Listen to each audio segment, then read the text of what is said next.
We'll start with CVP, cost volume profit. I hope you know this one in very basic way. Cost volume profit analysis, CVP or either CS ratio. I hope you can remember. Contribution to sales ratio, PV ratio. So these are cost volume profit. So we are in short-term decision making. Right? To get the short term, you must now we have to consider the relevant cost. Relevant cost, but those are not good for long-term decision making, right? Only for short terms. Relevant cost, why we are saying that it's not good for long-term relevant cost. You have to find out according to the decision the relevant cost, right? Relevant or unrelevant. All are short term. Short term. What is the reason? Can't we take it as a long term?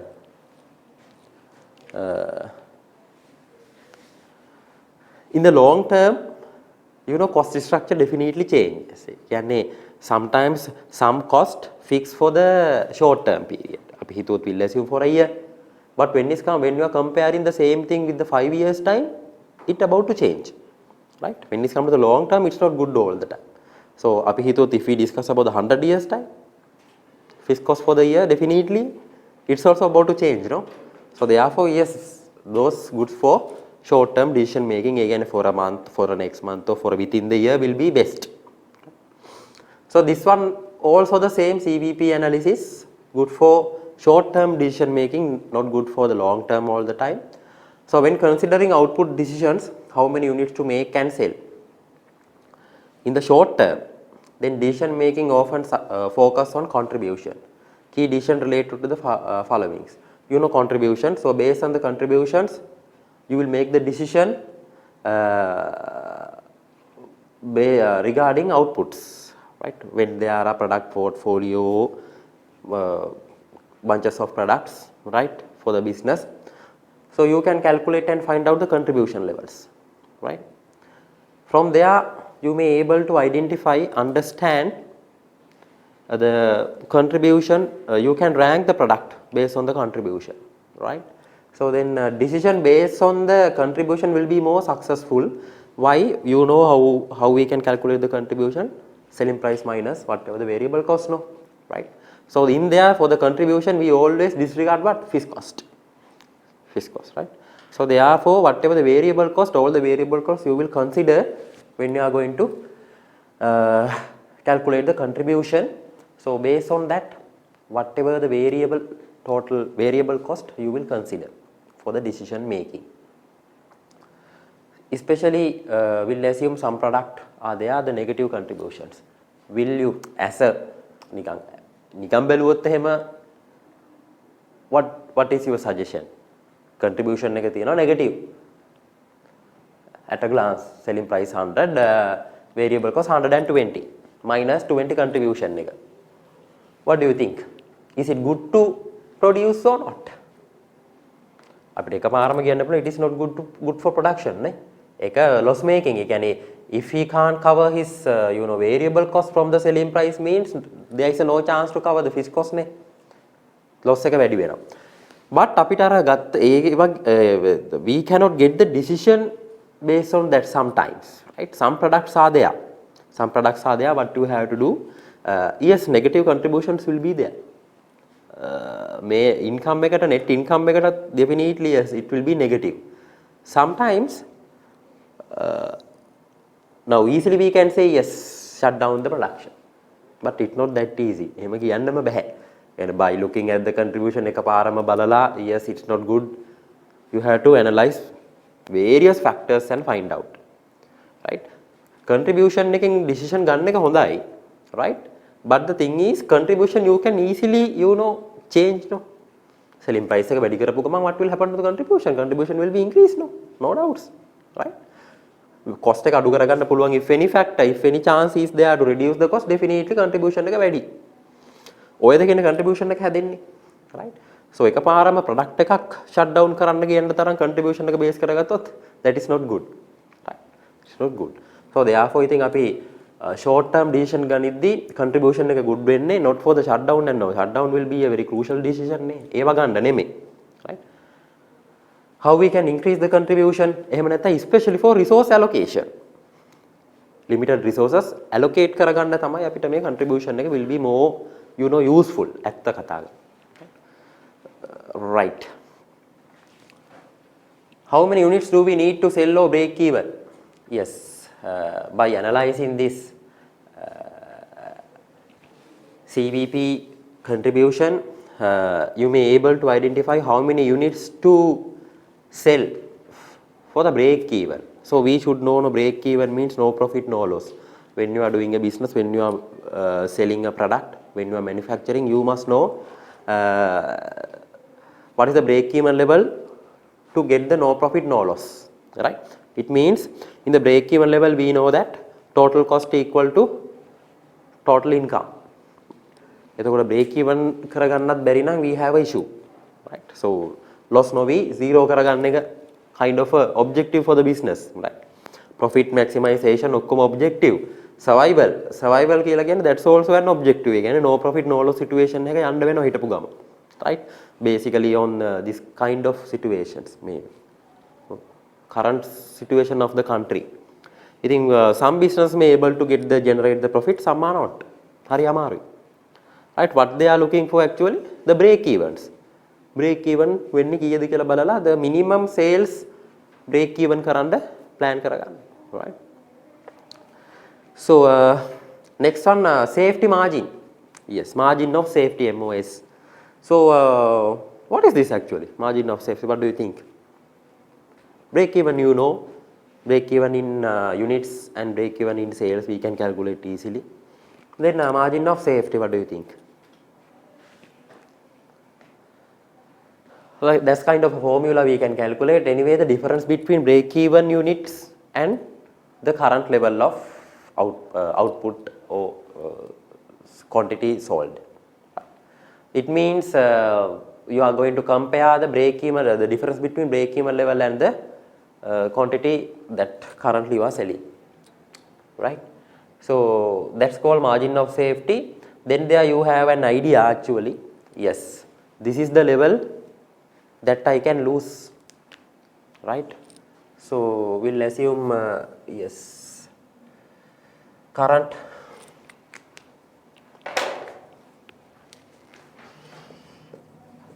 output, right? Then break even point 80. So margin of safety will be 20, right? So then break even point means where no profit, no loss. Now you are above, right? You are ahead. You are you are selling, right? Output to sell 100 units. Right? Out of that 80, up to 80 you will not generate any profit or loss.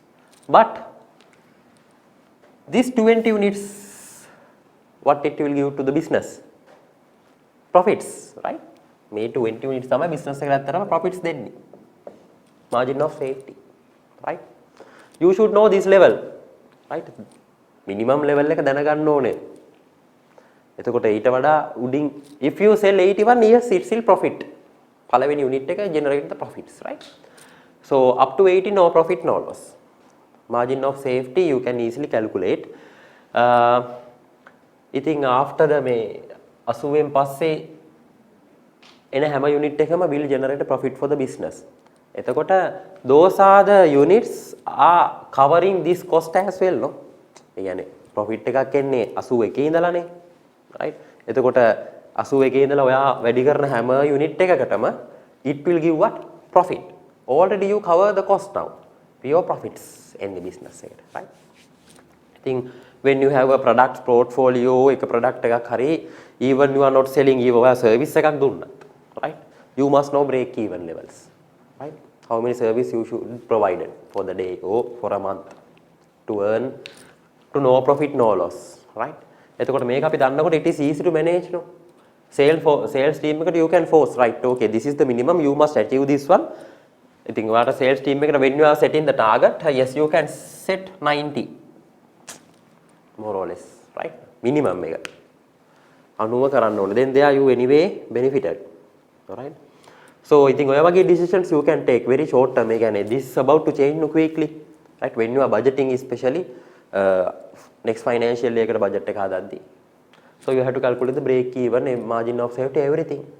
Right? According to that, when you are preparing sales budget especially, yes, you should know. එතකොට from there onwards you can give the target, right? Okay, minimum monthly you have to sell 90 units.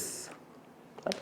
Then they are confirmly that you already covered your cost and other units will give the profit to the business, right? So ඔය වගේ decisions ගන්න තමයි I think this will be good.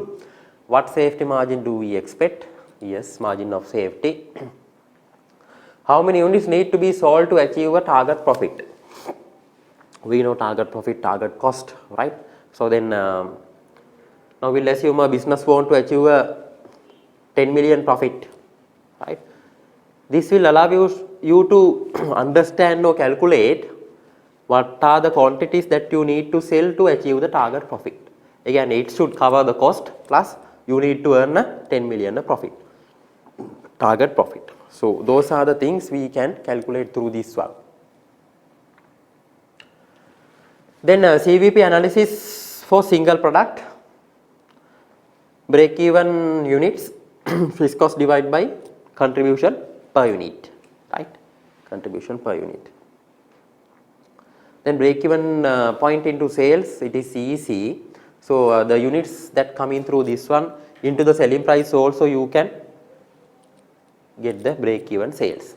Unit එක selling price එක වැඩි කරාම break even sales ගන්න පුළුවන්. That's fine. But either directly you can get fixed cost divided by CS ratio, contribution sales ratio. Sometimes question එකේ මේක silent වුණොත් එහෙම you have to use this one. So therefore keep in mind break even point in sales නම් you can get the directly fixed cost, you have to divide by contribution to sales ratio. Then target profit units, whatever the target profit or required profit plus fixed cost, then you have to divide by contribution per unit. අපිට 10 million ගන්න ඕන නම් you have to put a 10 million here, then the fixed cost, then contribution per unit ගත්තොත් බෙදුවොත් target profit එකට ගන්න ඕන units ටික calculate කරන්න පුළුවන්. Sales to earn required profit,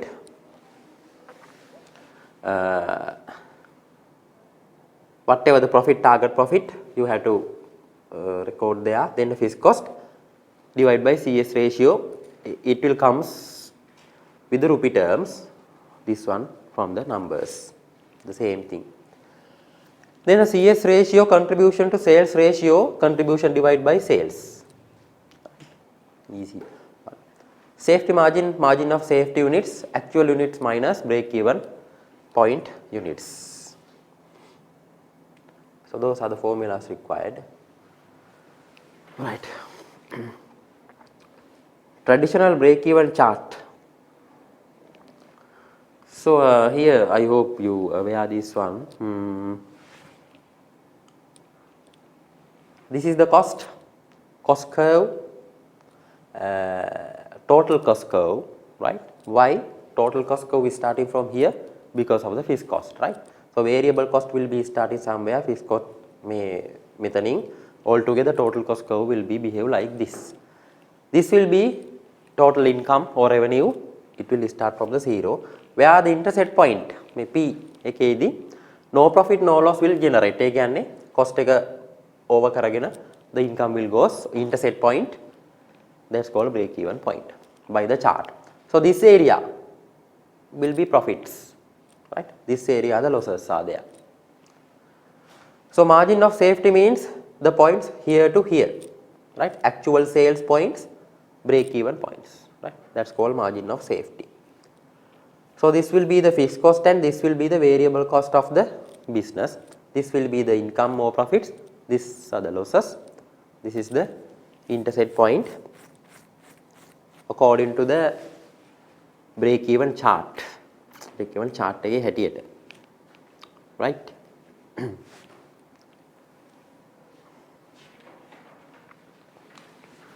Contribution break even chart, the same chart එක variable cost එක වෙනම තියෙනවා මේකේ. So here will be the total cost curve. It will start from 20 and revenue curve is there, right? Profit loss is there, break even point there. The main problem with the traditional break even chart is that it is not possible to read contribution directly from the chart. We know it, no? By graphically ඕක කොච්චර කතා කරා it's not practical, no? Chart එකෙන් දැනින්න පුළුවන්. When it comes to the practical, it's not practical at all. But you can understand, right? The contribution break even chart remedies this by drawing the variable cost line instead of the fixed cost line. ඉතින් අපිට bit difficult to understand the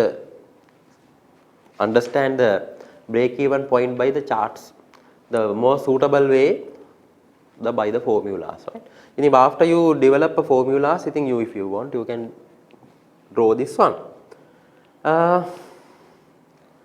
But it's not that feasible. එතරම් feasible නැහැ මේ chart එකක් ඇඳලා break even point එකක් ගැන කතා කරන එක. Right? එතකොට අපි හිතුවොත් එහෙම මේක you can develop this one. ඉතින් product wise also you can do. Right? එතකොට if you are going to do this for product wise එතකොට you must know product wise variable cost anyway there. Fixed cost එකේ ප්‍රශ්නයක් එනවා අපිට නේ. So this is always good for the organization as a whole. So the fixed cost එක it is bit difficult to allocate for a product, no? Right? එහෙම පුළුවන් නම් it's okay. Fine. Either way. I think theoretically this is good. Right? Theoretically this is good, but when it comes to the practical, yes, no one will going to prepare these charts. මේවා හදා ඉන්නේ නැහැ කවුරු. Right? Ultimately. I think main problem with the traditional break-even chart is that that is not possible to read contribution directly from the chart. Yeah. So now by looking at this one, so contribution එක හොයන්නේ sales minus variable cost, no? Right? Income is here, variable cost is there. So then directly you cannot calculate the contribution. You can easily calculate break even point, margin of safety, everything. It is issue එකක් නැහැ. Profit or loss altogether. But contribution, it is a bit difficult to understand. Right?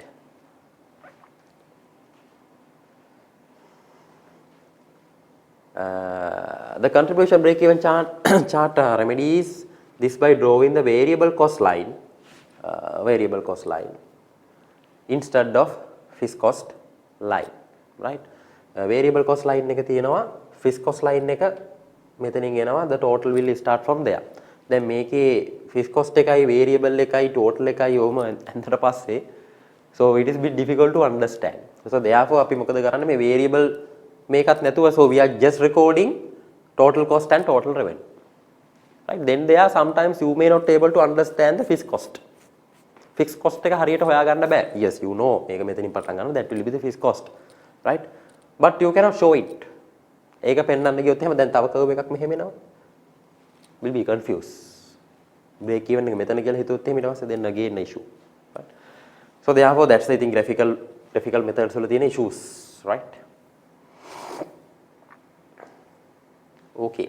So that's the break even chart. This PV chart, profit volume charts. PV chart is a graphic that shows the earnings of a company in a relation to its volume of sales. Companies can use PV charts to establish sales goals, analyze whether new products are likely to be profitable or estimate break-even points. Yes. Now you can see here PV charts also the extract of that ultimately මේ අපේ break-even chart එකේ මේකේ මොනවද මෙතන consider වෙලා තියෙන්නේ just the profit and the cost, right? Profit and the cost. So number of units will be there, the revenue, so the cost is there. So these are the losses, right? So when you started a new product, definitely you will not have a sales or income, right? එතකොට it is cost incurring. එවිල්ලා this is the where break even point. Yeah, no profit no loss කරනවා. Then after that it will going to generate a profit. Right. So PV chart, so profit and the quantities, right? Profit and the quantities. මෙතන බැලුවොත් එහෙම according to this one, according to this product, yes, we can say 1000 මෙතන කියපොත් you have to sell 1000 units to break even this product, right? Then after from 1001, yes, it is making a profit. ඊට වඩා අඩුවෙන් තිබ්බොත් definitely it's a loss incurring, right? So PV chart එකත් kind of a break even chart වගේම තමයි. There are drawbacks, but PV ratio එක අපි calculate කරනවා profit volume ratio එක, so that will be good for the calculation. But either way chart එක, yes, you can understand this way. Companies can use profit volume charts to establish sales goals, analyze whether new products are likely to be profitable. Yes, especially for new products, right? So it will incur a cost for the period of time, research and development ඔක්කොම incur වෙලා ඊට පස්සේ market එකට දැම්මට පස්සේ, yes, you may able to identify these are the units that you need to sell to break even, to cover entire cost and to generate profits. Right. Okay. That's for single products. Right? එක product එකක් තියෙනවා නම් of the business. Now we'll see CVP analysis multiple products. If there is a 2 products or more. Break even point sales in terms of rupees. Fixed cost you have to divide by cumulate CS ratio, right? So you have to calculate the cumulate CS ratio. Otherwise it will be not going to correct.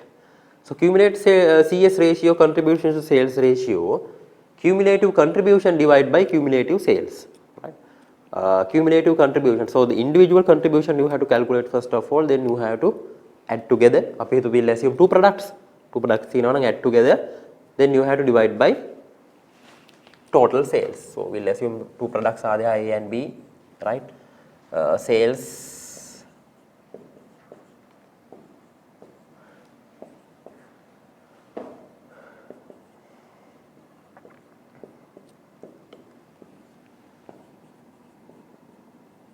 contribution 30, right? So then when there are 2 products, so you need to calculate cumulative CS ratio, right? For it, how you can calculate cumulative CS ratio? Cumulative contribution divided by cumulative sales, no? So cumulative contribution will be here 60 and divide by 150, right? So keep in mind when they are අපි හිතුවොත් ඔයිට වඩා product තිබ්බොත් එහෙම you have to get it, right? Divide by the sales all together. You have to calculate it and find out the CS ratio. හැබැයි එන්නේ එක CS ratio එකයි, right? That's called cumulative sales contribution to sales ratio.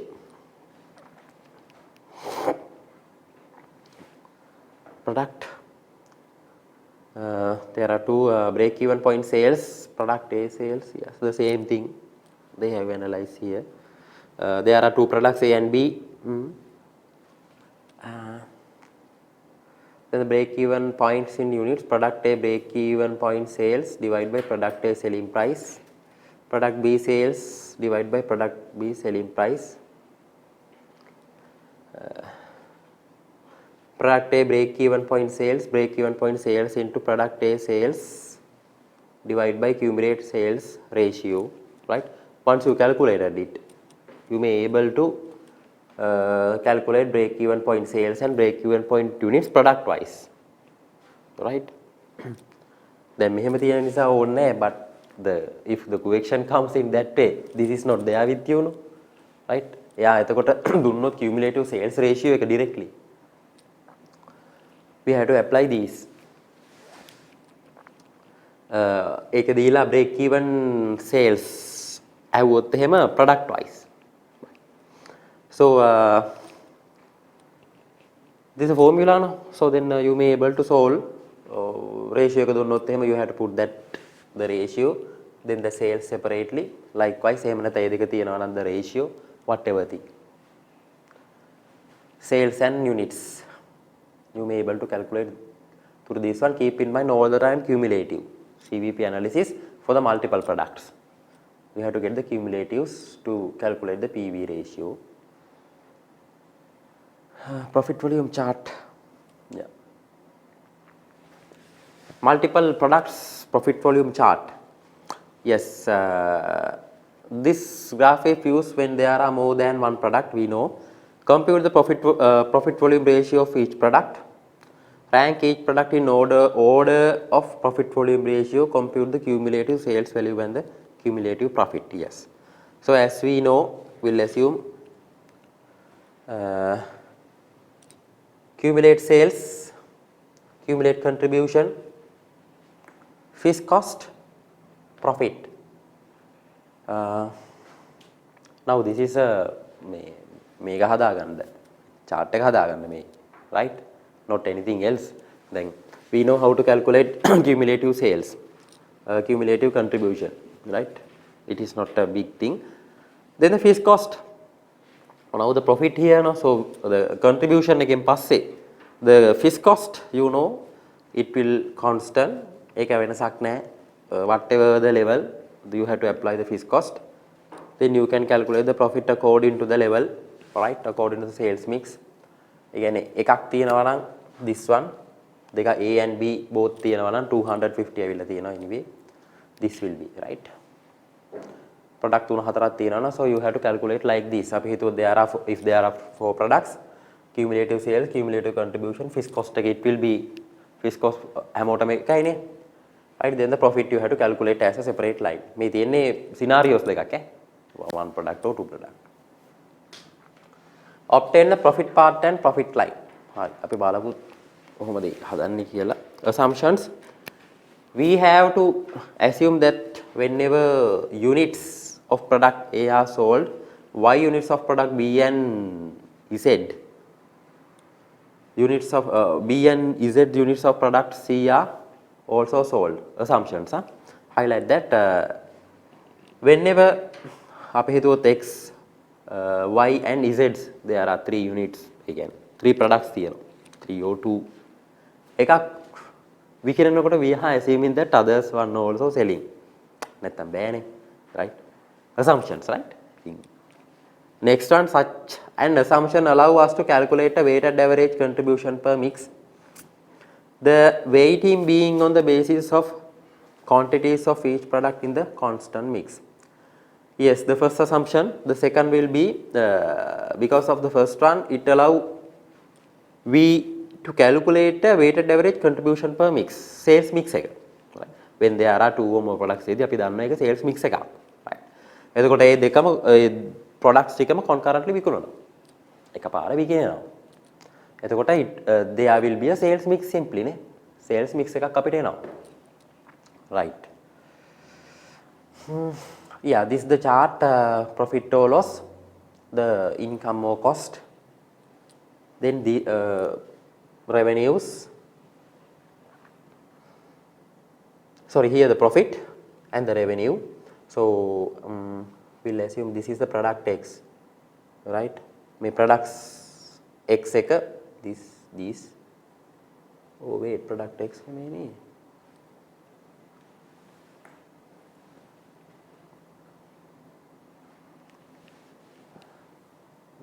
A and B. Yeah, it's not relevant for that example. හරිද? අපි හිතුවොත් දැන් මෙතන product කීයක් තියෙනවද? Product K, JML 1 2 3 4. There are 4 products, right? එතකොට in here there are 4. You will calculate cumulative sales, cumulative contribution, fixed cost and the profit from that. Okay. So then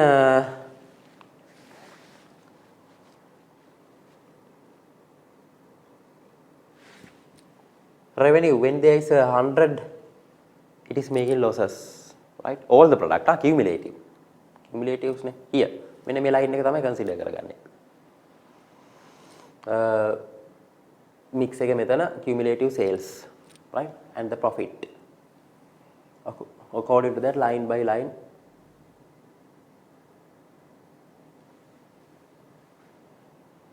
you have to get. Right, now tell me how you can find out. Now here they have mentioned the product K, product J, product ML. කොහොම හරි හොයාගෙන තියෙනවා හිතන්නකො. අපි හැදුවොත් කොහොමද how you can find out මේ product එක කොහෙද මේ curve එකේ fall වෙන්නේ කියලා. Then they have මෙතන මේ point එකක් දාලා තියෙනවනේ. Right? break even curve එක කියලා මෙන්න මෙතන break even point එකකුත් තියෙනවා. මේ what is this curve? This one. මේක මේ revenue එකනේ. This should be what then? Cost එකනේ. Then they are the break even points ඇති. මෙන්න මෙතන තමයි break even point එක. Okay, this is the profit curves of the product. හරි. Tell me how මෙතන මේ product J කියලා කියන්නේ මෙයා මොකක් base කරගෙනද? J O M L we don't have a data, that's fine.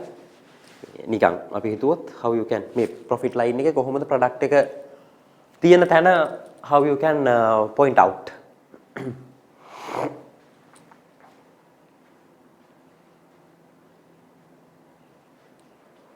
What is the way?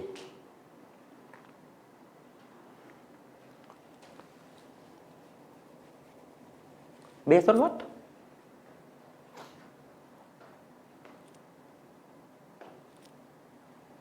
These are the revenues, right? So you are having revenues individual products, no? So based on that, it will not going to be 100% accurate.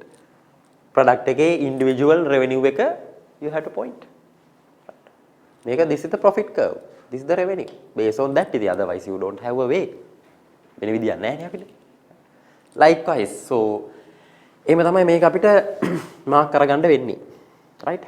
Profit volume chart, multiple products. I don't know the මේ graphical way එක how logical, right? කොච්චර logical ද කියන එක we have an issue. But the thing is, yes, you can develop, right? So again, the limitation also there. The big limitations අපිට තියෙනවා. ඉතින් අපිට තියෙන ප්‍රශ්න දෙකම තියෙනවා, right? බලන්න what are those? It can only apply to single product or single mix of a group of a product. දැන් අර වගේ දැම්මට පස්සේ it's a hell of a mess, no? Product කීයක්ද? Points it's bit difficult to understand. එතකොට එක product එකක break even එකක් හොයාගන්නත් බෑ මේකේ. It comes for the full organization. Business එකේ total products වලට එන්නේ the break even. But individual products it bit difficult to identify, no? The break even chart may be time consuming, yes. It assumes fixed costs are constant at all level of output. Yes, that's also a big issue. It will not going to be like that. We know, we have discussed, can you remember step up fixed cost? Fixed cost is step up now. So we are not going to consider here no those fixed cost step. So that's the big issue. It is assumed that the variable costs are same per unit at all level of output. The variable cost එක අපිට එහෙම කියන්න බෑ. Once you increases level එක point එකකට වඩා වැඩි කරන්න ගත්තාම what will happen? Variable cost also increasing, right? ඒ කියන්නේ variable cost per unit constant we discuss, but the thing is according to the level of activity new variable cost can come, right? From there onwards again ඒක constant වෙන්න පුළුවන්. It is assume all sales price are constant. එහෙම වෙන්නේ නැහැ කොහොමත්. මොකද why? It is assumed the sale price are constant at all level of output. ඒක එහෙම වෙන්න පුළුවන්ද බැරිද?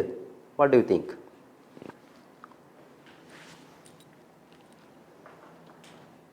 බැරි නම් ඇයි? Why? What do you think?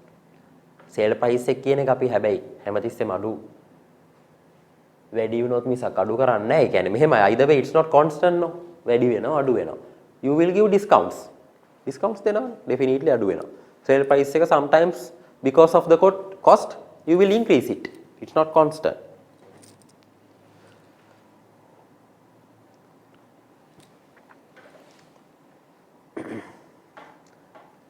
Production and sales are the same. Inventory levels are ignored. ඒක එහෙම වෙන්නෙම නෑ කොහොමද production and sales to differ. stock එකක් අපිට එනවා. It ignores the uncertainty and estimate fixed cost and variable cost per unit. uncertainty කියන එකක් කොහොමත් factor එකක්, it's bit difficult to understand. Estimate of fixed cost and variable cost per unit. So again those are about to change. අපි ඒවා constant කියලා ගන්නෙ. Okay, so that's all about CVP, cost volume profits. Right.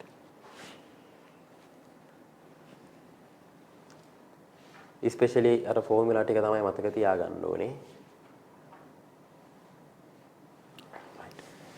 Next one, limiting factor analysis. So this is about the, because of the resources are limited, right? We know you are going to allocate to get the best output from the resources available, right? So therefore, yes, we need to analyze it. A key factor is anything which restricts the activity of an entity. An entity seeks to optimize the benefit it obtains from the key factor. I hope you can remember අපි bottleneck resources කතා කරද්දී මේකේ part of this we discuss no. The resources limited no. එතකොට ඒකෙන් ගන්න පුළුවන් maximum output එක ගන්න එක. Right? Limiting factor comes through the bottleneck. Right? Maybe machine, maybe labor, right? Maybe labor hours or production machine hours මොකක් හරි. Kind of a අපිට තියෙන ලොකුම limiting factor එක මොකක්ද? Demand එක හිතේ හැටියට නෑනේ for whatever product. එහෙම තියෙනවා නම් බැරි. මෙහෙමයි some products have ඒවා it's in a monopoly market. දැන් අපි fuel ගැන කතා කරොත් එහෙම it has enough of demand. ඒක monopoly market එකක තියෙන ඉතින්. එතකොට ඒවට කිසි ප්‍රශ්නයක් නෑ. ඒවයි limiting එක වෙන එකක්. The stocks. එයාට limit වෙන stock එක raw material එයාගේ. It has enough of demand. Then normal business operation එක අපි essential goods hari මොන හරි ගත්තොත් එහෙම මොකක්ද අපිට තියෙන ප්‍රධාන ප්‍රශ්නේ demand එක නෑ. It's a big limiting factor. පළවෙනිටම තියෙන limiting factor එක. ඊට පස්සේ resources cash වෙන්න පුළුවන්, right? Working capital එහෙම නැත්නම් machines, right? Labors. I think ඔය වගේ limiting factor enough of අපිට තියෙනවා. Examples මෙතන තියෙනවා skill labor, energies limitation, raw material, demand, that.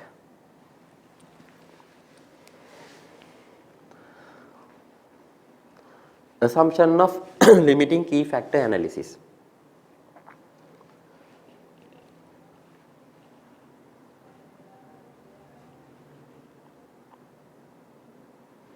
Assumptions. Here we are going to assume fixed cost remains unchanged. It will not change. Variable cost per unit constant.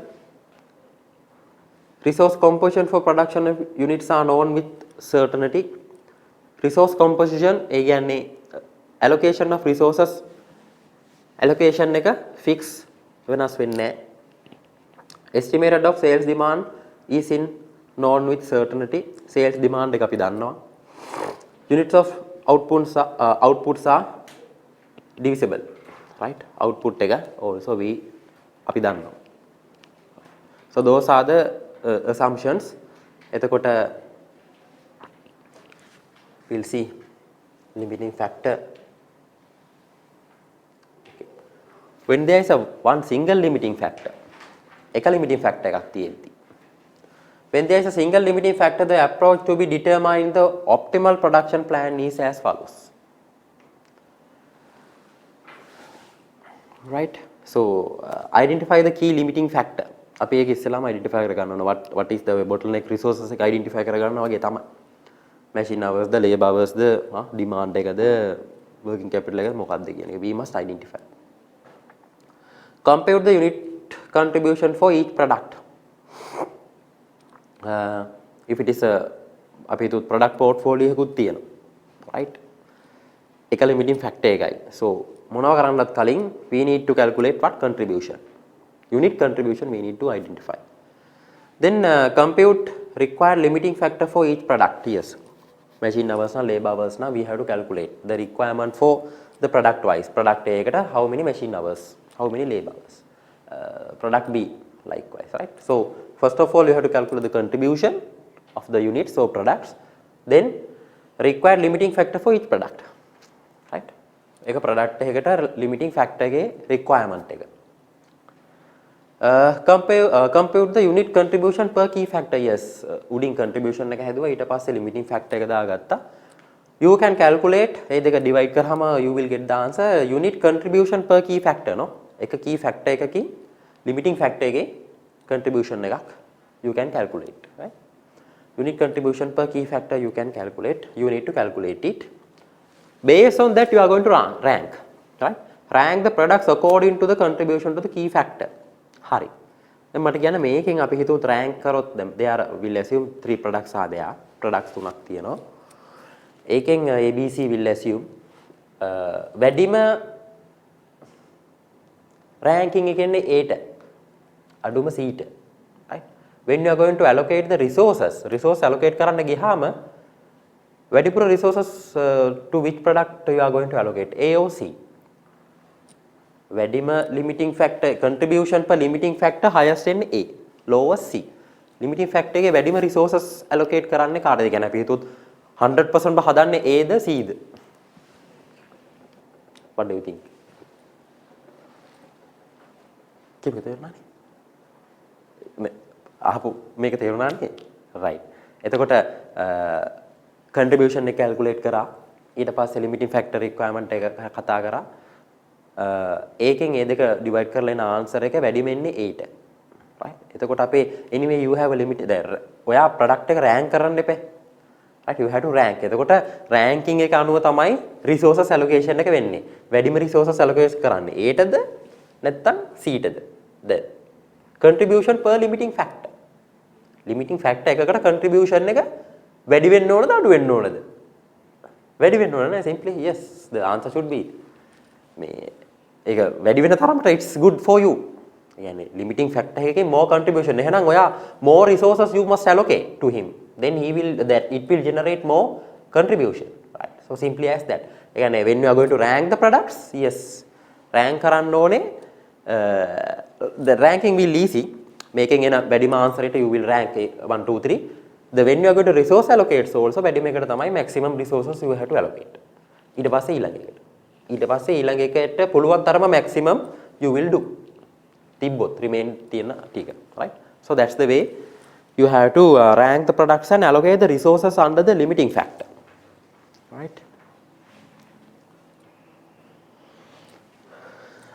Right. Single limiting factor, I hope understood. Right. Okay. So multiple limiting factor. Multiple limiting factor with multiple products. Right. So අපිට පොඩ්ඩක් එතකොට complex situation එකක් එනවා. Single limiting factor එකක් නම් issue එකක් නැහැ with the multiple products. So multiple limiting factor with the multiple products. එතකොට පොඩි ටිකක් is not that easy. So where there is more than one resource constraint, it is no longer possible to use simple technique of ranking the products. Yes, අපි කතා කරපු විදිය it's not easy. It's not feasible. According to their contribution per limiting factor in order to determine the profit maximizing to allocate the resources. මේ limiting factor දෙක තුනක් තියෙද්දි අපි හිතුවොත් yes you are having issue with the machine hours as well as labor hours. එතකොට contribution per limiting factor හදාගන්න බෑනේ. Per limiting factor නෙමෙයිනේ. right? Limiting factor දෙකක් තියෙනවා. So then අපි බලමු how we can solve this. In this case the technique of linear programming should be used. Linear programming. So then there we have to use that to find out then අපේ ultimate objective එක මොකද්ද? rank the product according to limiting factor and allocate the resources නේ. right? To find out we have to use linear programming. So graphical method and simplex method. There are two methods we have to understand. Multiple limiting factor with two products, the same continuation. This method is used for the problem involving two products and more than one resource constraint. Following steps have to follow. for the graphical. Define the decision variable, establish the objective function, establish the constraint, graph the problem, define the feasible region, determine the optimum solution. So we'll discuss it one by one. Okay. So when it comes to graphical method, define the decision variable. So we need to understand what are the limiting factors. No? එකක් නෙමෙයි දැන් දෙක තුනක් තියෙන්න පුළුවන්. Right? එතකොට we need to understand that. Right? මොකද්ද what are the limiting factor? Then we have to identify our objective is profit maximizing anyway. එතකොට වැඩිම resources එකක් allocate කරන්න ඕනේ for the highest contribution දෙන product එකට. ඕක තමයි අපේ objective එක. Then constraint, establish the constraint කියන්නේ අපි අර එකේ කතා කරා මේ contribution per limiting factor. ඒක හදා ගන්න ඕනේ. Right? Then graphically නම් graph the problem. So we'll understand it. Graph එක අඳින්න ඕනේ. Right? Then ඒකේ we have to identify the feasible region according to the graph. ඊට පස්සේ තමයි optimum solution එක. ඒ කියන්නේ profit maximizing වෙන solution එක identify කරන්න ඕනේ. අන්තිමේදී profit maximizing වෙන solution එක කියන්නේ මොකද්ද? එක්ක product mix එක. product mix එකනේ ultimate answer එකනේ ඕකෙන් එන්නේ. A වලින් කීයද B වලින් කීයද likewise right. ඔන්නෝක we have to identify. ඉතින් graphical method එක what do you think is that feasible or not? ඔය තියෙන කතන්දර ටික graphically කරන්න පුළුවන් වේද හොයාගන්න. It's not that easy right. So I think anyway next one is simplex method, right? The calculations formula is a method solving linear programming problems with two or more decision variables. Right. The solution can be found following the similar step under the graphical approach up to the point of drawing the initial table.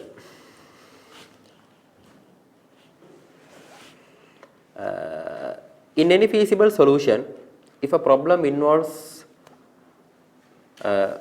constraint n, you can highlight n or underline n constraints and m for variables. m for variables. ඒකට අපි කියනවා decision pulse slack කියලා. ඔය වචන එනවා මේ but you should know that's called the variables කියලා. Right? n variables will have positive value and m minus n. n variables, n means what now? Constraint. Right? Constraint variables will have a positive value and ඒක හදාගන්නේ m. m means variable or either decision pulse slack minus constraint. Variables will have a value of 0. So we'll understand it. Simplex method according to the mathematical formulas. Feasible solution to a problem are showing in tabular, right? So we'll understand here it's there. If the shadow prices on the bottom solution row of tabular are all positive, the tabular shows the optimal solution. So ඒ කියන්නේ අපිට table එකක් හදා ගන්න ඕනේ. ඒ table එකෙන් optimum solution එක we can identify it, right? The solution column shows the optimum production level and the unit of unused resources. The figure at the bottom of the solution column, right hand side of the solution row, the value of the objective functions. Right? About just මතක තියාගන්න when we are doing you will understand it. We'll go through again. So the simplex method again about the slacks. Slacks means here we discuss it. Slack is the amount by which a resource is underutilized. Right? Highlight it. It will occur when the optimum points does not fall on a given resources line. Right? Make an ultimate objective with my slack කියන එක. ඒ කියන්නේ you are not using the resources efficient way. Resources remaining. එතකොට මේ slack කියන එක you once you identify the slacks, what we can do, you can allocate the slacks for the for the production purpose. ඔහේ තියෙන නිකන් resources තියෙන එක, so you will allocate in an effective way. That's the thing we are going to identify. Slack is important because unused resources can be put to another use. Alright? Sometimes machine hours තියෙනවා දැන් මේ කියන්නේ machine එක it can run for 12 hours time but you are using the 8 hours. So 4 hours slack is there. So that 4 hour you may able to use for some other කියන්නේ එක්කෝ the production එක වැඩි කරන්න පුළුවන් or either something. Alright? You will identify the slack. So slack means the simply resources is underutilized. Labors තියෙන්න පුළුවන්. Right? Whatever. So මේකේ හොඳ example එකක් තියෙනවා machine එක 4 hours idle වෙනවා නම් ඒ කියන්නේ වැඩක් නැහැ. Right? වාගේ production එක ඉවරයි පැය 8න් තව පැය 8ක් හරි 10ක් හරි it can run දවස් දිනකම්. What you can do, you can hire a machine. A machine එක hire කරන්න පුළුවන් to somebody else. Right? ඒ වගේ decisions. Okay. Slacks කියන එක you understood, important words. Then the next one is shadow price. The shadow price of a resources can be found by calculating the increase in value. Highlight it.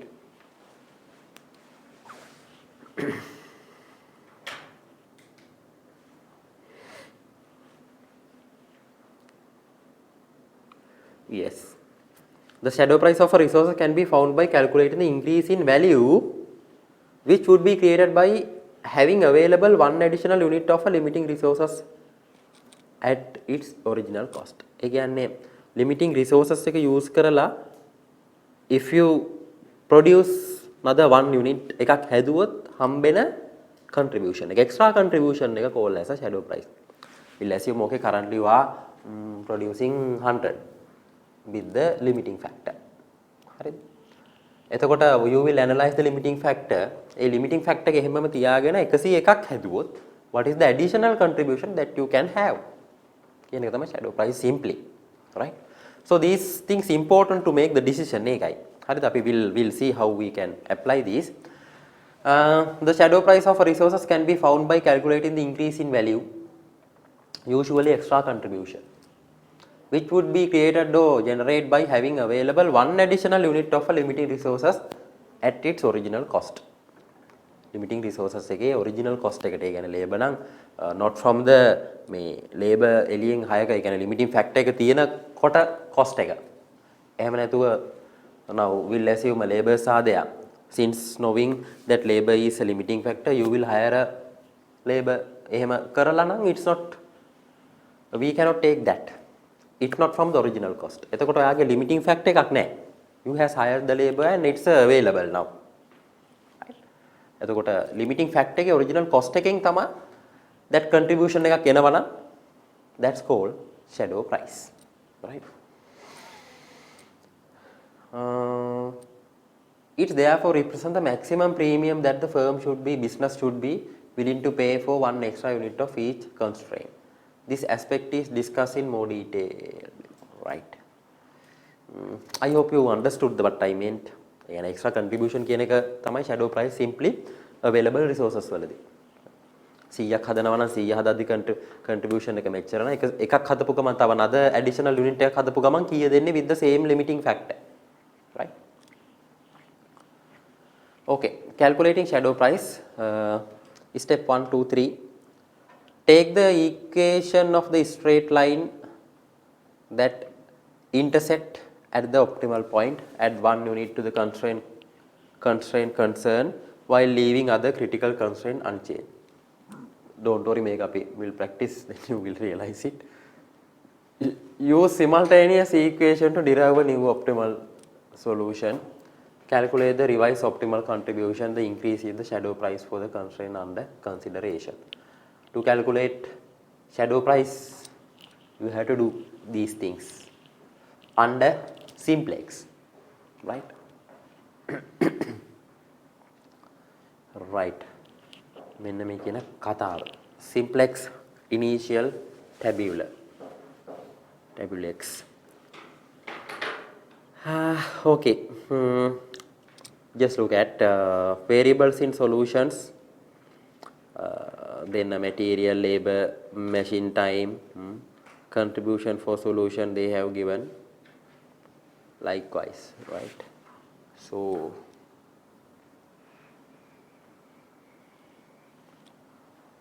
simple initial tabulates අපි අරකේ තියෙන ටික තමයි elaborate වෙලා යන්නේ. So the figure in each row correspond with the coefficient of the variable in each of the initial constraint. Bottom row or solution row hold the coefficients of the objective function.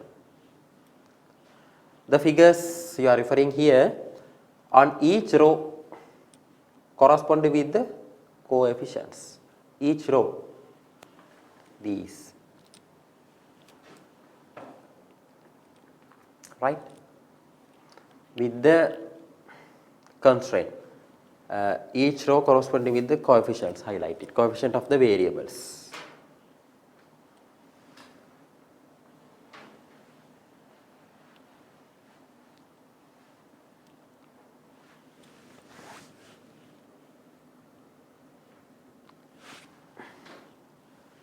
In each of the initial constraint, yes, the bottom row or solution row, this one, right? එහෙම නැත්නම් solution row කියලා කියනවා bottom line එක contribution solution row ඒකට the bottom row or solution row holds coefficients of the objective function, right? Highlight that one as well.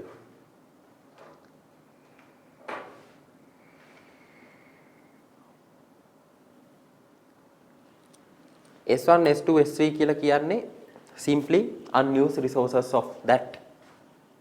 මෙන්න මේ තියෙන x and y වලට තියෙන unused resources, right? S1 S2 S3 කියලා කියන්නේ. So you can highlight that one. The value of each variable is shown in the solution column.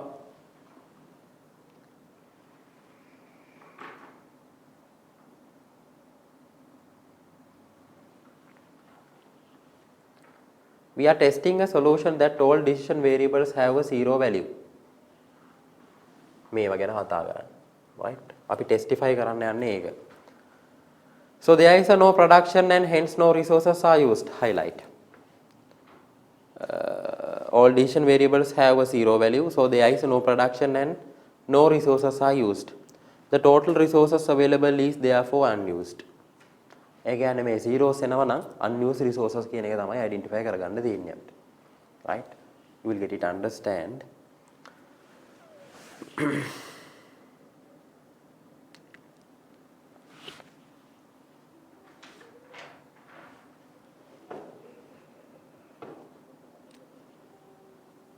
So you have to prepare this one initially. මුලින්ම හදා ගන්න ඕනේ. කියන්නේ by reading the question we have to develop that one. It is easy. අපි බලමු කොහොමද කරන්න කියලා. So that's called initial tabula, right? You think the contribution per unit obtainable from x and y in the solution row. Solution row is this one. Contribution per unit, right? These are the resources requirement. Contribution per unit they have given. These are the dual prices or shadow prices of the product x and y. Now you know shadow prices. Shadow price කියන එක අපි දන්නවා. එතකොට මේ contribution එක මොකද්ද? The shadow prices, right? Fine. With the limiting resources, if you are produce another one or sell another additional product, that will be the contribution, right? Understood? No? Shadow price.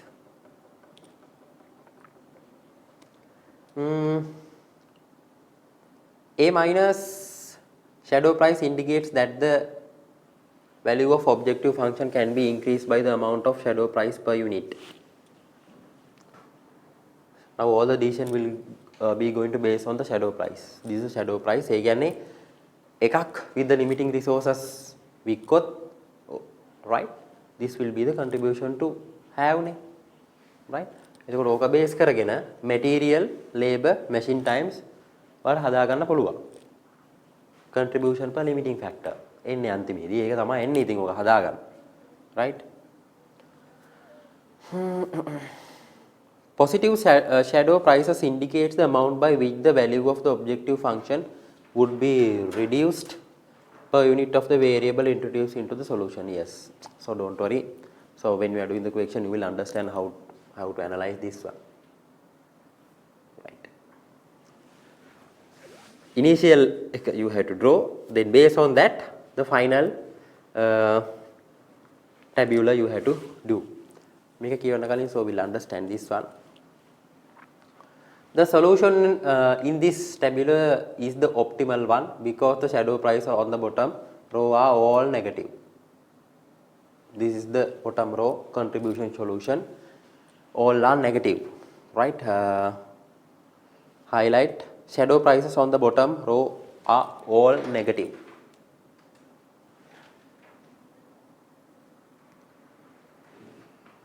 Ai negative වෙන්නේ නිකන් හිතුන තේරුණ විදියට දැන් මේකේ unused ඒවා තියෙනවා 0 right නිකන් මට ඒ කියන්නේ finally forget about these numbers නිකන් these are the resources no ඒවා negative වෙනවා කියලා කියන්නේ අපි හිතුව 0 yes you haven't used. Negative වෙනවා කියලා කියන්නේ it means that you have utilized. ඒ කියන්නේ not enough කියන එකනේ ultimately. Positive තිබ්බොත් positive or 0 is the issue. ඒ දෙකම තිබ්බොත් ප්‍රශ්නයක්. Negative කියලා කියන්නේ not enough කියන එක. ඔයාලට තව මදි. Right? So therefore final row එක of this final tabular X එකේ should be all the time minus. That's the logic actually. So we'll understand it anyway. The optimum solution is to make and sell 400 units of X and 450 of Y to earn a contribution of this amount. Right. Okay, we'll see. The solution will leave 100 units of material unused, but will use up all available labors and machine time. Shadow prices of labor time is 1142.8.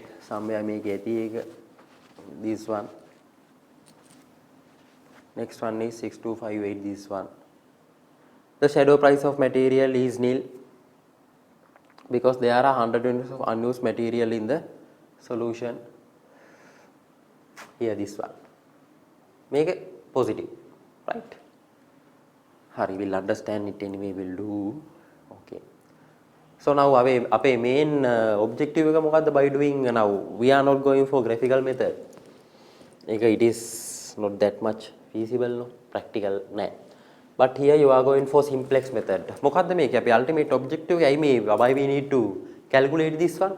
Simplex under the linear programming. To calculate what? When there is a more limiting factors. ඒ කියන්නේ එකකට වැඩි limiting factor එකක් තියෙනවා නම්, right? When there are more limiting factor. Anyway, the multiple products, multiple limiting factor, multiple products.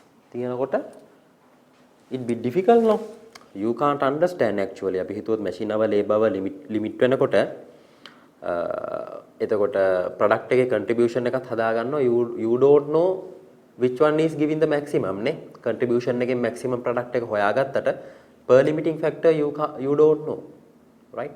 එතකොට mix එකක් අරගෙන තමයි ගන්න වෙන්නේ. Then therefore අපි නිකන් හිතුවොත් එහෙම නිකන් just if we can calculate it's totally wrong.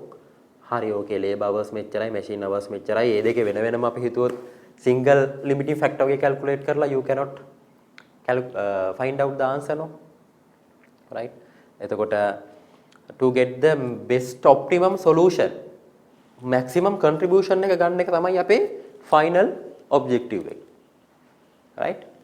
ඒ කියන්නේ sales mix එකේ production mix එකේ to get the maximum contribution. Right? To do it, simplex will help you under the linear programming. හරිනේ. ඉතින් කල්පනාවෙන් මේක කරන්න ඕනේ. This not that much hard. ඉතින් මේක calculate කරගත්තාම max no. So then you will come up. So finally you have to understand the total contribution and number of units. Simply එක තමයි අපේ objective එක to calculating these, right? ඉතින් sometimes අපි හරියට identify කරගන්න ඕනේ ගාන දෙනකොට multiple limiting factor දුන්නොත් තමයි මේක. නැත්තම් ඉතින් sometimes single limiting factor આવොත් බුරුවට මේක දැව it will not come, wasting time, right? So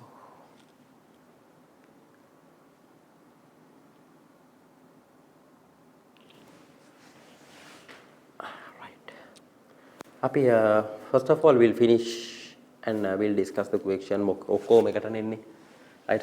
It will not come මේ limiting factor එකෙන් එකයි එහෙම එන්නේ නැහැ, right?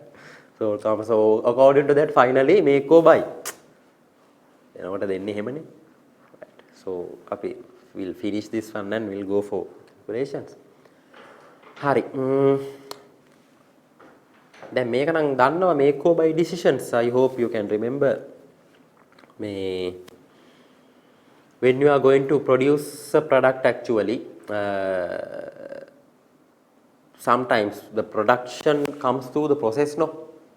Process එක මැද්දෙන් sometimes you may have to add some other raw material hari further processing cost එකක් definitely will be there, no? Right? ඒ වගේ scenario එකකදී the organization can find out the business එකට බලන්න පුළුවන් තව further process කරලා final product එකක් කරලා විකුණනවාද නැත්නම් interim product එක විදියට විකුණනවාද එකක්, right?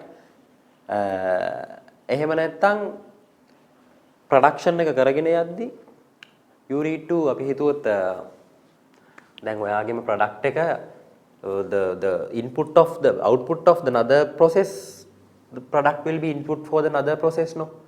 මේ product process එකේ output එක තව process එකේ input එක වෙනවා. එතකොට ඒ input එක ඔයා process කරලා දෙන input එකයි එළිය market එකේ තියෙන input එකයි you will compare. The once you going to prepare and going to input the same අපි බලනවා cost එක රුපියල් 10ක් වගේ එනවා. The same product in the market you are having a 5 rupees. Then it is useless to make it. A process එකම වැඩක් නැහැ. අපරාධ. But you can buy from the out market and get that input. So you can shut down that process, right? So make or buy decision. අපි decision එකක් ගන්නවා. So it's worthwhile, no? එළියෙන් හදනවද පිටින් ගන්නවද කියන එක. So that's the thing we need to understand, right? Simply. Will the company have spare capacity if a product is outsourced? How should that spare capacity be profitable use? Are there hidden benefits to be obtained from subcontracting?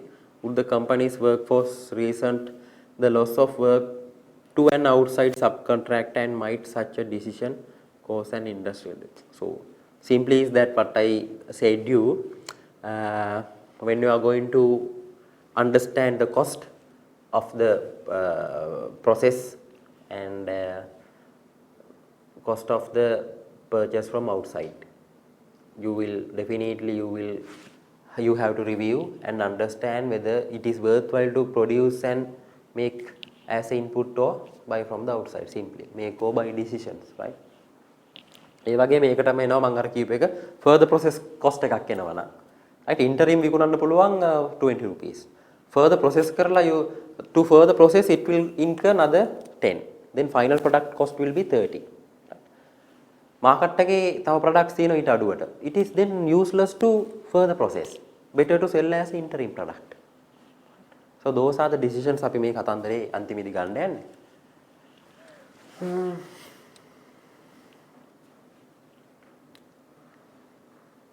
Right. So make or buy decisions.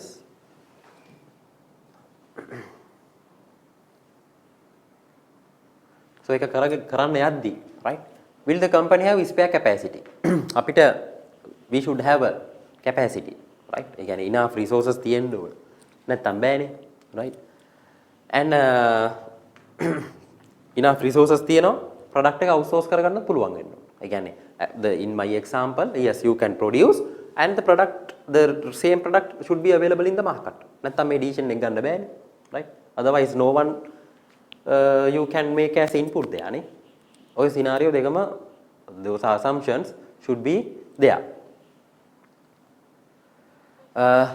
එතකොට ඒ outsource කරන outsource කියන්නේ buy from out එක how going to be profitable for the process. එක input එකක් දැම්මොත් definitely it should be cost wise ගත්තොත් එහෙම low වෙන්න ඕනේ නැත්නම් it will not going to be profitable then at the you have to check simply how should that spare capacity be profitably used. Are there hidden benefits to be obtained from subcontracting? Subcontracting means that the same thing when you are going to buy outside. Yes, profit එකක් ගන්න පුළුවන්ද නැත්නම් ඔයා produce කරොත් which one is more feasible කියන එක තමයි calculate කරගන්න ඕනේ. Would the company's workforce reason the loss of work and outside subcontractor and might such a decision case? This is a මේක case එකක් නේ, right? එයාට issue එක තියෙන්නේ workforce එකේ, right? එයා කල්පනා කරනවා workforce එක තියලා එයාගේ contract එක කරනවද එහෙම නැත්නම් ඒ contract එක he is giving to subcontract. ඔය දෙකේ මොකද්ද feasible කියලා understand කරගන්න හදන්න. So එයා කරොත් එහෙම yes it should be profitable outsource දුන්නොත් profit එක හොයන්න. Then there you must decide yes which one is the good. එයාගේ workforce දාලා කරන එකද තව sub contract කරන කෙනෙක්ට building එක හදන්න bill ඇසියු දෙන එකද වාසි කියන එක you must work out the same scenario. ඉතින් මේවා ඉතින් will subcontractor be reliable with the delivery times and all the things ඉතින් basic අර qualitative factors කියලා කියන්නේ numbers වලින් වැඩක් නෑ නමුත් මේ ඔක්කොම upside down යනවනේ ඔයා input එක දානවා from market product එක අරගෙන quality එක නැහැ ultimately hell of a mess. You think you have to consider those non-financials. You have to check those. If you are satisfied, then you will go. Will subcontractor be reliable with the delivery time? ඔයා සමේ case එක හැටියට subcontract දුන්නොත් එහෙම මේ මිනිස්සයා reliable the delivery times and the quality of the work. You have to check. Does the company wish to be flexible and maintain better control over operation by making everything itself? අපිම කරගන්නවා නම් අපේ cost controls, quality controls just kind of a non-financial considerations no qualitative factors ගැන තමයි බලන්නේ right. Okay. So මේකෝ buy වලට ආවට පස්සේ then relevant cost accept or reject. Accept or reject, what do you think? What is this? Accept or reject.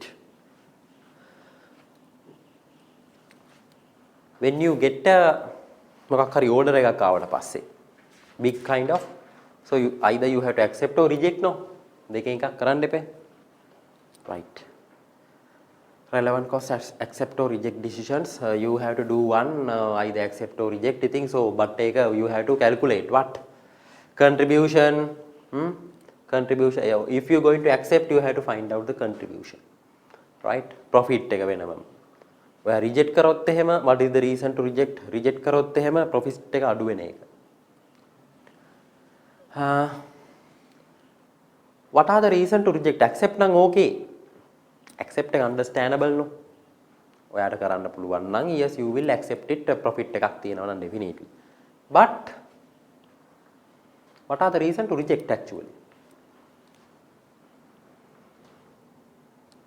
kind of a big order ඔය වගේ දැන් අපි හිතුවොත් yes for your factory you will get a big order I think හැමෝම බලන්නේ to get it no are there any rejections තියෙන්න පුළුවන්ද අපිට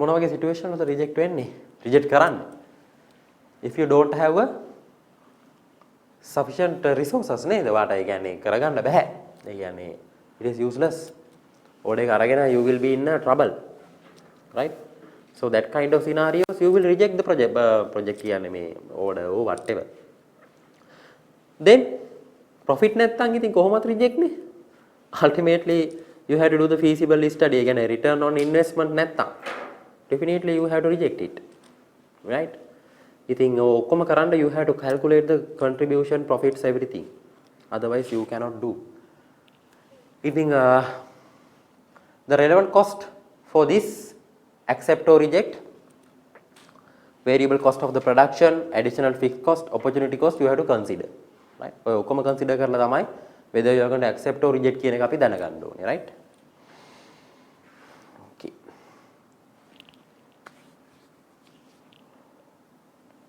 Relevant cost outsourcing decisions. Right, okay.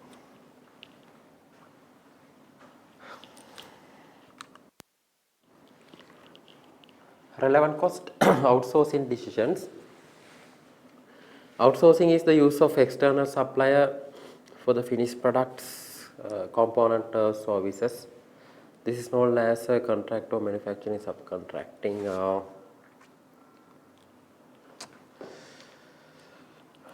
Bear in the mind when deciding whether to take external. Okay, now here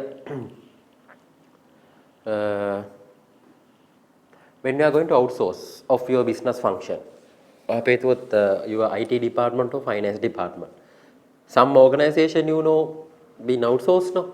IT, some especially the security firms, securities, so doing by the securities firms, other than the cleaning, OT, right, staff welfare. Yes, you are checking whether it's worth or not simply, right? So if you are hiring employees inside and doing it, or the subcontracting or the outsourcing will be worth or not, simply you are going to find it out. So they all depend on cost. No, here you have to check the relevant cost all the time, not just only the cost, relevant cost. The cost relevant to such decisions are little different to those that are take into account in the conventional make or buy situations. They will be the differential cost between performing the service internally or using an external provider, highlighted. You will find out the difference between two costs, whether you do it internally or externally or outsource. What are the cost saving that you can have, right? So then cost saving can be there. We'll assume you are going to outsource a finance department. Happy weather department, you are going to outsource. There are people, there are firms, businesses called BPOs, business process audit firms. There are assignment කියලා යාලා කරන කට්ටිය ඉන්නවා. What do you think? Is it good or bad? අපි හිතුවොත් complex structure එකක් නම් ටිකක් අමාරුයි. අපි හිතුවොත් if you are doing for a month 500-600 million the revenue, it is no way you cannot outsource those kind of support services. Again, the finance IT or back offices and support services ඒ වගේ outsource කරන්න බෑ. ඒ තරම් big volume ඉතින් number of staffs also. It is not that practical. අපි හිතුව සාමාන්‍යයෙන් small or medium scale company private limited එකක් තියෙනවා. The business is about to 10 to 15 million for a month, the revenue, right? එතකොට what do you think, whether it's good or bad? What do you think to outsource the finance department function to audit firm? Will let's see, audit firm එකකට දුන්නට පස්සේ what they will do, what do you need actually? Timely accounts, no, monthly accounts ටිකයි, ඊට පස්සේ taxes matters, salaries, all ටික the compliance of basically. එතකොට මොනවා හරි other reports ඔය ටිකනේ. What do you think? ඒ වගේ decision එකක් ගන්නවා නම් yes, we have to check මේ අපේ cost difference එක check කරන්න ඕනේ. But as a general, what do you think, whether it's good or bad for the organization? Most of the time මෙහෙමයි, good and bads are there, but the most of the time drawbacks are there, right? All the time. Why? All the business confidential data will goes out, no? අපි audit firm එකේ තමයි හදන්නේ, that's fine. So they will give the ඔක්කොම හදලා accounts ටික හදලා taxes ටික කරලා දෙනවා. But that matter also there. Other than that, that's anyway they are from the third parties, no? So they don't have that kind of, they will by end of the month they will get the fee, no? Right? The most of the audit firms are doing it. They කියන්නේ ඔය assignments කරනවා කියලා කියන්නේ bookkeeping function එක ගන්නවා, accounts ටික හදන එක ගන්නවා. Or sometimes accounting department එකේ ඉන්නවා final accounts ටික හදන්න යාලා. ඒ වගේ ඉතින් you can have that, no issue, right? Even IT, security most of the time, So but you need to check the cost saving. So ඒ වගේ එකක් දෙද්දි ඔයාලට cost saving එක බලා ගන්න ඕනේ ඇත්තට. employee කෙනෙක් අරගෙන accountants ලගේ ඉඳලා අරගෙන EPF ETF ගෙවාගෙන ප්‍රශ්න ටිකත් මේව කරගෙන කරන එක cost saving එකක් තියනවාද අර කට්ටියට දෙන එකේ. Yes, cost definitely. මොනවාද? You will save the salary, EPF ETF ඔක්කොම save කරගන්න පුළුවන්. Right? firm එකකට දුන්නොත්. But I think එහෙම තියෙද්දිත් හැමෝම why they want to have accountants and all the finance department. There are a lot of issues නේ. I think organization එකක් වුණාම yes, it should be confidential, internal matters තියෙනවා. Right? ඔයගේ issues තියෙන නිසා. So anyway, cost saving, you have to calculate the cost saving. Once decision has been made to outsource, it is essential that the performance of outsourcer is monitored. So, audit firm එකකට ඒක outsource කරනවා නම් finance department එක, you must know කවුද කරන්නේ ඒක කරන කට්ටියගේ specialty එක you must check, no? There are a lot of firms උත් තියෙනවා, right? According to their name, the cost also will be vary, right? E&Y හරි KPM වල දෙනවා නම් cost එක ටිකක් වැඩි. තව කට්ටිය ඉන්නවා ඊට අඩු කරන අනිත් firms වල. You have to check. Measures could include cost saving, service improvement and employee satisfaction. It is important to have realistic goal and expectation and to have objectives way to measure success. Yeah. I think එහෙම outsource කරොත් එහෙම you must check, control them, right? Then finance department එක ගන්නම් yes me. If you don't know finance, then also the issue is there again. Audit firm එකෙන් දෙන එක you have to check. accept කරන්න බෑනේ. check එකක් ready කරගන්න වගේ එකක් කරගන්න මිනිහෙක් නැති නෑ ඊට පස්සේ. හරි. So that's easy one. So relevant cost, shutdown decisions. If you are going to shut down operation or business segment, discontinuation, you must use the relevant cost. Whether or not close down a product line, department or other activity, either because it is making losses, it is too expensive to run. If the decision is to shut down, whether the closure should be permanent or temporary. Sometimes you will take a decision to temporary for the period, you will restart again, or you will permanently shut down, right? What impact will a shutdown decision have on employees' morale? Segment එකක් වහද්දී මොනවද තියෙන ප්‍රශ්න? What signal will the decision give to competitors? Oh, ඒක වහනවා කියන්නේ big issue නේ. Right? Competitors definitely. How will customers react? Production එකක් ගියපේ ගන්න customers ලා ඉන්න issue, trouble ඉන්නේ අපි හිතුවත් consumer products, that's fine.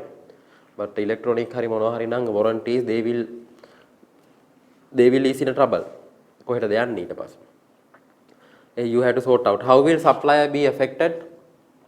So those things you have to check. That's a qualitative one, non-financial factors. Financial, you will check whether profit එකක් එන්නේ නැත්නම් for the period of time, in return on ROI නැත්නම්, then you will get the decision. Relevant cost, further processing decision. As I told you, when there is a joint products or two or more products separated in a process, each of which has a significant value compared to other. The byproduct is an incidental product from a process and has an insignificant value compared to the main product. So the point at which joint products and byproducts become separately identifiable is known as the split off point. Cost incurred,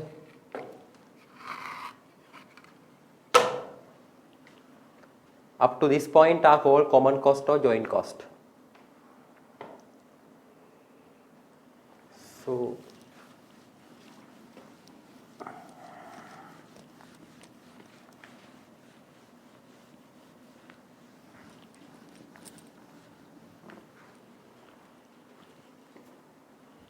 when there is a process of හිතුවත්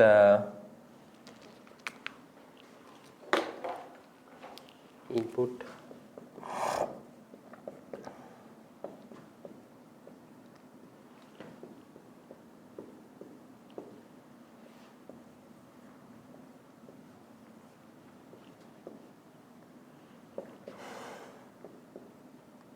right? So then you know joint products, it means 2 or more products will come in the same process, no? Ekama process එකේ right, here you will get output 3ක් එකපාර. Joint products, right? This is called joint products.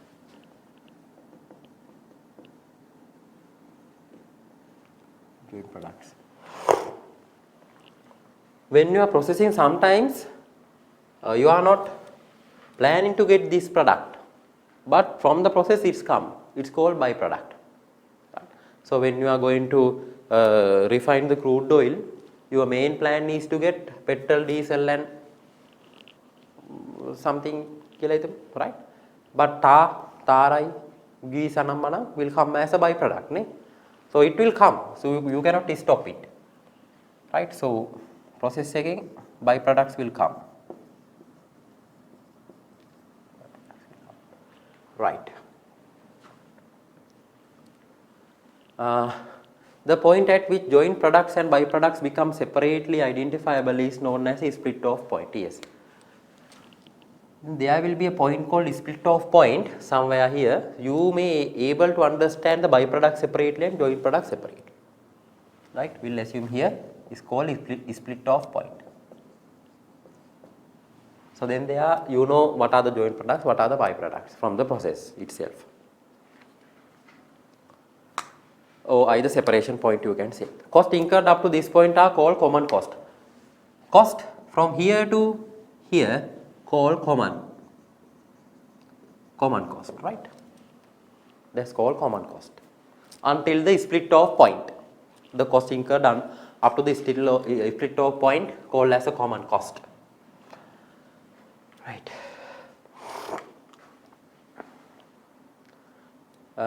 Common cost or joint cost.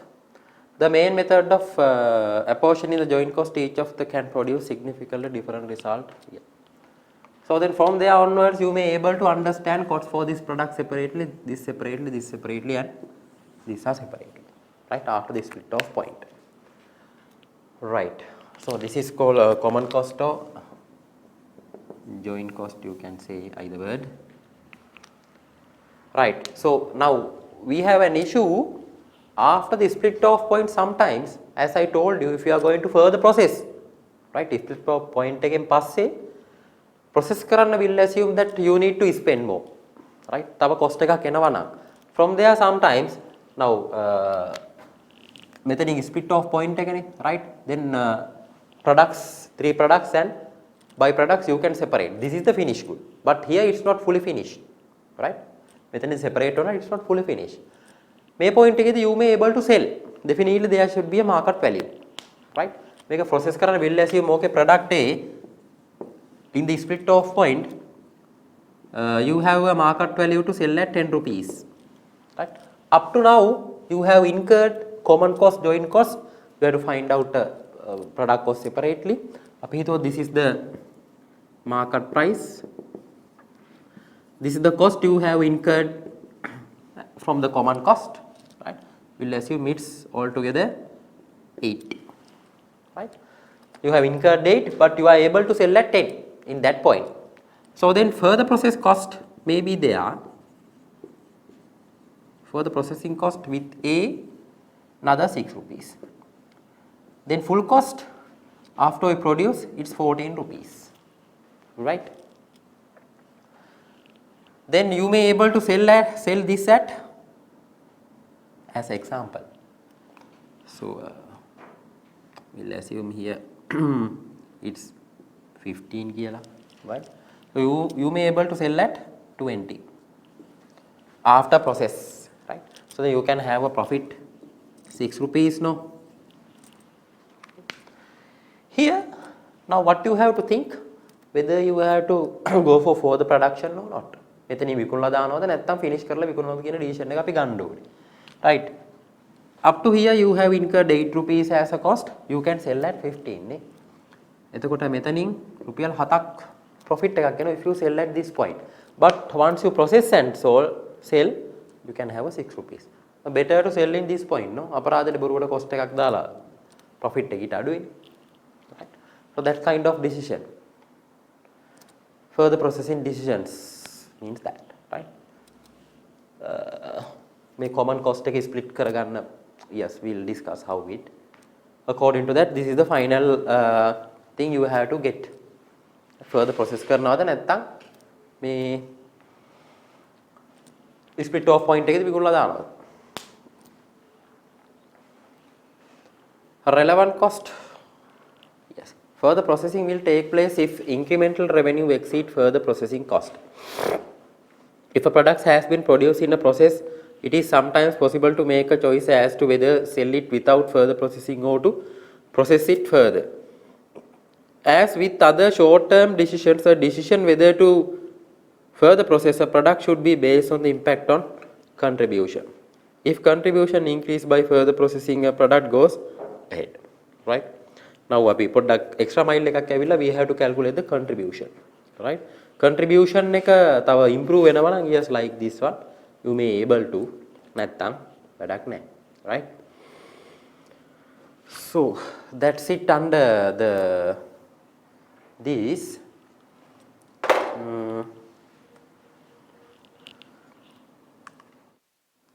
right. So we'll do exercise 1. The annual production capacity of ABC Limited, which makes product D, is 200,000 units. The company currently is operating at 85% of their activity level, right? Currently, the operating percentage.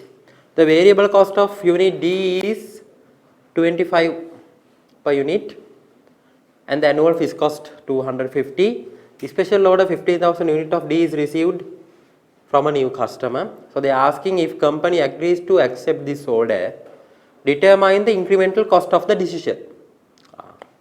Can you try?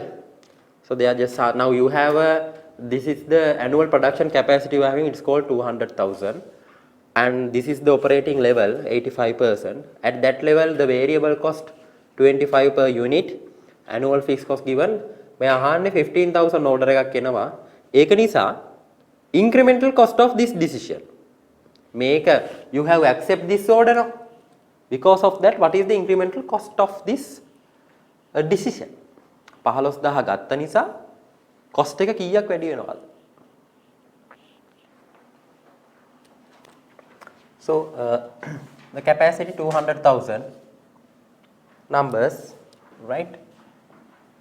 But you are operating 85% of that capacity, no? It means how much? How many? 170,000, no? 170,000 numbers. This is your current operating level. මෙච්චර ගාණක් දැන් මාසෙකට හදනවා, right? Or for the period. You are taking new decision to produce 15,000 numbers. New decision, right? 15,000 now. At this level, variable cost per unit, no? The cost of variable cost per unit will be 25 rupees, no? Then you can calculate total variable cost at that level, no? Right? Then current situation, 170,000 units into 25 rupees, how much? Right? Then you do like this, no? Current. Because of the new decision, you have to produce 185, no? 185,000 numbers. So then your next cost will be 185,000 variable cost per unit. You know question එක silent, then it's constant කියලා අපි දන්නවනේ, right? very වෙලාව question එකේ variable cost එක වැඩි වෙන්න පුළුවන් but වැඩි වුණ තැන ඉඳලා again constant. So we have to consider එහෙම මොනවත් නැහැ. You have to get the answer, then you have to find out incremental cost, no? Incremental cost of this decision. Simply 15,000 25 වැඩි කරත් හරි, right?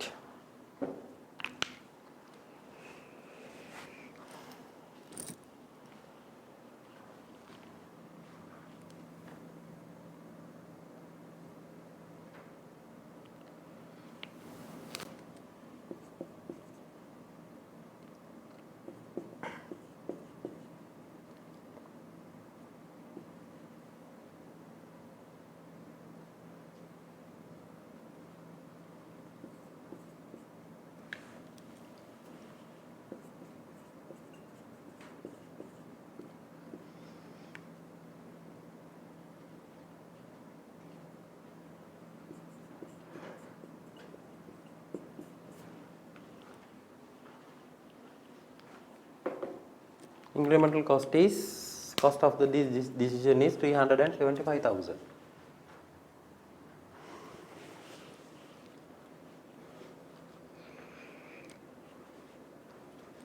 Then do number 2.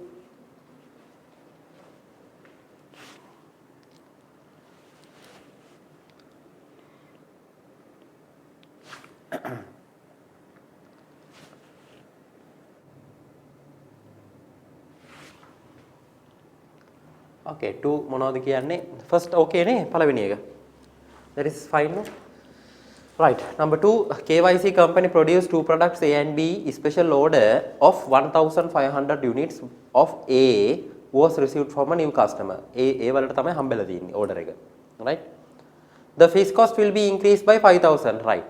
So මේ අපි දැන් decision ගන්න යද්දී we discuss on relevant cost.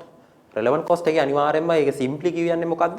Incremental cost. Cost එක මොනවා හරි reason එකක් නිසා increment වෙනවා නම් that will be relevant. Addition එක ගත්තේ නැට it not there no. So the question is always asking the relevant cost means incremental cost. එතකොට ගාන පටන් ගත්ත ගමන්ම so you can record yes because of that decision now what happened the fixed cost will be increased by 5,000. So that is a relevant. So increase of fixed cost 5,000 because of the decision. ඒක ලිව්වා. Due to the acceptance of this order. If the order is accepted, order accept කරොත් 3 units of product B already produced by the company will have to drop.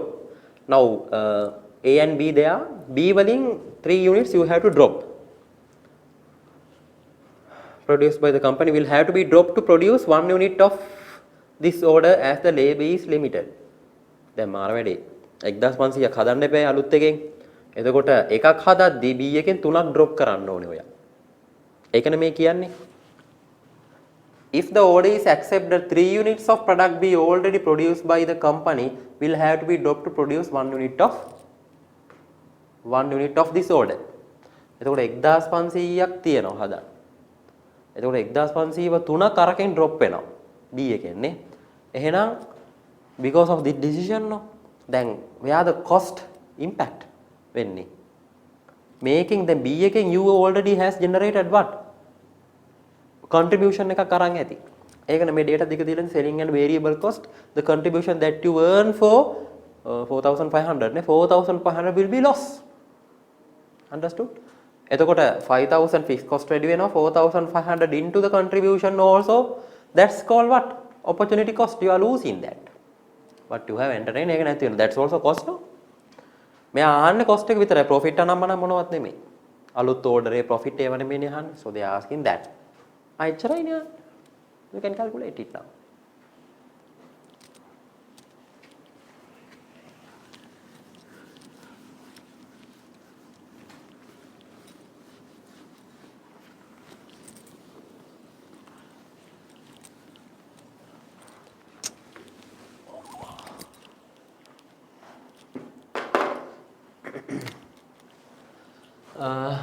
First one now anyway incremental cost of new order, right? So fixed cost increase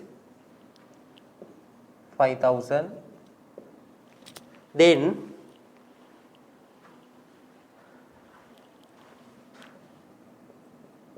losing contribution of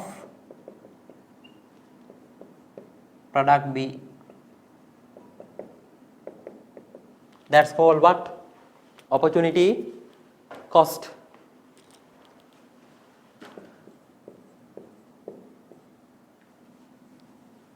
Opportunity cost.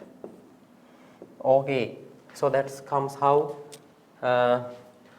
you are losing 1 product for 3 products for 1 unit of ne. So then 1,500 units are there, then you are using 3 B's means 4,500 B's you are going to lose, right? Then contribution of B will be selling price 20, variable cost 12,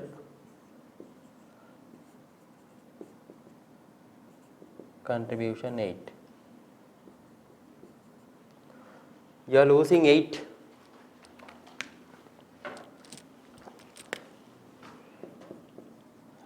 Right? 4,500 into 8.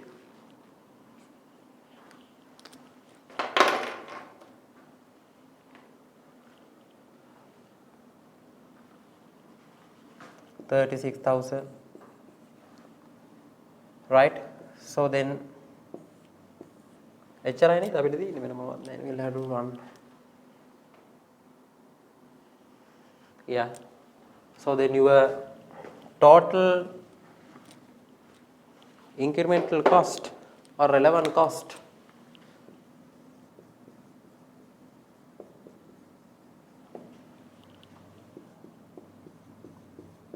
41,000.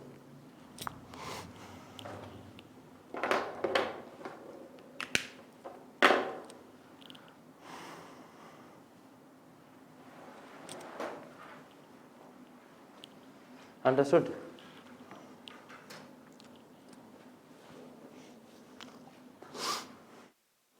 We'll do 4.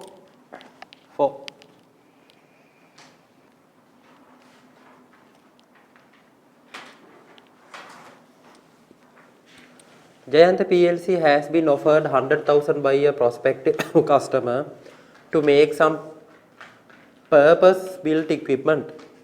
The extra cost of the material would be 30,000. Right? Okay. අපි බලමු requirement එක. Contract should be undertaken no. දැන් වෙන කතාවක් අහන්නේ right? Then the question is not asking what? The relevant cost or something. They are asking whether this contract should be undertaken or not. ඒ කියන්නේ අනිවාර්යයෙන්ම you have to based on what either contribution or profit හරි මොකකින් හරි decision එක ගන්න ඕනේ. cost එකෙන් බෑ. Right? Yes. That's how. අරක නම් cost එක. හරි. By a perspective එතකොට Jayanta PLC offered 100,000 by a yes the income of that job is 100,000 no 100,000 තමයි අපිට හම්බෙන්නේ දැන්. Make some purpose build equipment. The extra cost of the material would be 30,000. Because of that, to earn that 100,000, you have to spend another 30,000, right? There would be also be a requirement for 2,000 laborers, 2,000 labor hours to get that 100,000. Labor wages are 10 rupees per hour.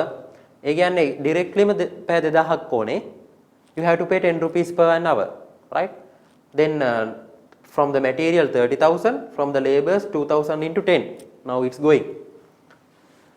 Apart from that, variable overhead is 5 per hour. Based on what? 5 per hour කියන්නේ මොන hours base කරගෙනද මේ අපිට තියෙන labor විතරනේ.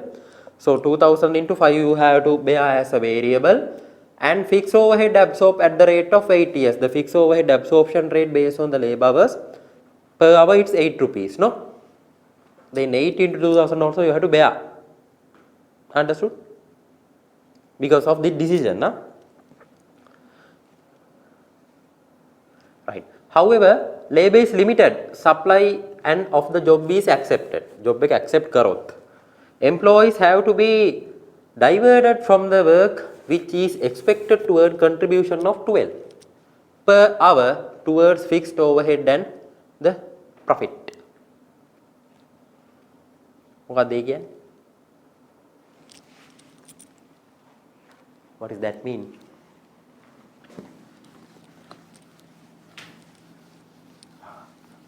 First of all, අපි cost එක ඔක්කොම දාගෙන ඉමු of this job. Right.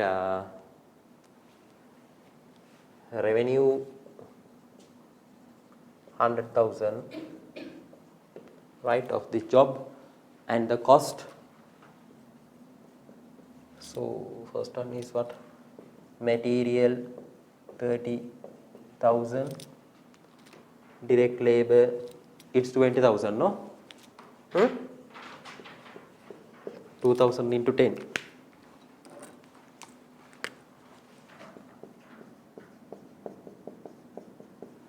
Right? Next one, variable overhead will be 2,000 into 5, no? 10,000.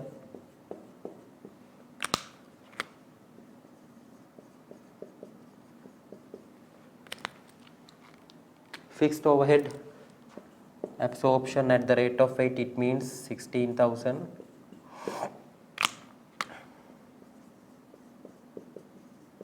Those are the costs, no? Right? ඔය ටික තමයි cost එක. ඊට අමතරව what has happened? Since the labor is limited, employee have to be diverted from the work which is expected to earn contribution of 12 rupees. රුපියල් 12ක contribution එකක් නැති වෙනවා කියලා කියන්නේ පැයකට towards fixed overhead and profit. What does that mean? Towards fixed overhead and profit. Fixed overhead. අපි අනිත් cost එක ඔක්කොම දාගත්තා. Now this is not actually cost, this called what? cost එකක් තමයි.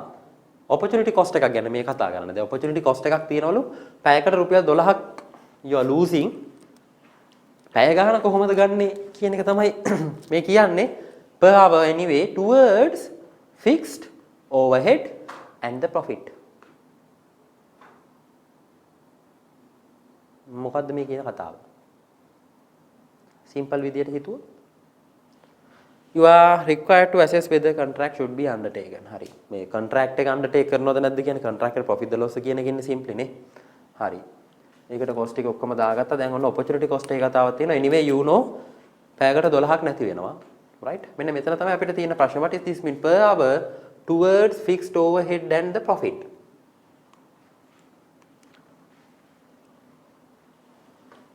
Diverted from the other work which is expected to earn contribution 12 per hour. ලොකු කතාවක් නෙමෙයිනේ කියන්නේ. contribution එකක් එනවල රුපියල් 12ක fixed overhead එකටයි profit එකටයි උඩින්. ඒ කියන්නේ ඒකට against. ඒ කියන්නේ මෙයා මෙතන කියන contribution කියලා that's fine. ඒ වචන දෙන්නට කිසිම issue එකක් නැහැ. අපි හිතුවොත් ඒක දෙන්නේ නැතුව දුන්නොත් එහෙම per hour towards fixed overhead and profit. ඒ කියන්නේ again the contribution. ඒකම තමයි define කරන්නේ. ඊට උඩින් එන්නේ fixed overhead එකට කලින් profit එකකට කලින් කියන එක තමයි ඔය define කරලා තියෙන්නේ same thing contribution කියලා දෙන්න දෙන කිසි issue එකකුත් නැහැ but contribution වචනේ තිබ්බේ නැත්නම් yes you must think right they are saying about the contribution right මොකද fixed production overhead එක වැඩක් නැහැනේ it will come it won't change no කොහොමත් අපිට මේ decision එකට අදාළ නැහැ කිසි issue එකක් නැහැ කතාව එහෙනම් පැයකට රුපියල් 12ක් නැති වෙනවා so what are the hours based on the labor hours තමයි අපිට ගන්න තියෙන්නේ so opportunity cost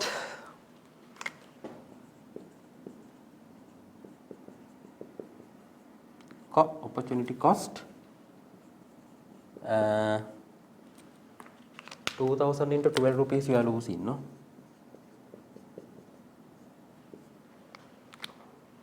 that is comes 24,000 no okay now what are the total of the cost 50 60 66 90,000 the 100 ne mara case so the total cost will be 100,000 then profit 0 what do you think ගන්නවද නැද්ද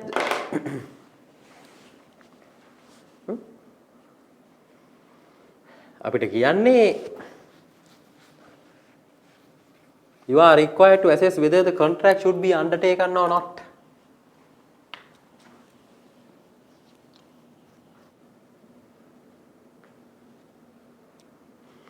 what do you think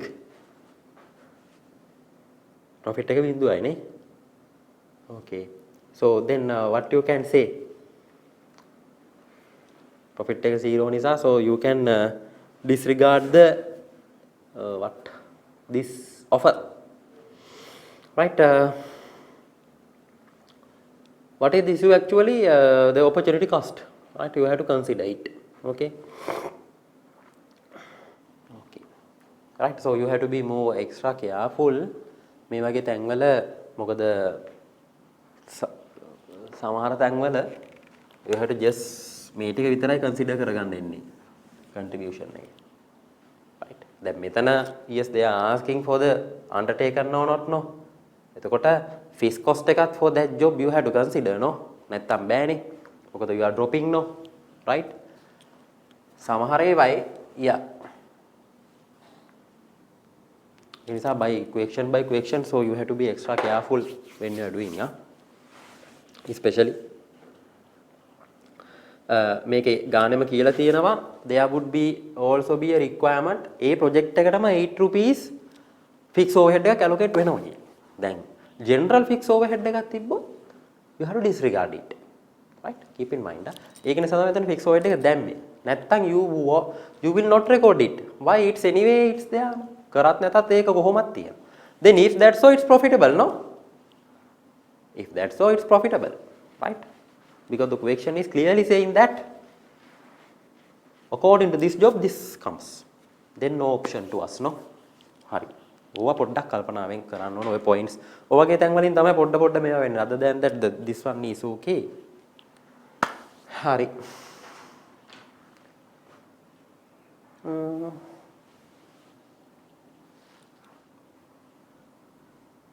Shall we do 6? Quickly you can do formula ටික දාලා හදාගන්න තියෙන්නේ.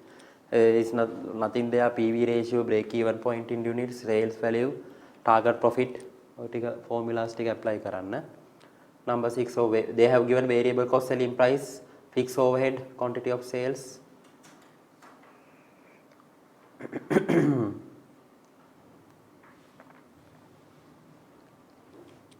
question number 6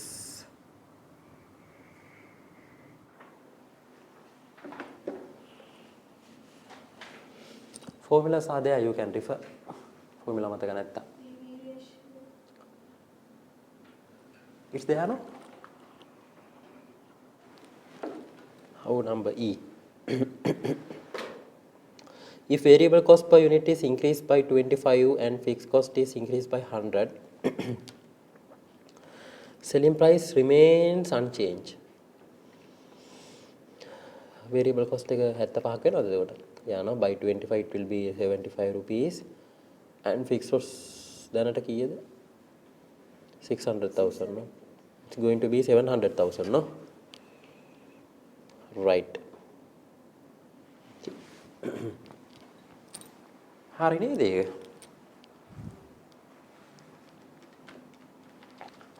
so the number 1 කීයද PV ratio එක 40 නේ how it come contribution to sales 40 into 100 දාවේ 40 into 100 so 40% number 2 BEP equal කීයද බෙදුවේ fixed cost divided by contribution per unit no එහෙමද ගත්තේ right 600,000 divided by 40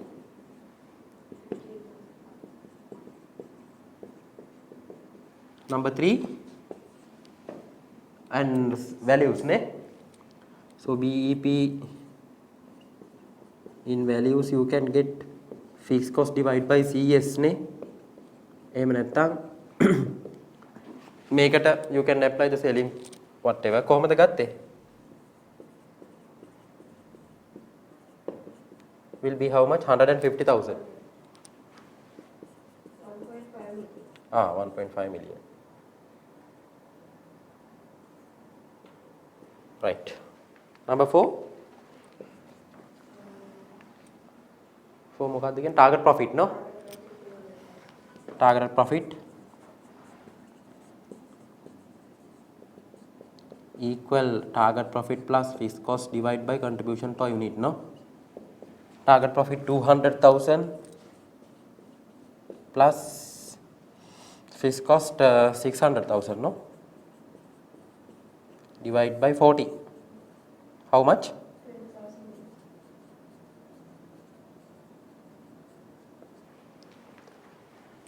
number 5 will be sales price remain unchanged you know new variable cost will be 75 how it's come 60 into 25 ne right contribution nega 25 new contribution. So आप මොනවද දාන්නේ? ආයි break even දාන්නේ එකේ. break even point එක fixed cost එකත් වැඩි වෙනවනේ. Fixed cost will be increased to 700,000. Then contribution per unit 25. කීය දෙන්නේ break even point? Profit එකකුත් තියෙනවා. Profit? How much? 36,000. So that's how the formulas. Right. So we'll go for exercise 20. Read it out.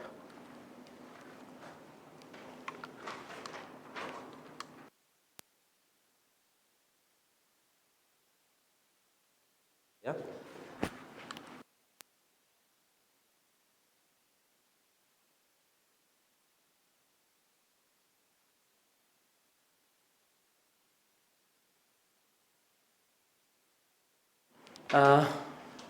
GMC PLC makes the products X and the cost of structure per unit is as follows. Direct material 300, direct labor 200, variable overhead 100, fixed 150, altogether 750. Annual production capacity of product X is 1000 units. That's the annual capacity. GMC PLC has agreed with the purchasing managers of the company to continuously provide product X at 625 per unit.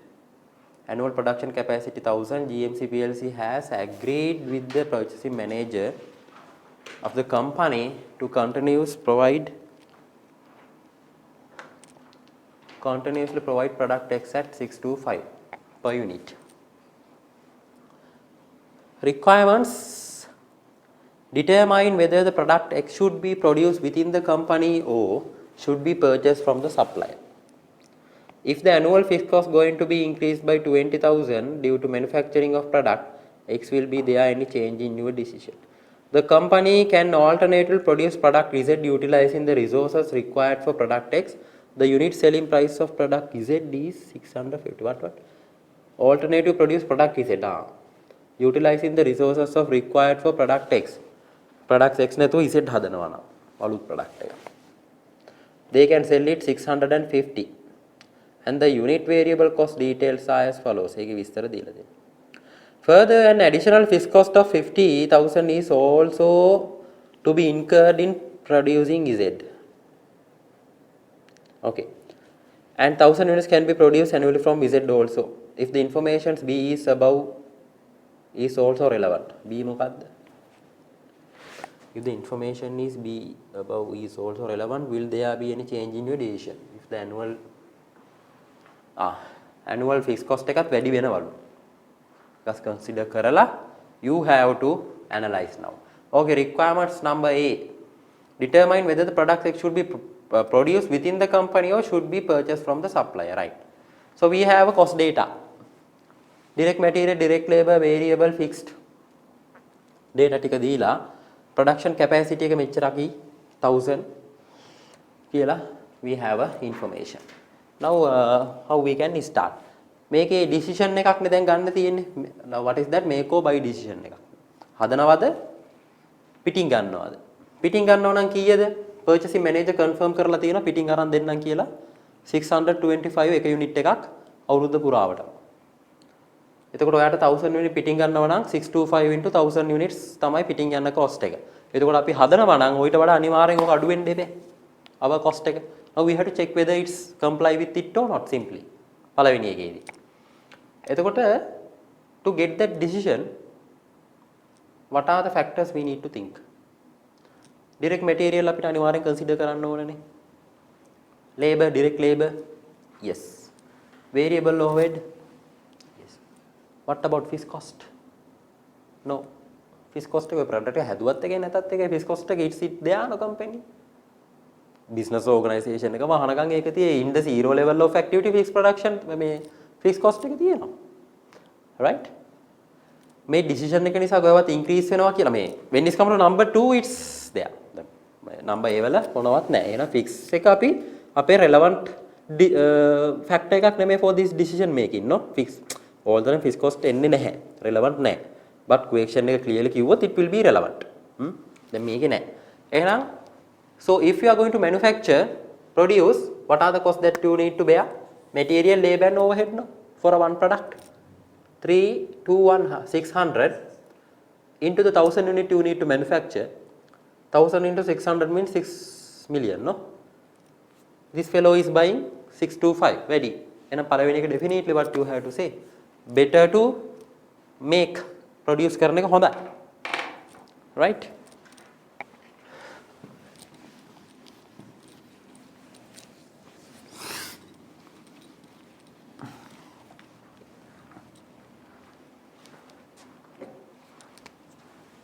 so අපිට option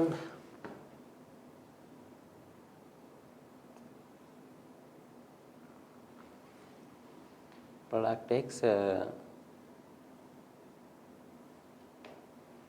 අපි option 1 කියලා දාමු option 1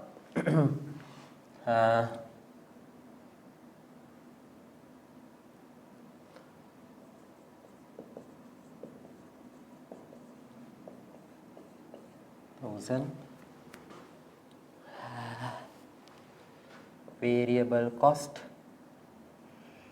will be 6 million no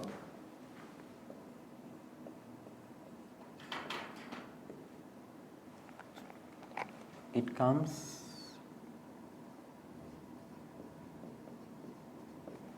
right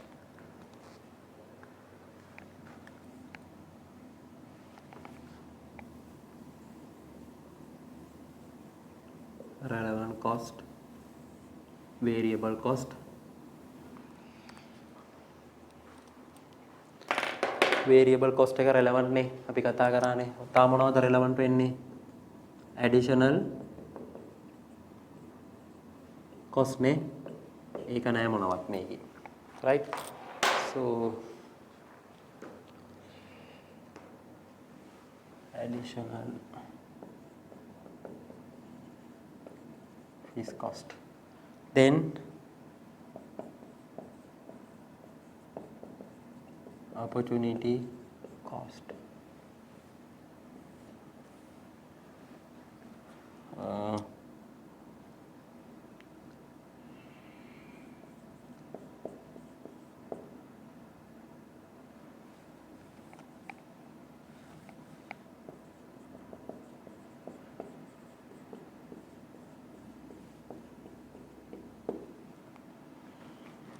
final cost then if you are going to buy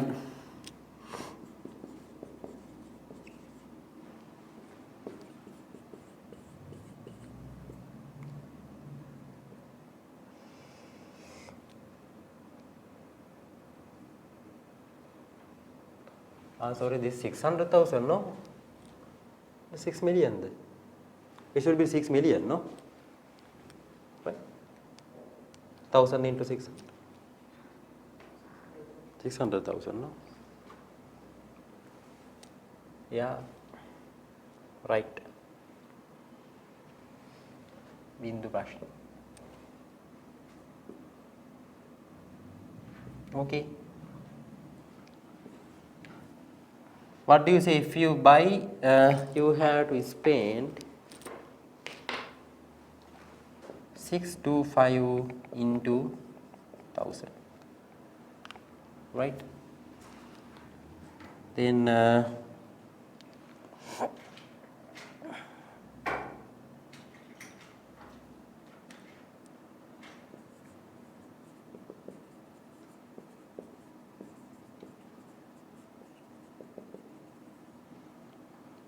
saving on producing product karama you can save 25,000 in the first scenario right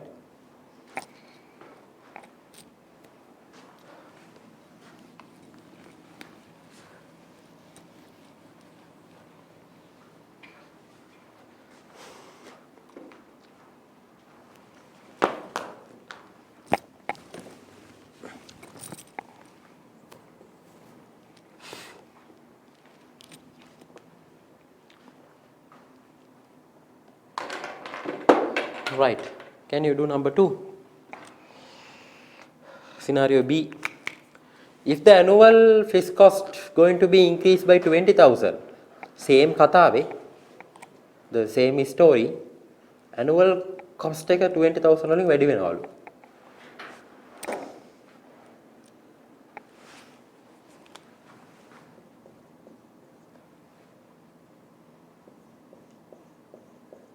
Annual fixed cost එක. Additional fixed cost will come as a 20,000 then. Opportunity cost එකක් ගැන no any. If by again you can save still 5,000, no?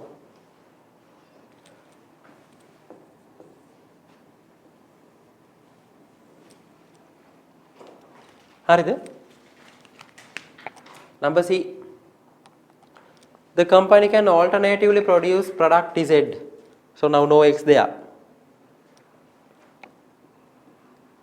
Utilizing the resources required for product X, the unit selling price of the product Z is 650.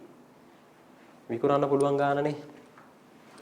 And the unit variable cost details are as follows. Material, labor and overhead. What is the total for it?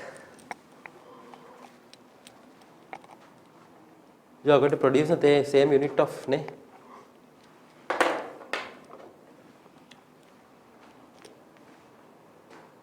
Can they see this from this side?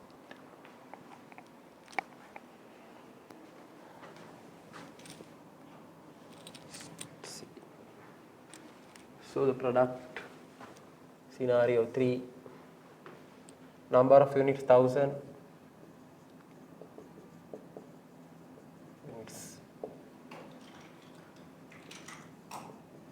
Relevant cost, variable cost,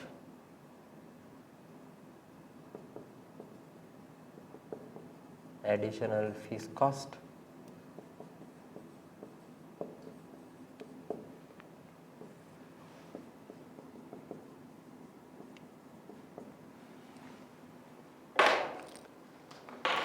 so variable cost will be key the total එක මෙතන.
Now here what are you going to do?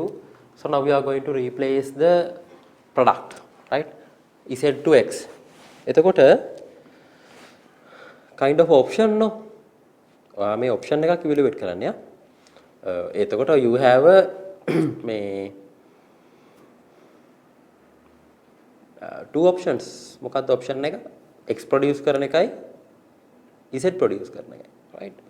එතකොට so X we know, SK performance we know, right? Relevant cost එක variable cost will be 600,000.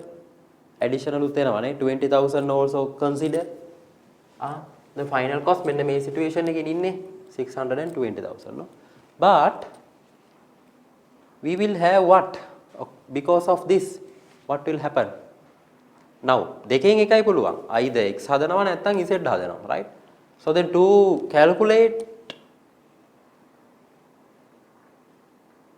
opportunity cost, what we have to do? So we have to find the opportunity cost. It means x හැදුවොත් දැන් x නේ කොහොමද anyway you are going to produce. z හැදුවොත් what will happen to the business?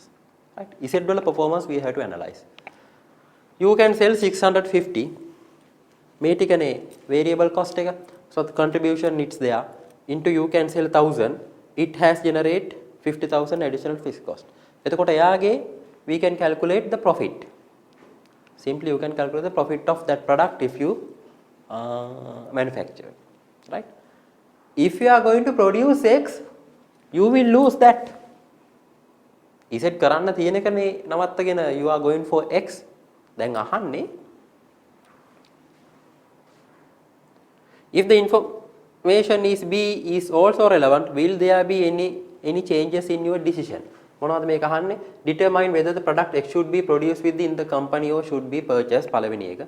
If the annual fixed cost going to be increased 2,000 due to the manufacturing of product X, will be there any changing in your decision? ඒ කියන්නේ අපි අනිවාර්යයෙන්ම X හදනවා. කියන්නේ our base decision is produce X. ඒක හදනවා නම් if you are losing this one, what is the decision කියලානේ අහන්නේ. Okay. So for that purpose, we need to calculate what? Opportunity cost of the Z. Ne? So opportunity cost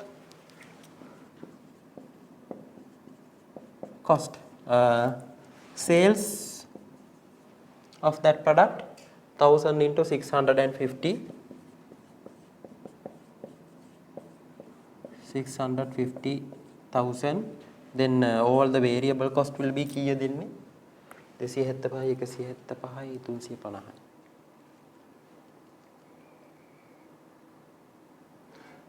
475 නේ total variable cost නෙමෙයි 575 නේ. Total variable cost will be 575 into 1,000 units. 575,000. Then you can get the contribution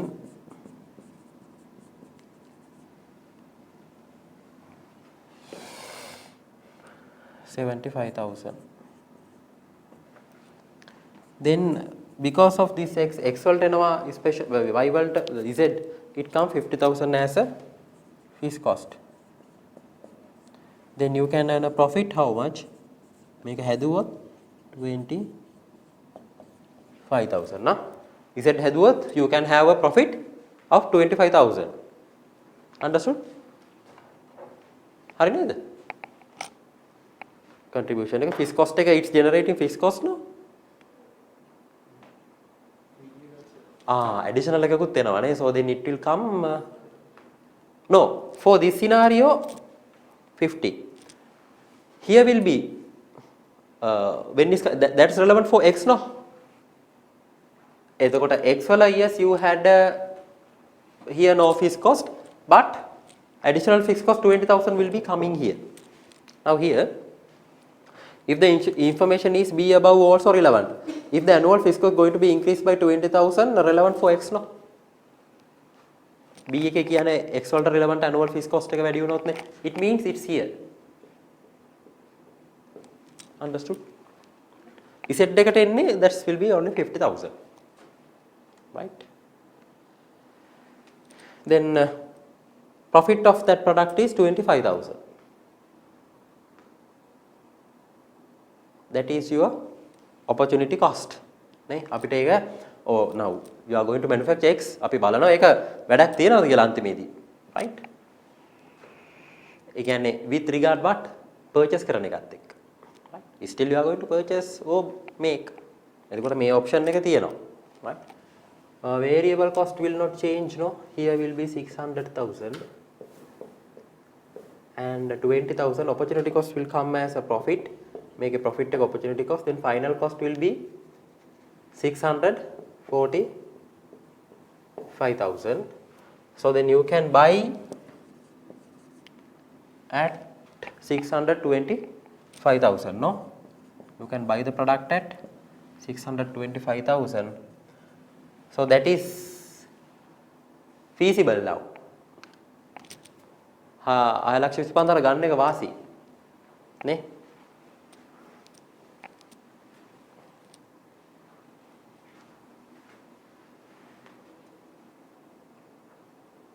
Right? මේ focus එක වෙනස් කරගන්න එපා. මොකද focus is to make or buy. X අරගන්නවද හදනවද? හැබැයි මේ දෙක කරන ගමන් Z එකකුත් එයාට හදන්න පුළුවන්. Right? So then definitely Z will be the losing one. එහෙම එකකුත් තියෙනවා කියලානේ කියන්නේ. Right? So therefore definitely it will be the opportunity cost එකට එන්නේ. But අපේ major decision is based on the final cost and buying, right? එතකොට මේකේ හැටියට this will be where to buy. This one produce, this also better produce, this one buy. Final decision එක buy කරන එක අපිට වාසි. මොකද with the opportunity cost it is useless. Opportunity cost එකත් එක්ක තේරුමක් නැහැ. Right? So therefore you can buy it from outside that 625. විකුණන ගාන මොනවද දීලා නැහැ because of that අපිට profit මොනවත් හදන්න ඕනෙත් නැහැ ඇත්තටම. So right? So you are just checking from the cost.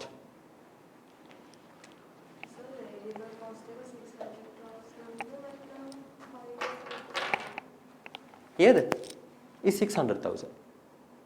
575,000 මෙතනනේ. The Z will be your opportunities cost. So instead of X, එයාලා X හදන්න නැතුව Z හදන්න පුළුවන් කියලානේ කියන්නේ. That will be the opportunity. Right? They have option. But anyway, we are going to find out whether it's worth to buy or produce. Right? ඒක කරනකොට Z උත් හදන්න පුළුවන් කියලා එයා කියනවා. So එතකොට you will definitely drop the Z. But you are find out whether buying or manufacturing.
Okay.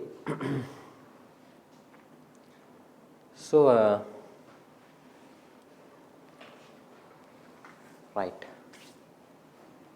So exercise 21 also good. ඒකේ පළවෙනි එක, so no need to do the big calculation. Quickly මට හදලා කියනවාද නිකන්. අපි මේ others will do. This is bit good පොඩ්ඩක් නිකන් by read it and you can get the answer. 21 වල A එක හදන්නකෝ, whether amplitudes by කරනවද outside නැත්නම් හදනවද කියන එක. Exercise 21.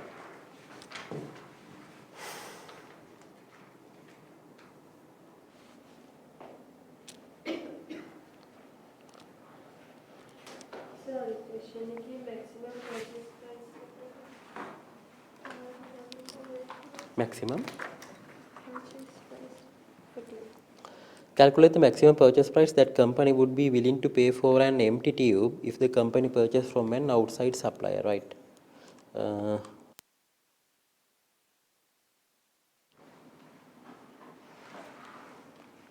Okay. So, right. Right. So we'll refer Yanakota Gam. Investment appraisals, right? In there, we are going to discuss actually, which is payback, right? ARR, discounted cash flow, annuity and perpetuities, working capital and profits, NPV, capital investment appraisal, IRR, NPV versus IRR, right? So investment appraisals. So why you need to appraise the investment? What do you think? What is the reason to appraise? Now investment එකත් appraise කරන්න ඕනේ. The reason? What do you think? So because of the opportunity cost actually. Why? You are investing your assets no basically. You have option. You have a 1 million in your hand, cash here, right? So there are a lot of options that you can do. No? ඒකෙන් කරන්න පුළුවන් ගොඩක් දේවල් තියෙනවා. Right? So you can invest. Investment ගත්තට පස්සේ various places තියෙනවා invest කරන්න. You can invest in the banks, treasury bills, පොලියට දෙන්න පුළුවන්. එහෙම නැත්නම් වැඩි තැන් වල දාන්න පුළුවන්, right? Which are not approved. Seed to දාන්න පුළුවන්. එක එක ඒවා තියෙනවානේ. People can do, right? එහෙම නැත්නම් you can buy a motor vehicle, asset එකක් ගන්න පුළුවන්, ගෙදර හදා ගන්න පුළුවන්. කාලා නැතිම ඉවරයක්ම කරලා දාන්න පුළුවන් 1 million. Can do no. Lot of options you have. So according to the options, the return will be vary. Return එක වෙනස්. Right? So then, but you have only 1 million. Option ගත්තොත් එහෙම 100ක් විතර තියෙනවා. You have one resources. එච්චරයි තියෙන්නේ. එච්චර only one asset, but it has lot of options, right? Where you can invest, use, right? The income or return that you can get from the same resources will be vary according to according to way of that asset is using. 1 million use කරලා ලොරියක් ගන්නවා. Again, you will run it for the business purpose. Kind of another investment, නේ. ඒකේ return එක එන්නේ වෙනස් විදියකට. It will come may reduce cost වෙලා එන්නේ. කියන්නේ අපි හිතුවොත් so far you don't have anything, rent එකට තමයි ලොරියක් business එකට use කරේ. Now that rent cost is not there, right? ඒ විදියට තමයි යාගේ return එක එන්නේ. Okay. Directly you will invest in the fixed deposit එකක දානවා 1 million.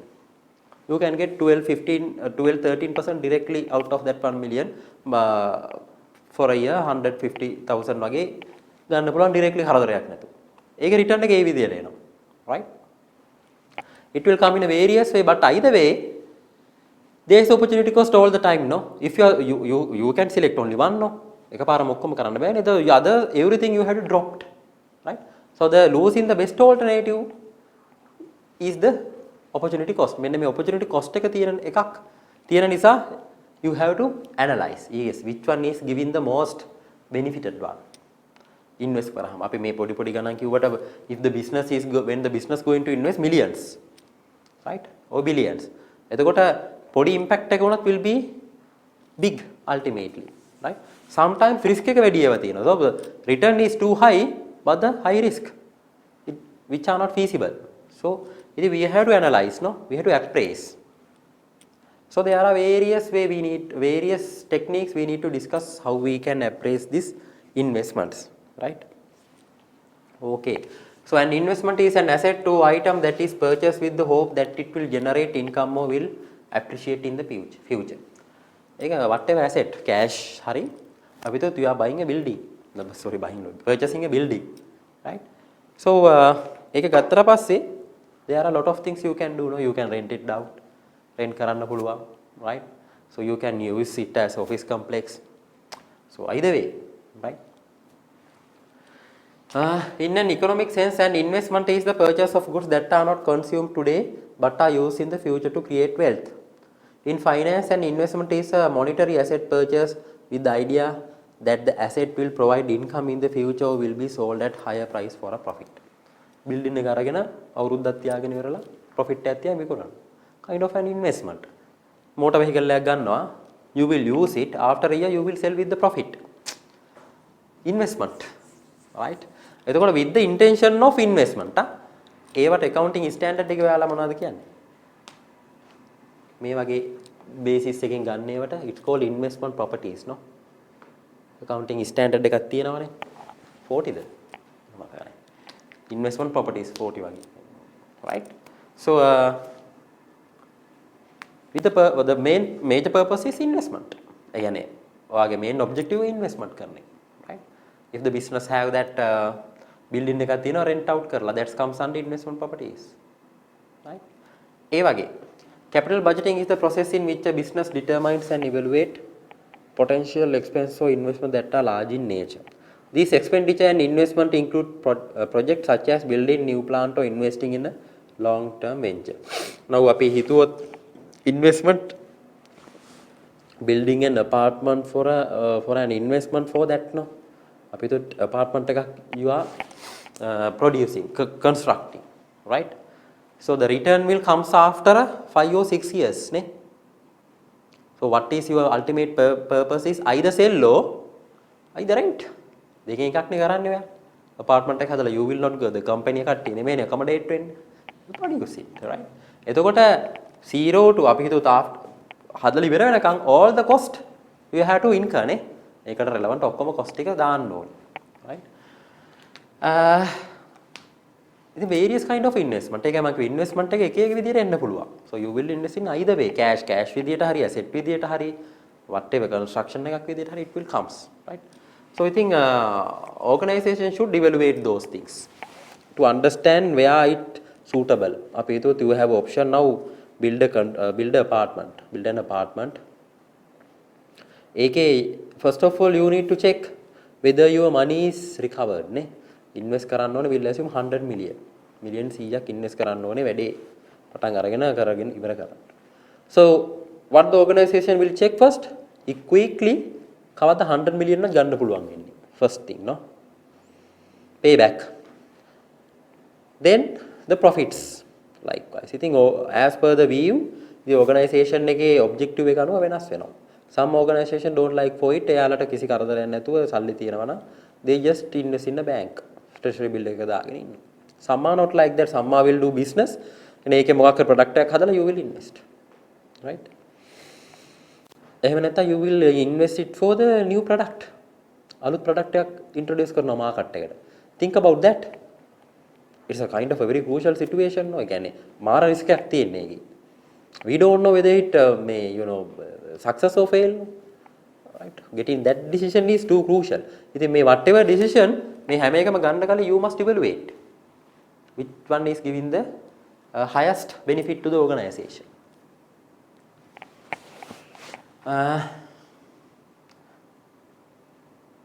So the process is capital budgeting determines evaluate potential expenses or investment that are large in nature. I think millions billions වලින් investment කතා කරද්දී so you need to evaluate.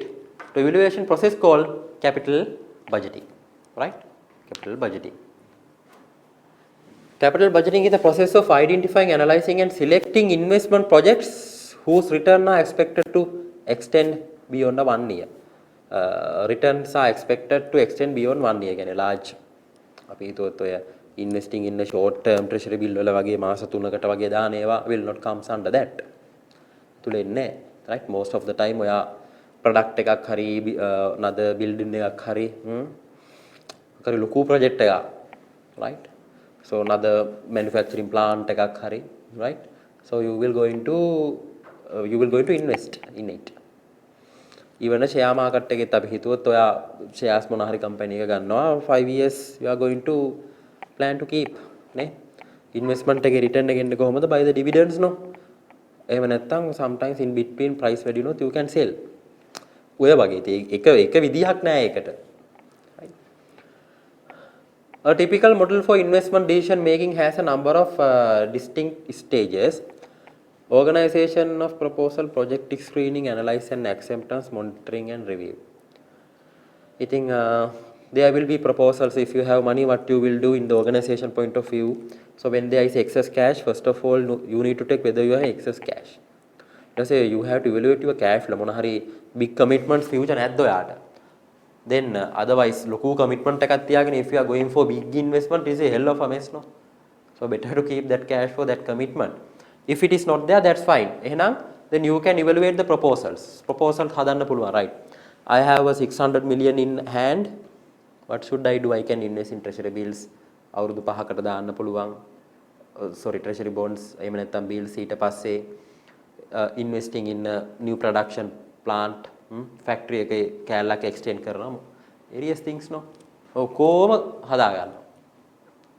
Then you will do screening. Analyze කරනවා yes. Make understand කරනවා then ඔක්කොම එක line එකකට දා ගන්නවා then you will analyze yes which one is more suitable in the various way payback කියයි IRR ARR ඕක දාලා then එකෙන් final one you have to එකයිනේ පුළුවන් හැමතිස්සෙම you have to accept collectively ගන්න ඕනේ decision එක then you have to check whether period of time මේ විරුණාම yes if it is it in line or not right investment එක ඉතින් මේක අපි decision එක ගන්න ගියාම so we need to consider the relevant cost of investment appraisal include opportunity cost, working capital cost and wider costs such as can you highlight? Opportunity cost, working capital cost and wider cost such as an infrastructures and human development cost. Non-relevant cost include highlight කරන්න ගන්නේ note non-relevant cost include past cost and committed cost. Okay. So relevant cost for this one definitely opportunity cost එක ගන්න ඕනේ. ඒ කියන්නේ investment එක appraise කරද්දී එතකොට you have to get the opportunity cost as well lah. එතකොට මේ investment එකේ income එකයි plus the losing of the other opportunity you have to put as a cost. Against the income you have to check මේක feasible ද නැද්ද. Working capital cost and wider cost කියන්නේ project එක කරන් යද්දී you may need some other additional equipments hari infrastructures hari මොනවා hari you may need those cost. So the non-relevant cost include past cost and committed cost. Non-relevant cost එක අපි දන්නවා committed cost or sunk cost. Past cost කියන්නේ sunk cost which is not relevant අපිට වැඩක් නැහැ. Relevant benefits from investment include not only increased cash flow. Cash flow වැඩි වෙන එකම විතරක් නෙමෙයි relevant benefit එක. But also saving and better relationship with customer and employees. Yes, when this comes to the financials, because of this investment, your cash flow, another new cash flows will come. That is your income, right? So non-financials විදියට මේ options දෙක you can say qualitative factors, right? But in the financials way, cash flow increase in the cash flow will be there, right? Capital budget will normally be prepared to cover a longer period than sales, production and resource budget, say from 3 to 5 years, although it should be broken down into periods matching those of other budgets. It should indicate the expenditure required to cover capital projects already underway and those it is anticipated will start to 3 to 5 year period, say of the capital budget. So capital budget it will run for 5, 6, 7 years, right? එතකොට ඒකේ තියෙන cash flow in and cash flow out will be there. The budget should therefore be based on the current production budget, future expected level of production, and long-term development of the organization and industry as a whole.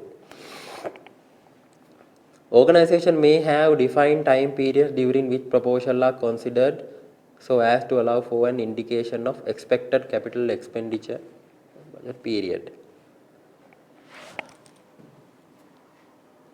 Alternatively, proposals may be accepted on a regular basis, allowing greater scope for an investment in unanticipated opportunities. Projects which emerge during a budget period may be disadvantaged compared with those anticipated when the budget was set. However, a specific fund will not be set aside for them in the budget. If funds are limited, such projects may be undergo more rigorous analysis than anticipated. So, ultimately, so when you are going to capital budgeting process again, you will set a capital budget now. It's mean capital budget means now we know best. You will select the best option out of that opportunity cost ඔක්කොම දාලා.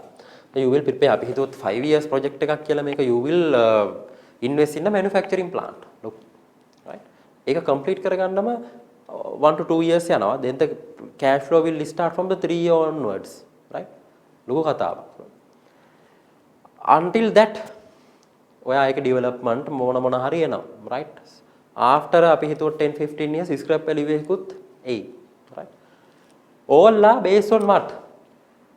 Forthcoming future no assumptions. මේ assumptions underline උන් නැත්තම් ultimately ලෙසි මොකේ කරගෙන යද්දී there will be a big issue comes. අපි හිතුවොත් you have not taken approvals to produce construct the building there. building මේ භාගයකටත් වඩා හදලා ඉවරයි. ඔක්කොම investment appraisal කරලා. The government is demanding now. You don't have a proper the approvals to build. Legal case එකකටලා දැන් it's held up. In vain no. The capital budgeting කරන්න පුළුවන්, right? But before you have to goes, you have to analyze the feasibility of the investments.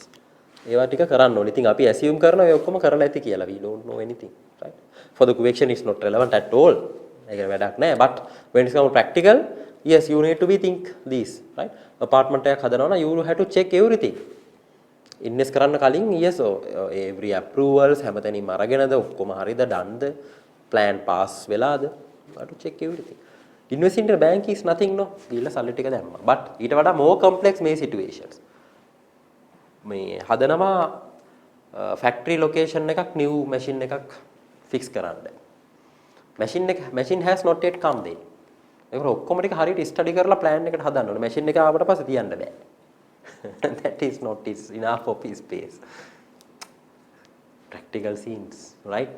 Oh, I think. ඒ කියන තමයි මේ here is decided unabnormal. You can abnormal නෑ. Sorry, the normal නෑ. Abnormal cash flows will occur. ඒවා આવොත් එහෙම you may not able to get the final output, final planned income, right? ඒක තමයි මේ දිගටම කියන්නේ. Here important thing, specific funds will not be set aside. Yes, ඒ වගේ situation එකක් තිබ්බොත් no specific funds අපි එහෙම generate කරගන්නේ නැහැ, right? Set aside for them in the budget. If funds are limited, such project may be undergo more rigorous analysis than anticipated. එහෙම නැත්නම් අපි ලොකු අමාරුවක වැටෙනවා, right? So you have to find the funds and all the things. අපි તો you are projecting cash පටන් ගන්නවා by the 3 years time. එහෙම නැත්නම් සාමාන්‍යයෙන් තියෙන්නේ very first year එකේ ඉඳලා එනවා කියලා. හරි අපි හිතුව 3 or 4 years එකේ එනවා. It is not coming. Third year එකේදී නෑ sales. So මාර ප්‍රශ්න right? Yes. Then you must have some way to fund it, no? Fund කරගන්නත් way එකක් තියාගන්න ඕනේ අපිට. Right, we'll see. Project to justify the allocation of funds. Budget limits or constraint might be imposed internally or externally. Budget limit set කරන එක it's up to you. The imposition of internal constraints which are often imposed when managerial resources are limited is known as a soft capital rationing. So Hard capital rationalizing occurs when external limits are set. So we can discuss when we are doing, keep in mind. Project can be classified in budget into these that generally arise from top management, policy decisions or from sources such as mandatory government regulations. And those that too tend to be appraised using the techniques covered in the next. I think as I told you, policy decisions ගන්නකොට මේකම කතාව ඉතින් තියෙන්නේ. ඔක්කොම you have to check, right? All rules and regulations, everything.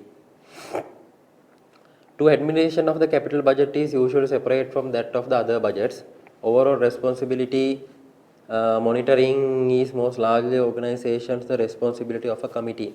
ඉතින් ලොකු ගණන් වල investment තියෙනවා නම් වෙනමම committee එකක් there will be. දැන් ඔය තියෙනවානේ committees. So basically in the basic listed company you may have audit committee, remuneration committee, related party committee over තියෙනවා. ඊට අමතරව you can have that capital budget committee. එතකොට ඒ කියන්නේ ඉතින් millions billions වලින් invest වෙන ඒවා තියෙනවානේ. Right? So then you can have. එතකොට that committee is responsible for everything. එතකොට then they will do big analysis. Accountants ඔක්කොම ඉන්නවා. So expenditure up to 75 million may be approved by individual divisional management. For example, මේ තියෙන්නේ ඉතින් එහෙම තියෙනවා නම්, right? So it's not bad. So investment analytics and acceptance. So there are steps. Step 1, 2, 3, 4, 7. Now you are going to analyze it means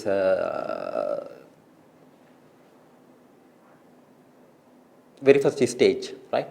So you have resources. Now we are going to find out which one is good. Complete and submitting standard format financial as a formal investment proposal. General thing, මේ නිකන් organization එක වෙන ටිකනේ. Classify the project by type. Project 4-5ක් තියෙනවා හිතන්නකෝ. Okay, product එක develop කරන්න පුළුවන්, factory extend කරන්න පුළුවන්, බැංකුවේ සල්ලි දාන්න පුළුවන්, බ්ලොරියක් ගන්න පුළුවන් ඔය වගේ. ඔන්න ඔය වගේ ඔය ටික you will ඔක්කොම analyze කරනවා. Carry out financial analysis of the project. ඉතින් payback එක IRR, ARR ඔය දාන ටිකක් දාලා feasibility study කරගන්නවා, right? Then compare the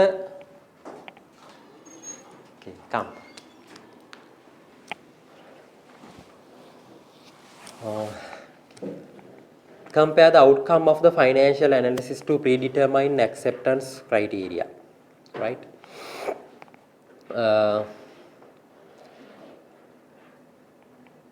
So you will analyze and you will analyze again. You will find out which one is giving more best benefit, right? Then consider the project of the light of the capital budget for the current and future operating periods.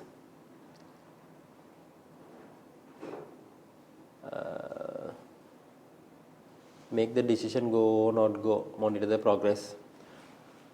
Okay, so then keep in mind there's not that much required, right? So capital budgeting process. So finally you will get the decision to go or not take, and you will select one. Others you will drop. Then after that you will check the progress, right?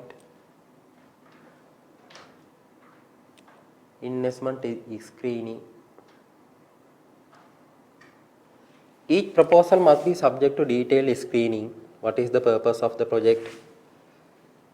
Does it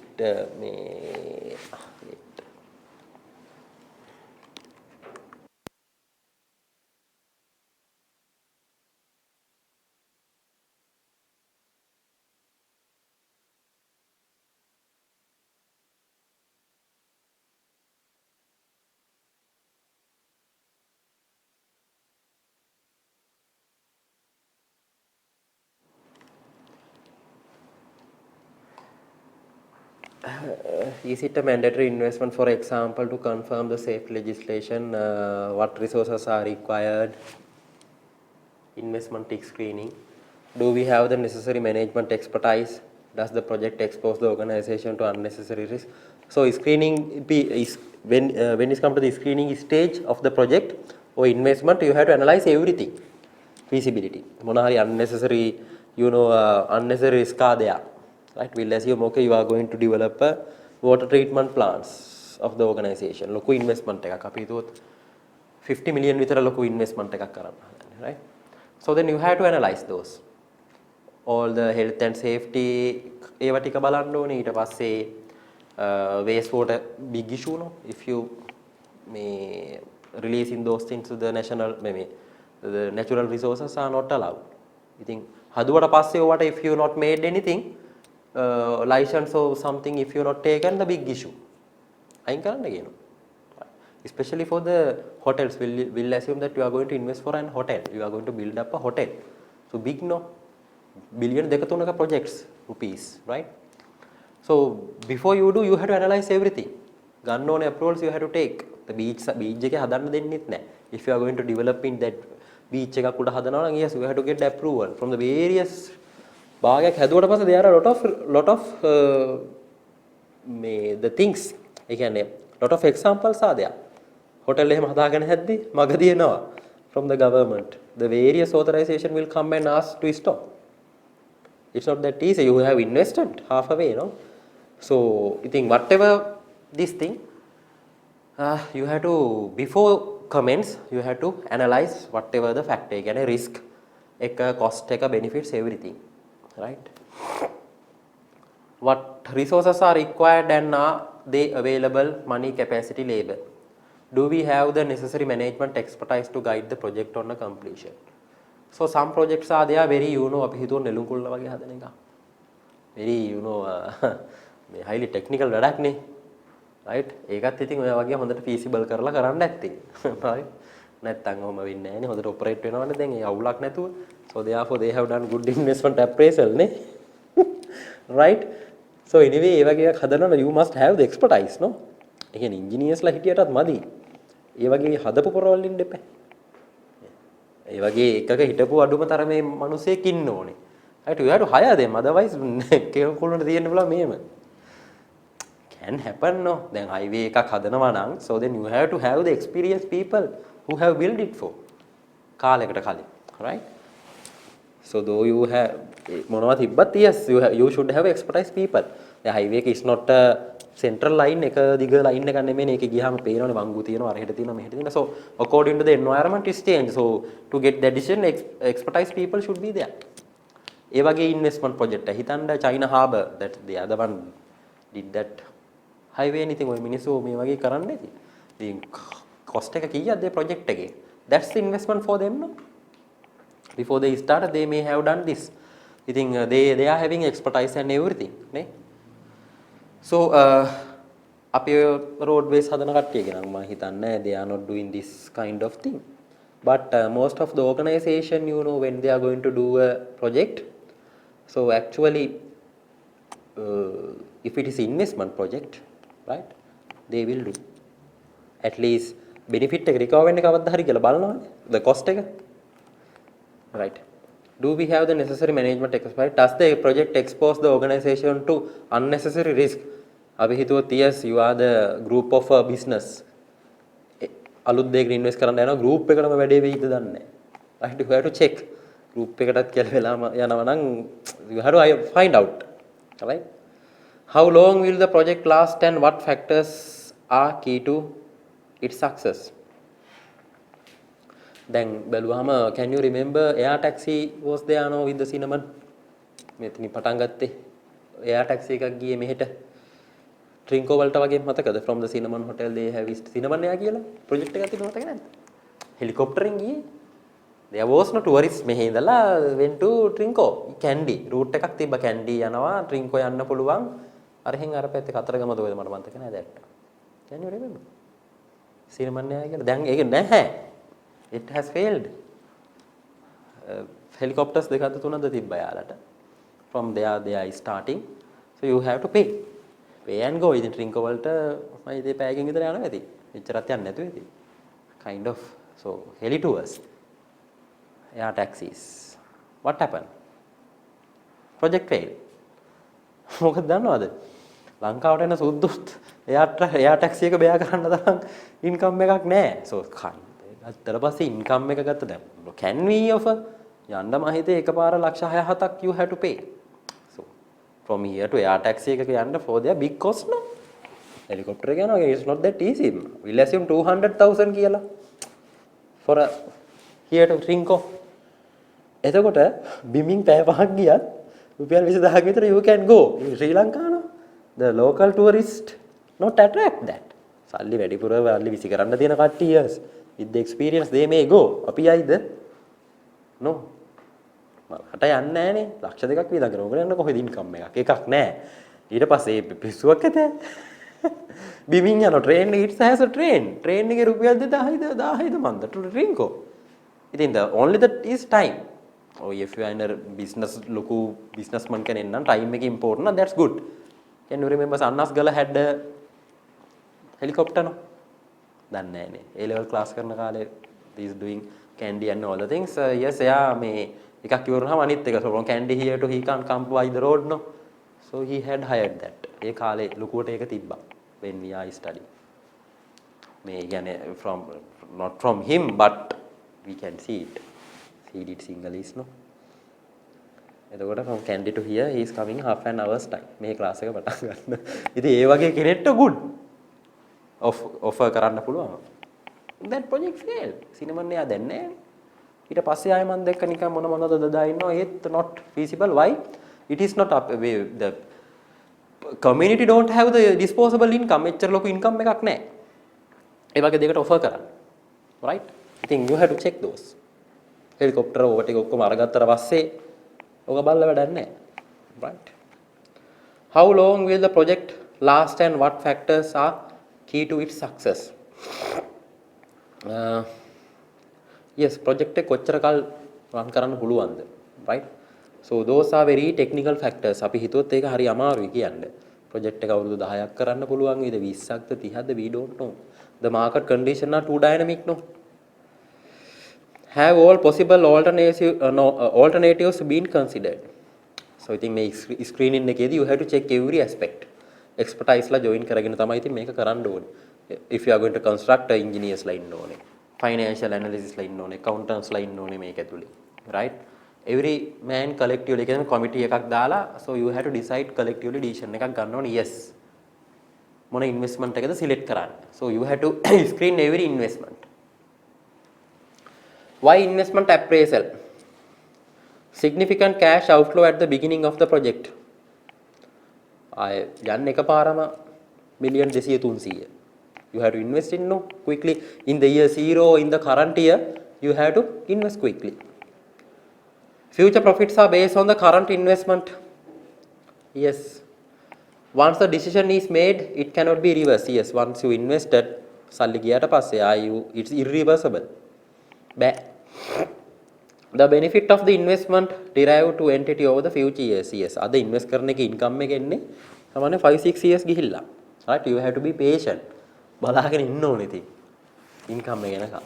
So එතකන් the cost if you are going to develop a new product research and develop කරලා කාලයක් යනවා to the comes to the market එකට ආව ගමන් fail වුණොත් එහෙම ඔක්කොම ඉවරයි. Right? So I think very crucial.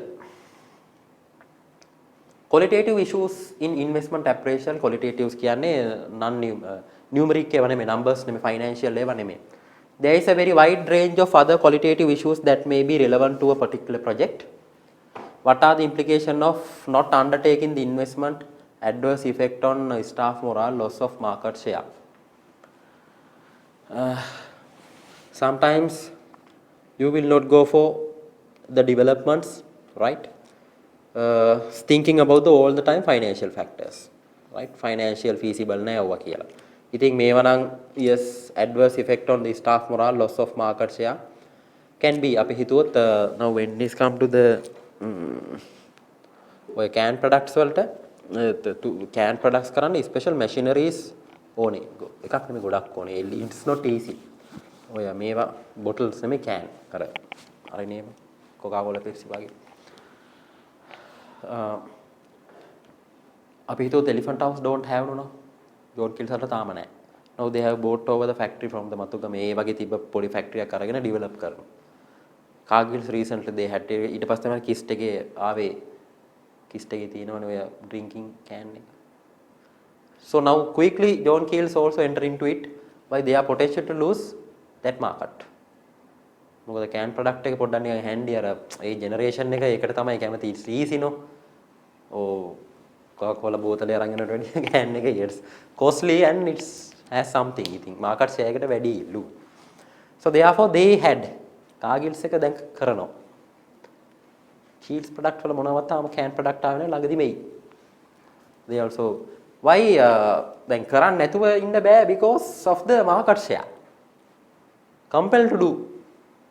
Competitors ලා කරනවා then you have to do no. Otherwise you will lose the market share definitely.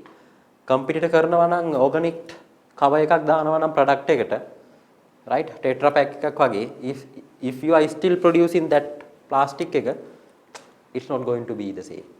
වෙනස් වෙනවා අනිවාර්යයෙන්. Right so I think you also has to do follow. ඒකට relevant machine ඔක්කොම ටික ගේන්න ඕනේ. Right it's not that easy. I think if you want to be in the market you have to competitive විදියට ඉන්න ඕනේ නැත්නම් ඉතින් so your market share will be loose.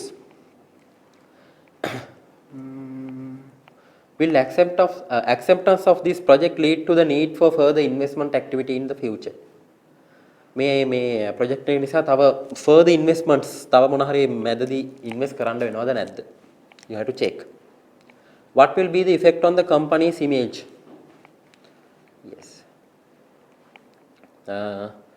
Will the organization be more flexible as a result of the investment and better be able to respond market and technological changes?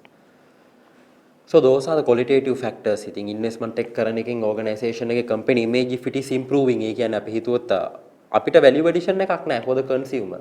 Sometimes this may be to the environment. අපි හිතුවොත් organic ඔය දැන් වෙන Nestle එක අමාරුවෙන් අර බටේ හදලා තියෙනවනේ මේ කඩදාසි වලින් මයිලෝ එකේ පැකට් එක තාම plastic බටේ හදාගෙන right so to do that ලොකු cost එකක් යන්නේ ඒ වැඩේට right it's not that easy. The benefit is not to us. අපිට මොකෙන් බිව්වත් එකයිනේ. උන්ටත් additional cost එකක් ඒක. කාටද benefit එක එන්නේ to the society no one day. ඉතින් හරි අමාරුයි but company is trying to what? Trying to gain a company's image එක.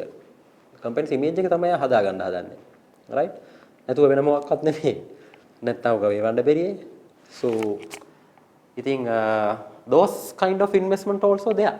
The yogurt hand case එක ඔය දැන් and the nano plastic I think අරක තියෙන්නේ මම හිතේ cost එක නම් ටිකක් අඩු වෙති ඒක අනිවාර්යෙන් that's because of the cardboard and all the things good for continue වුණොත් හොඳයි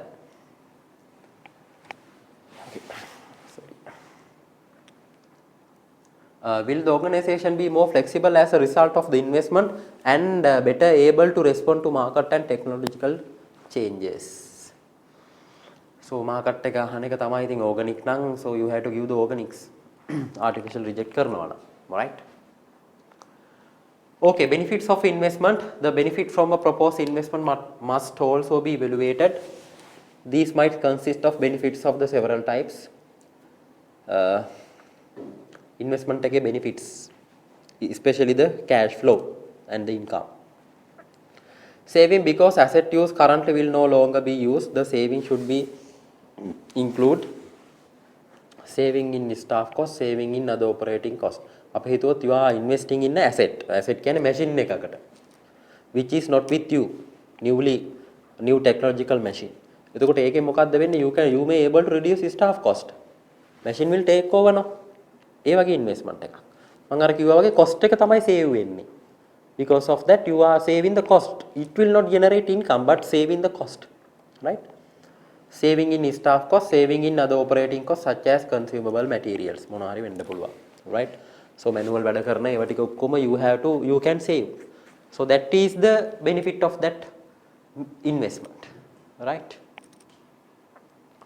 Extra saving or revenue benefits because of the improvements or enhancement that the investment might bring. More sales revenue and so additional contribution, more efficient system operation, further saving in staff time. Yes. අපි හිතුව the same machine yes because of that efficiency එක වැඩි වෙලා your capacity double. right? Output එක double, there are a lot of stocks, enough of stock to sell, can earn. More efficient system in operation, defectives නැහැ. No manual works, defectives නැහැ, right? So further saving in staff time එක save වෙනවා, right? Okay. Some one-off revenue benefits from the sales of assets that are currently in use but which will be no longer be required. Some benefit might be intangible or impossible to give a money value to. Now some segments, actually some how would I say, some activities especially are there of the organization which is no, අපි අර කතා කරා වගේ no value adding, value එකක් නැහැ. Sometimes it may be unnecessary කියලා හිතෙන්න පුළුවන්, but it's giving a greater customer satisfaction, right? Yes, when this comes to the monetaries cost එකක් තියෙන්න පුළුවන්, but it is giving a greater customer satisfaction. ඒ වගේ scenario එකක් නා. Arising from a more prompt service, අපි හිතුවොත් now anyone using Sampath Bank, කවුරු ඔයාලා use කරනවා Sampath Bank නේද ඔක්කොම, right? අපි හිතුවා yes මේ තියෙනවා නම් card එක නැති වුණොත්, ATM card එක නැති වුණොත්, so you have to anyway inform, no, go to there, that මෙතන මේ තියෙන්නේ මේ town hall එකේ තියෙන්නේ that super branch, go and try card එක නැති කරගෙන හරි කමක් නැහැ ගිහිල්ලා බලන්න. If you want, no one is there to help you to give a card, so you have to go for the separate counter නෙමෙයි වෙනම location එකක්. So then you have to give a කවුරු හරි ඇවිල්ලා acid කරයි කරන විදිහ කියලා දෙයි. You have to get a call. call කරාම from their head office somebody is calling. screen එකේ ආව පේනවා. එයා කියන විදිහට අපිට කරන්න තියෙන card will come from the machine එකකින් අනිත් පැත්තෙන් එනවා. Kind of a good experience. අනිත් බැංකුව වල දැන් I went to the BOC මගේ card එක නැති වෙලා මේ සති දෙකක් ඉන්න කිව්වා ප්ලාස්ටික් නැහැ කියලා. The cards they don't have. But the thing is අරහිට ගියා විතරයි. එන්න සර් කියලා කිව්වා. අරකට එකන් ගියා මේකට කෝල් එකක් කරන් දුන්නා. මෙයා කියන දේ වැඩේ කරන් යන්න කියලා. Some lady has come from the screen. එයා මට කිව්වා yes ඔයාගේ ඔක්කොම විස්තර fill කරන්න කියලා කම්පියුටරේ fill කරා. then signature එක verify කරන්න කිව්වා. with the pen is there. අර මේ ලියන්න පුළුවන් pad එකේ. කිව්වා ඔක්කොම ටික ස්ක්‍රීන් කරා. මේ පැත්තෙන් කාඩ් එක ආවා. කැමති පින් එකක් දාගන්න කිව්වා. try and see. නිකන් බලන්න ඉතින් වගේ I also got shocked. Technology. Perfect. I think so they have invested that, no, right? They have invested that money to that asset, no, to get what? To enhance the company image and give the greater customer satisfaction, no, ultimately, right? They may also අර ඔක්කොම operation cost උත් අඩු වෙනවා ඇති. ඒකෙන් ඕක ඇවිල්ලා customer ගේ පස්සේ ගිහිල්ලා form fill කරලා card එකක් දීලා they may analyze, but it's giving big thing, right? Within the 10 minutes you can have it. It's real time activated. හරිද? so මම දැකලා නැහැ වෙන banks වල නම් තියෙනවා. සම්පත් එකේ තතන තමයි ඔය වගේ තව ඇති super branches වල ඇති. yes, go and try. Improved staff morale from working with higher quality assets. Yes, I think අලුත් machines equipment සේද you also very, you know, අලුත් computers එහෙම දෙද්දි it is good, right? නැත්තම් පරණ computers if you switch on පැය භාගයක් විතර ඉන්න ඕන. printers and all the things තේරෙනවනේ හදිස්සියකට වැඩක් කරන්න ගියාම of the office and all the things printer වැඩ කරන්නේ නැහැ. yes, ඉතින් ඒ වගේ පොඩි පොඩි ප්‍රශ්න තියෙනවා, but better decision making may result from the better information system, MIS. so management information system should be, if you are investing in අපි හිතුවොත් computer software එකට invest කරා benefit එක කොහොමද එන්නේ? you are investing in ERP system එකට big money, no, SAP B1 වගේ යනවා නම් so it will definitely 15 to 20 million goes. ලක්ෂ 150 200ක් විතර යනවා. ලේසි නෑ. ඉතින් how you can get the benefit? මොකක්ද benefit එක අපිට? It is not an income, but your every process will be smooth. ඒවයින් cost එක save වෙන්න පුළුවන්. data accuracy, confidentiality, right? ඕන report එක you can run, right? ඉතින් technical know how කට්ටිය ඉන්න ඕනේ ඒක. එහෙමයි benefits will come, right? Not from the money way. Mm.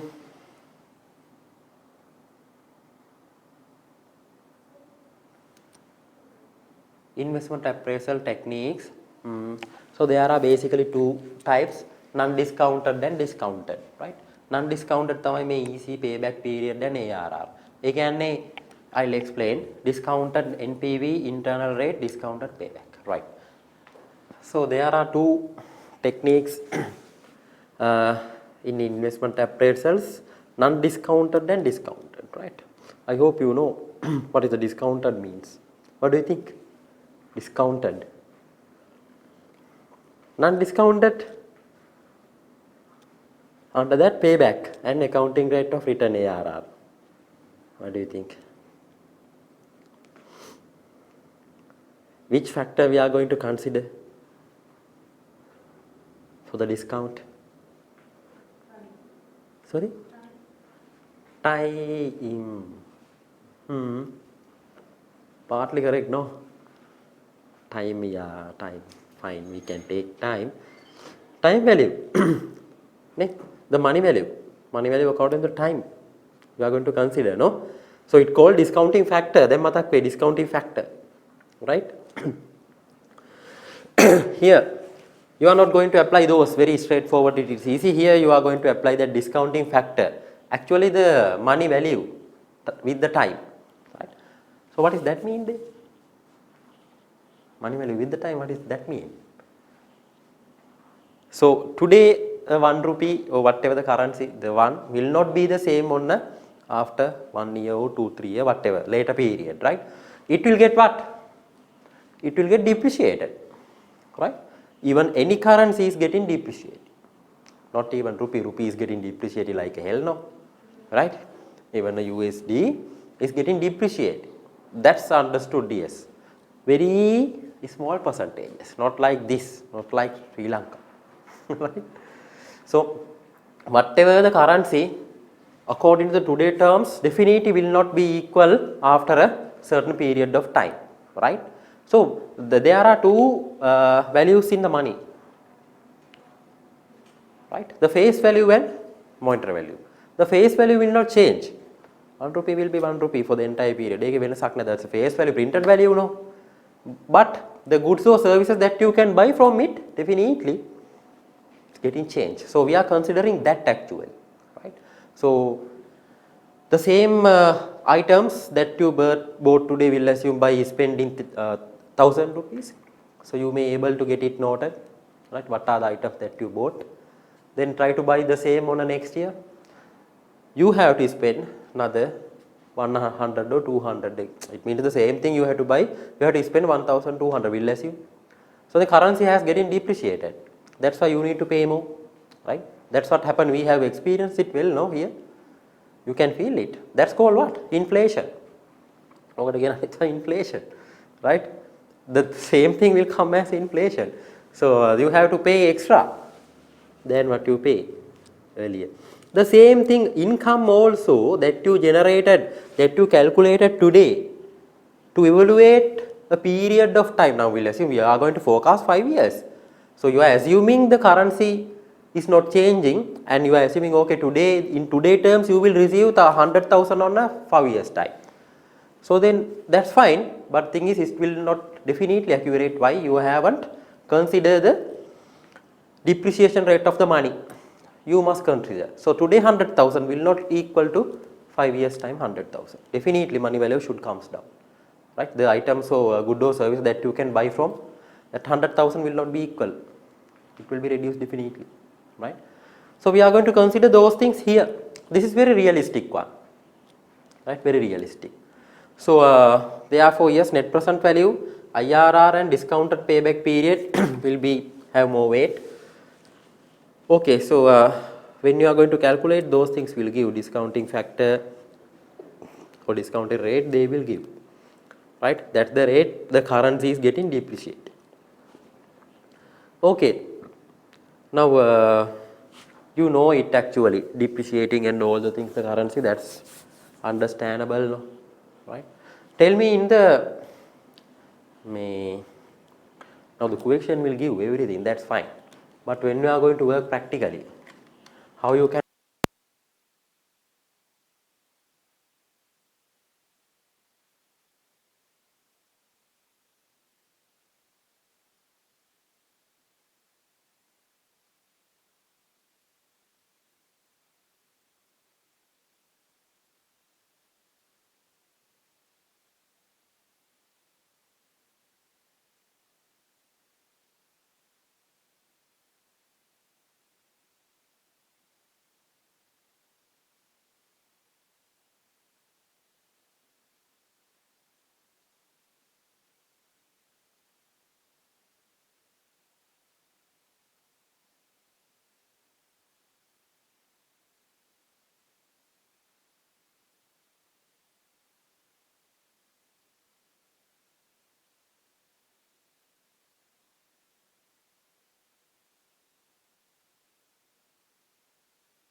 learn now payback period. Payback period. Payback is the amount of time it takes for project cash inflows to equal project cash outflows. Payback is the time it takes. මේ payback එහෙම මතකයි නේද? කරන්න දෙ නේද? මේ BL2 වලත් තියෙන්න ඇති මම හිතේ payback එක. From it's coming from the advanced level I suppose. Payback එක නේ? හරි කියව ගමුකෝ ඉතින්. Payback is the time it takes the cash inflows from the capital investment project to equal the cash outflows. Make it, you are considering only the invested money. Payback, right? You are not going to just figure it out the others. Once you recover the capital invested, it finish. එතනින් එහාට පස්සේ payback එක කතා කරන්නේ නැහැ. Right? That's also drawback. අපි බලමු. But this is very good. You may able to identify quickly what is the year, when are you going to recover your invested money. අවුරුදු දෙකද තුනද පහද, it is, yes, that's the most important thing, no? When you are going to make the investment decision, most of the people will ask, yes, when I can recover my capital invested money. Simply it says by the payback, right? Now here bit getting advanced. Payback period single investment now if it is a one investment එක වෙලාවකට එක නම් කරන්නේ, right? So total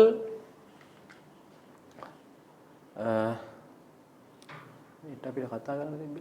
Wait, yes, total payback, right? And we have to discuss this one, right? Payback is often used as a first screening method. By this we mean that when a capital investment project being considered, the first question to ask how long a years. The organization might have targeted payback, TP, targeted payback, right? So they might have, okay, organization will assume, right, okay, within 2 years it should be recovered, right? Targeted payback. And so it would reject a capital project unless its payback period were less than the certain number of years. So they may have a target payback. You will calculate the actual one. So definitely if it is not within that, you will going to reject the project, right? So investing a 50 million and waiting for 10 years will not worthwhile, right? So then you may have, okay, you will say 4 years. Actuals come, actuals according to the calculation it come later, right? So then targeted payback and actual payback, right? Accepted. Then if it is not within the timeline, you may able to reject, right? Sometimes this will be equal, so then it's depending on the management decision. Management happy now, they can go with that, right? Single investment. Multiple investments. Accept all the investment in which the actual payback period is less than the targeted payback period. So you will consider all the paybacks and targeted paybacks accordingly, then you will find out. Cumulate එකක් ගන්නවා, right? Multiple investments, right? එතකොට අපි හිතුවොත් මෙතන only one, here we'll assume 3. We are going to do 3 investment together. එතකොට 3 investment, the investment තුනේ targeted payback, actual payback එක්කව කරා බැලුවා, you can take the decision. Mutually exclusive investment now. ඒ මොකක්ද? What is that?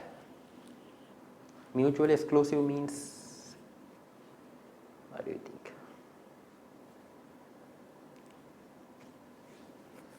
Mutually exclusive වචන දන්නවනේ?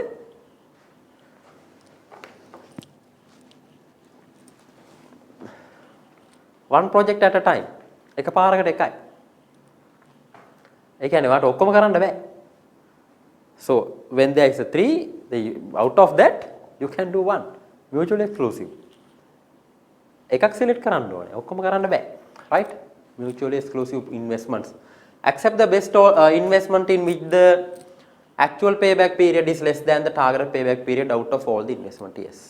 එතකොට ඔහොම situation එකක් තියෙද්දි you have to select one, right? Advantages of payback. Long payback means capital is tied up.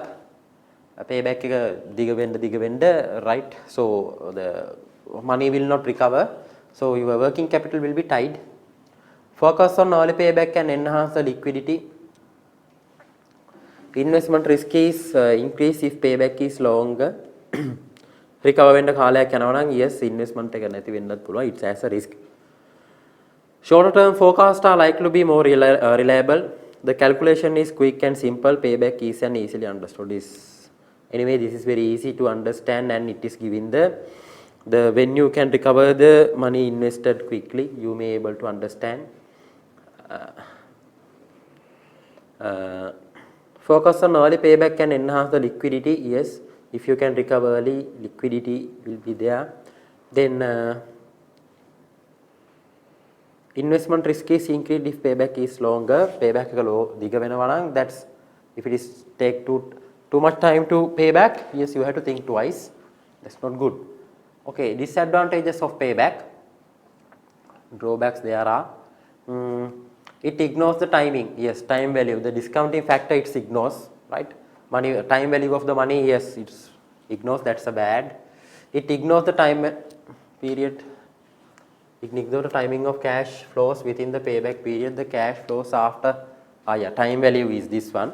Then next one is it is after the payback. It won't consider anything. After the payback, it won't consider anything. Alright. So now we'll assume this kind of scenario.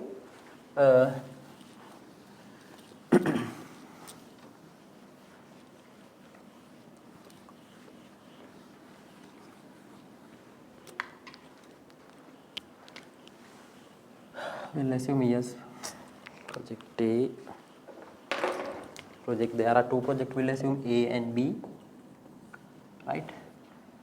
So yes, 0. So here 0 means today, no, right?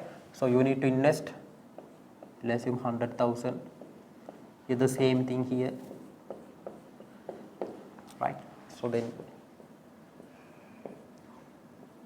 5-year project, it will be end up in the 5th year. And very first year, yes, we'll assume this is 20,000. 20,000.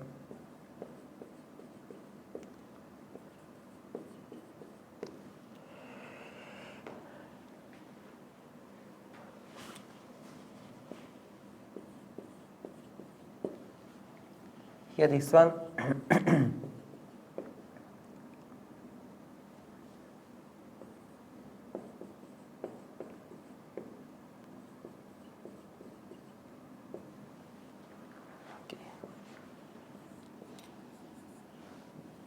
Okay, what do you think? So project A will take 5 years to be payback. You have invested 100,000 and it will go 5 years time to recover 100,000, right? Here 20 altogether 100 no here. Then your investment will be recover here, no? 50. අවුරුදු 5ක් ඉන්න ඕනේ බලාගෙන. Here this one will recover within 3 years time. Project B. So what do you say, which one is good? B good, no? B tamai good. Why? It is quickly giving your invested money. හැබැයි මේ in the payback it will not consider what? After you pay back the cash flows you will not recognize. Understand කරන්නේ. So based on this one you will select a project. But we'll assume in this way. After 5th year it is generating මේ වගේ cash flow එකක් දෙනවා. මේ project එක. Right? මේක දිගටම will assume yes, it's giving 40. Which one good now? This one really good, but you will not capture it. Payback එක capture වෙන්නේ නැහැ මේක. අපරාධ මේ project. So 3 yes it can be. Long term බැලුවට පස්සේ අපරාධ. But here concern is the money that you invested, recovery of the money that you invested, HI, right? That's the big disadvantage of this payback. Next one is time value. So same thing what I have explained here. 1 rupee today in 1 year's time 110 නම් 110 නම් මේ අපේ discounting factor එක it will be 1.1 රුපියලයි 710ක් වෙනවා same goods and services රුපියලක් දීලා ගත්ත ඒවා ගන්න. Right. There are also other disadvantage. Method is unable to distinguish between projects with the same payback period. The choice of any cut-off payback period and organization is arbitrary. It may lead to excessive investment in shorter-term projects. It takes account of the risk of the timing of cash flows. Right. So now මේ project එකත් අවුරුදු 5යි මේකත් 5යි නම් you are not going to able to select දෙන්නම පහෙන් මේ වෙනවා නම් yes project දෙක තුනක් තියෙනවා නම් you will be in confusion. Right. අමාරුයි select කරගන්න. Right. The choice of any cut-off payback. Cut-off payback එකේ ඉතින් ඔයාට ඕන විදිහට හිතා ගන්න පුළුවන්. right ඔයා පාන මට අවුරුද්දෙන් ඕනේ කියලා. So there is no any rule. එතකොට ඒක disadvantage එක. ඒක අනුව cut-off mean targeted payback එක. You can select. It may lead to excessive investment of shorter term projects. Very short term you will take the decision that you will invest accordingly.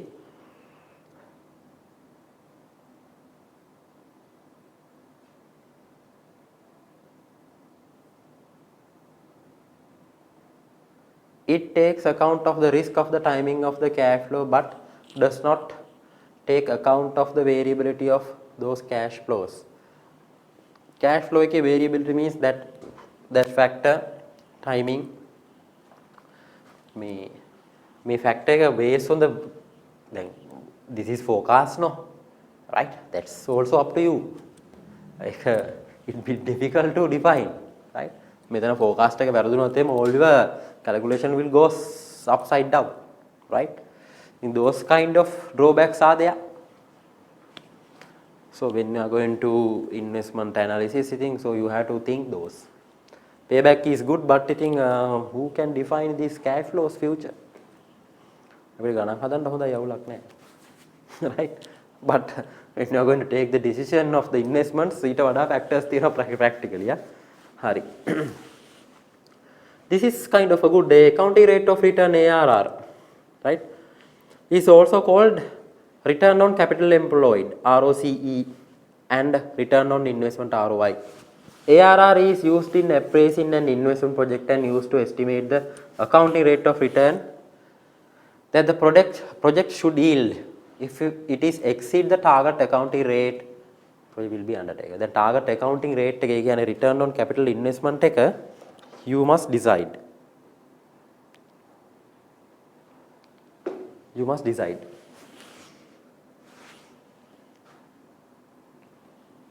Must decide. Right? So according to that අපේ calculation එක අනුව you have to think about whether you are going to select or reject. 1 minute.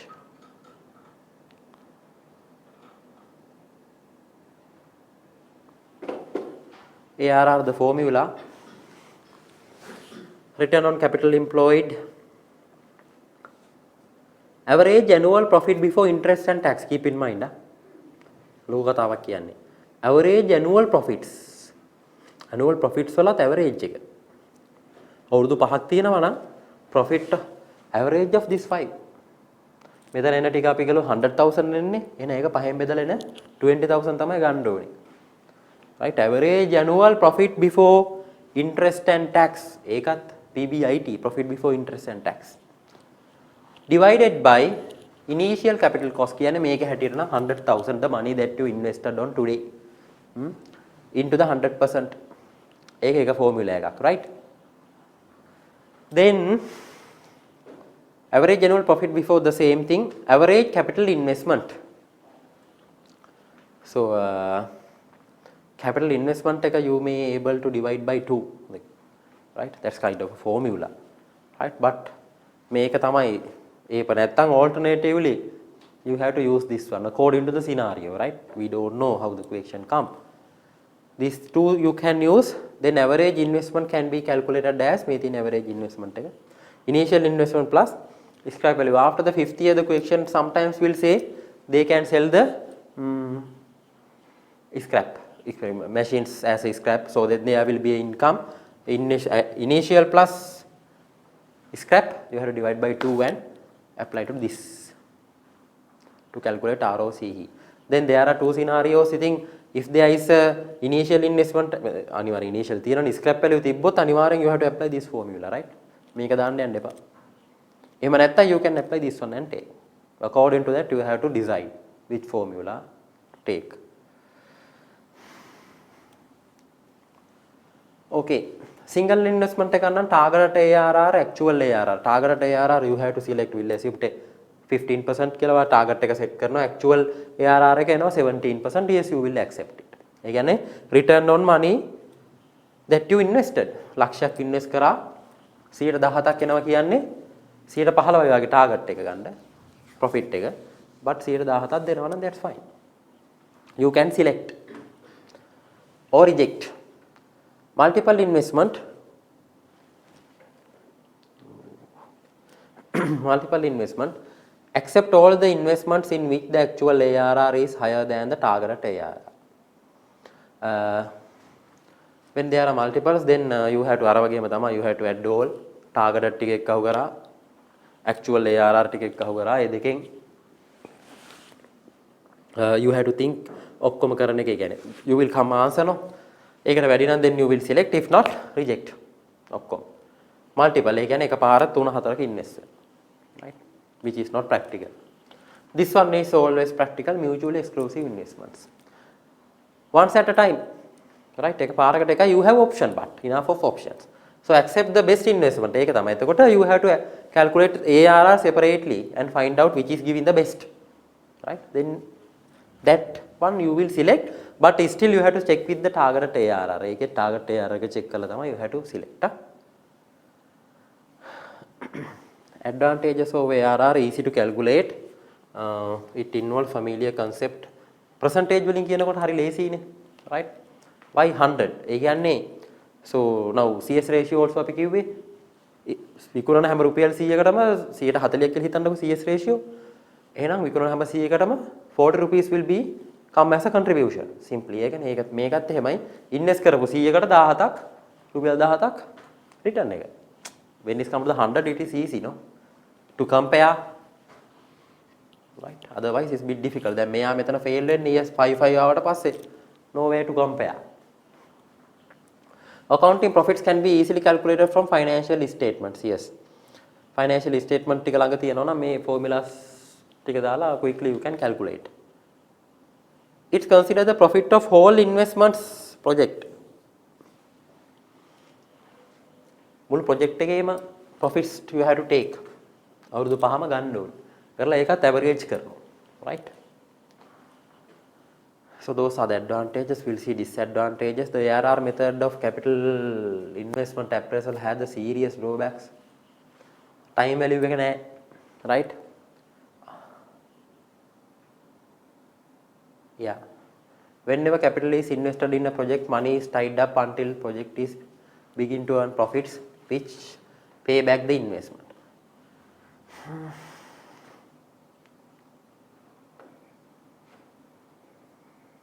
Yeah. So that's why I told you mutually exclusive. Again, අපි කොච්චර කතා කරත් අර multiple projects වෙන්නේ නැහනේ. බෑ. මේ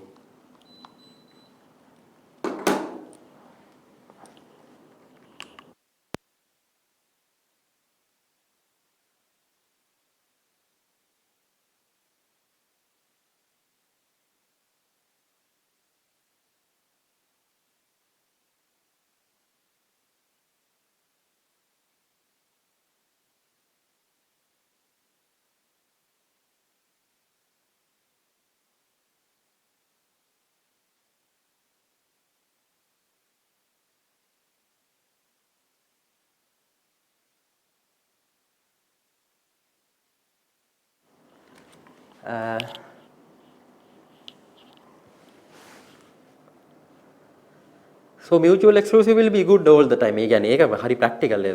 resources limited නේ. එක වෙලාවකට එක project එකයි පුළුවන් invest කරන්න, right? ඉතින් මේකේ this allows for comparing with the multiple. ඒකේ ඉතින් if your organization have enough of money to do the same, that's good, but it's useless. එහෙම වෙන්නේ නැහැ නේ ඉතින්. Right?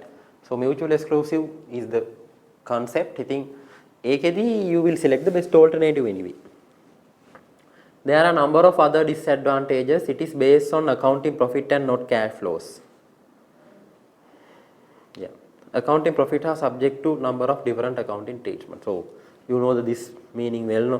Accounting profits is ඒක එන්නේ several kind of adjustment නේ. ඉතින් it's not based on the cash flow. But මෙයා based on the cash flow, but those are projections. මේවා projections. එතකොට එතනත් අපිට පොඩි ප්‍රශ්නයක් තියෙනවා, but it's good. But here accounting profits is, as you know, various kind of adjustments are there.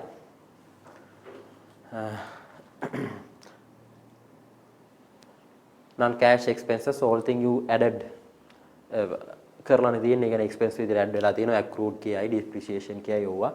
So which is not actual cash flow. It is relatively measure rather than absolute measure and hence takes no account of the size of the investment. Yeah. Account of the size of the investment. Yes. So in here by looking at you will every investment you are going to average to the 100 no. Investment 10ක් තියෙනවා නම් 10 average. ඒ කියන්නේ you will interpret as a 100 to කීයද? Capacity of the investment you won't consider.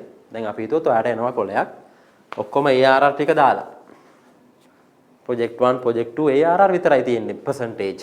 ඉතින් ඒකෙන් ඔය you will select a highest one. But you don't know capacity of that.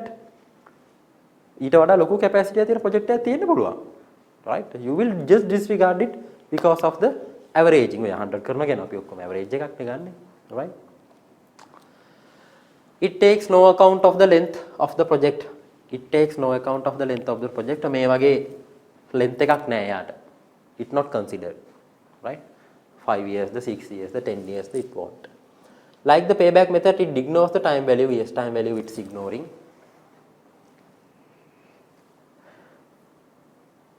Oh, discounted cash flow methods in there.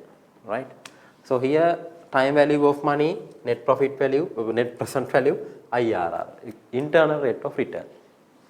අපි කලින් කතා කරලා දෙක non discounted. So time value of money,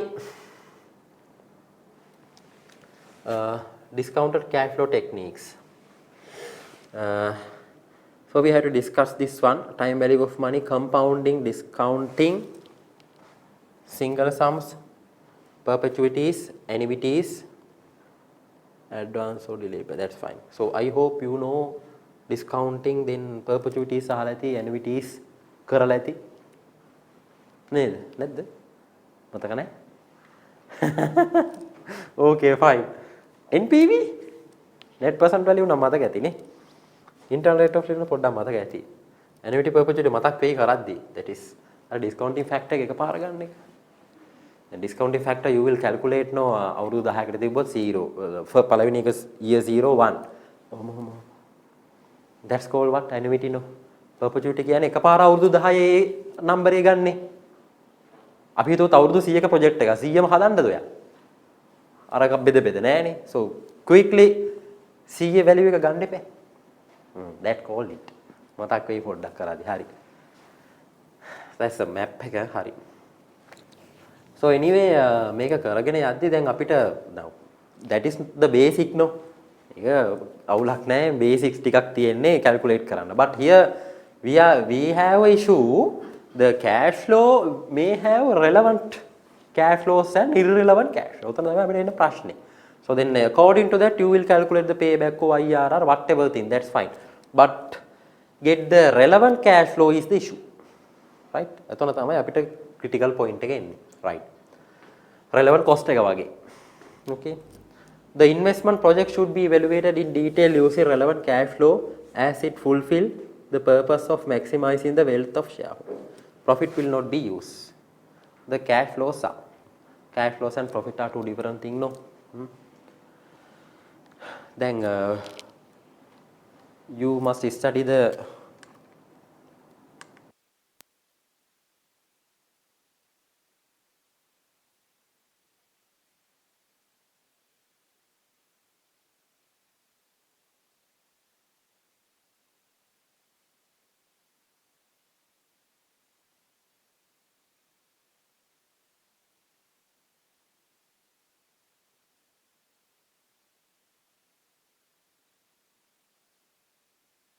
cash flow all the time. Hari. There are future cost and revenues. Hari. In the previous thing we discussed what? Relevant cost, future cost, incremental cost according to the previous. Now here cost and revenues. The revenue also future no investments, right? As it is not possible to change what has happened in the past, then the relevant cost and revenue must be future cost, future increments, right? So sunk cost and all the things also we disregard even previous chapter. They are incremental because of the decision revenue of cost එකක් වැඩි වෙනවමයි. It should be incremental. They are cash flows. Cash inflow hari outflow hari දෙක එකක් වෙන්න ඕනේ, right? මොකක් හරි decision එක ගන්න depreciation වැඩි වෙනවා නම් that is not relevant. We'll assume okay you are going to buy a new machine to enhance the production capacity. ඒක relevant cash flow එක මොකක්ද? Production capacity and number of units will be increased into the sales. It will විකුණන්න පුළුවන් ඊට පස්සේ වැඩි. Additional revenue will generate. Understood? That's a relevant.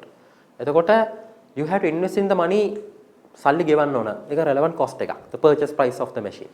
Machinery maintenance වෙන්න පුළුවන් අවුරුද්දෙන් දෙකකින්. That's also relevant, no?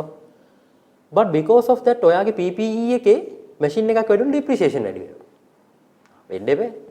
You will add a new purchase additions is there. Is that relevant? No. Depreciation වැඩි වෙච්ච එක relevant නෑ අපිට. It's a non-cash expense, right? Okay. In addition, future cost and revenue must be cash flows arising as direct consequences of the decision taking. Right. බලමු දැන් relevant cash flows. මතක තියාගන්න. Tax, the extra taxation that will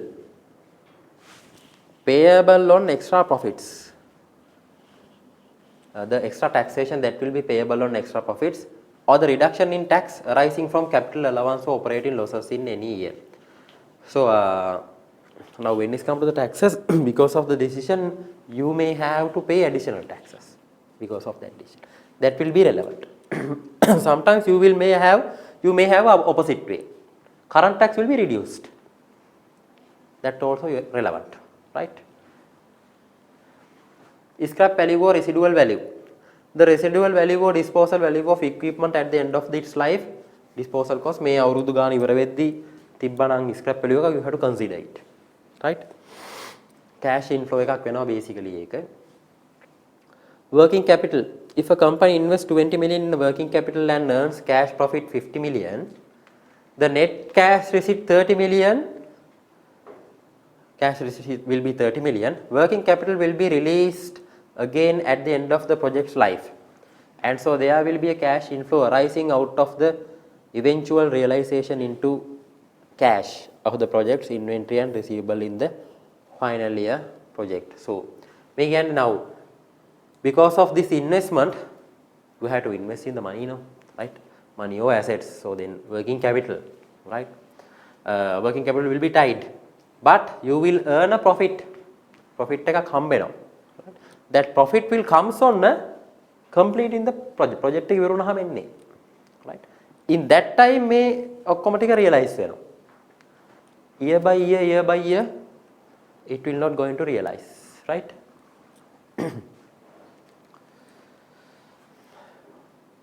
එතකොට අපිට assumption එකක් එනවා working capital will be released again at the end of the project life. Working capital, what you have invested in here, this money sometimes you may have to invest the working capital requirement as well. That will be released after the end of the project.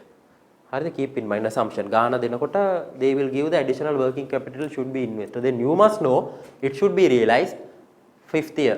Project එක ඉවර වෙන අවුරුද්ද එක realize වෙන්න ඕනේ. It should come as a inflow.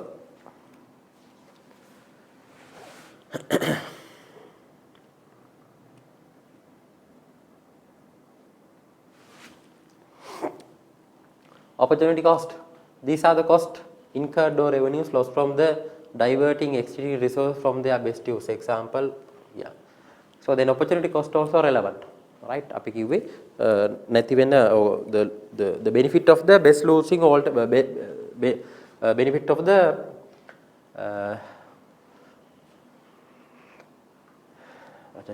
benefit of the best alternatives, right?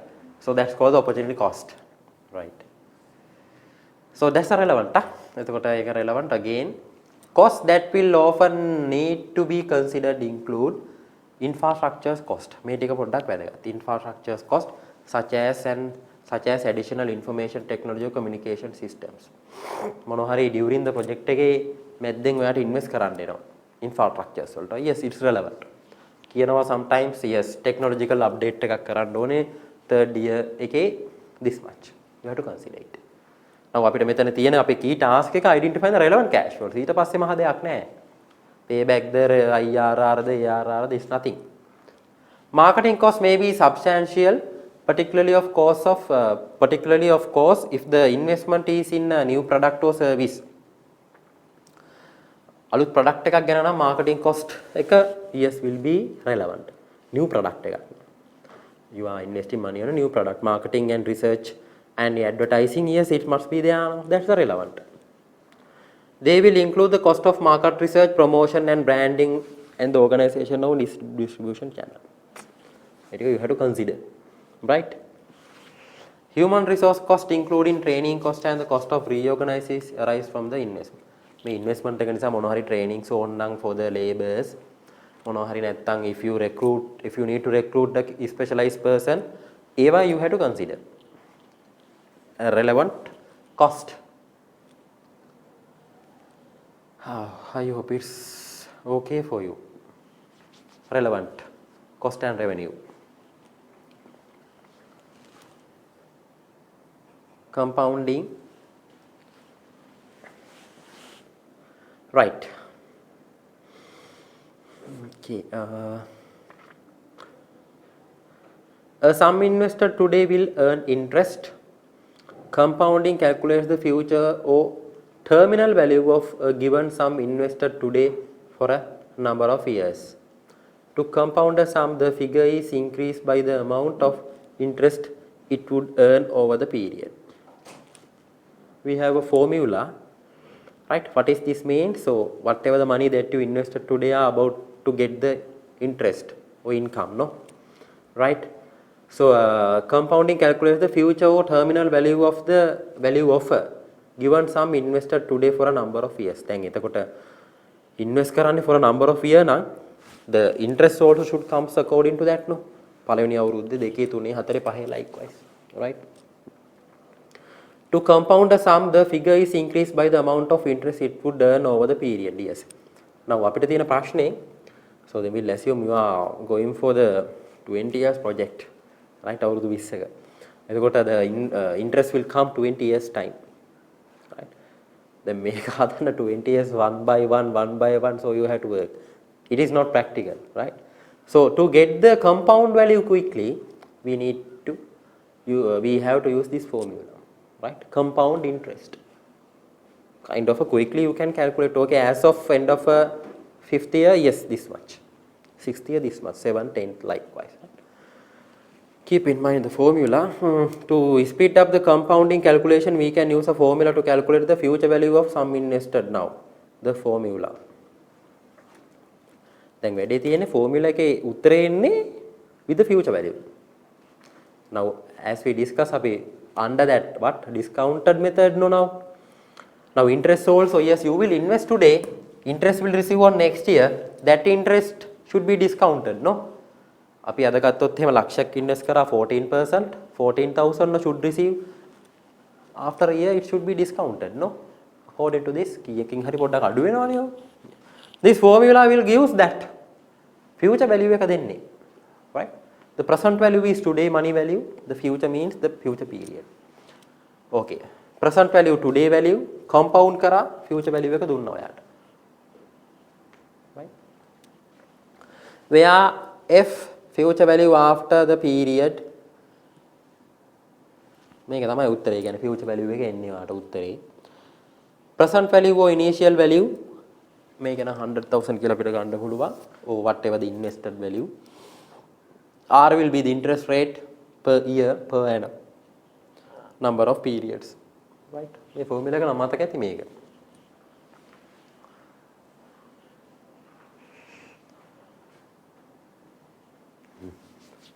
මේක නැතත් 1 plus r n එක මතකයි. අවුලක් නැහැ. that's a discounting factor නේ. ඒක හදාගන්න එකනේ. ඒකට අන්න අරක දාලා තියෙන්නේ. ඒක මහ දෙයක් නෙමෙයි මේ කියන්නේ. right? හරි. ඊට පස්සේ නෝ discounting. ඒකත් ෆෝමියුලා එක මේ තියෙන්නේ.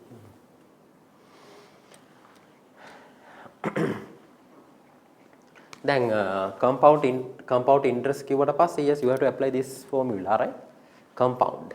Okay? Don't forget the word compound.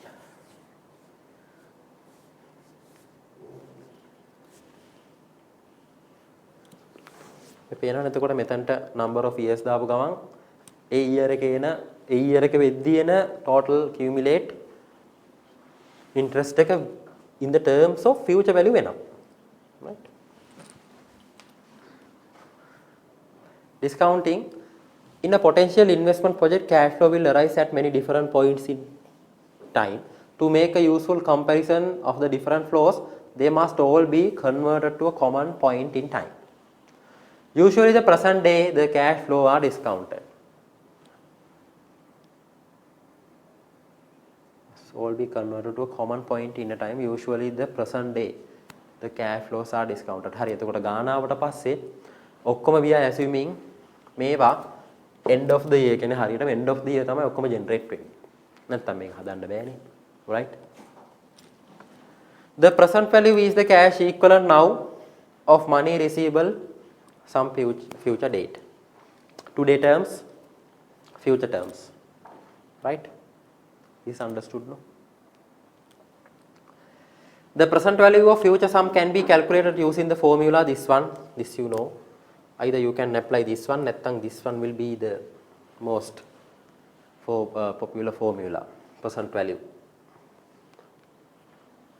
of a future sum.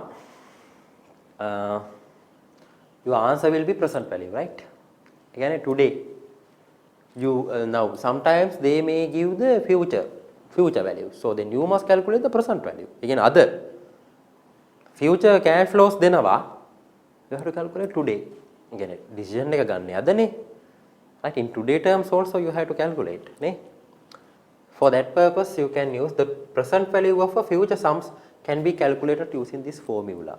එතකොට ඒ වගේ scenario එකක් තිබ්බොත් එහෙම future cash flow එකේ present value එක බලා ගන්න you have to apply this one. අද කීයද කියලාත් බලා ගන්න බෑ. නැත්නම් you cannot compare, no? දැන් හිතන්නකො මෙතන 20,000, this is a future value. So without knowing the present value කීයද කියලා දැනගන්න බැහැ මේක බෑනේ නැත්නම්. So you can simply apply this and calculate at a P. P means present value today. Right? To make the decision. අනිත් පැත්තට අපි දැන් ගත්තා. ඒ කියන්නේ present value තියෙද්දි future value ගන්න එක මහා ප්‍රශ්නයක් නෑ. Right? You have to just apply the discounting factor and get. Today value of 1 rupee receivable in the future, same thing what we have discussed. මේක නම් හොඳටම මතකයේදී formula එක. Right? Discounting factor formula එක. Discounting rate, number of year. So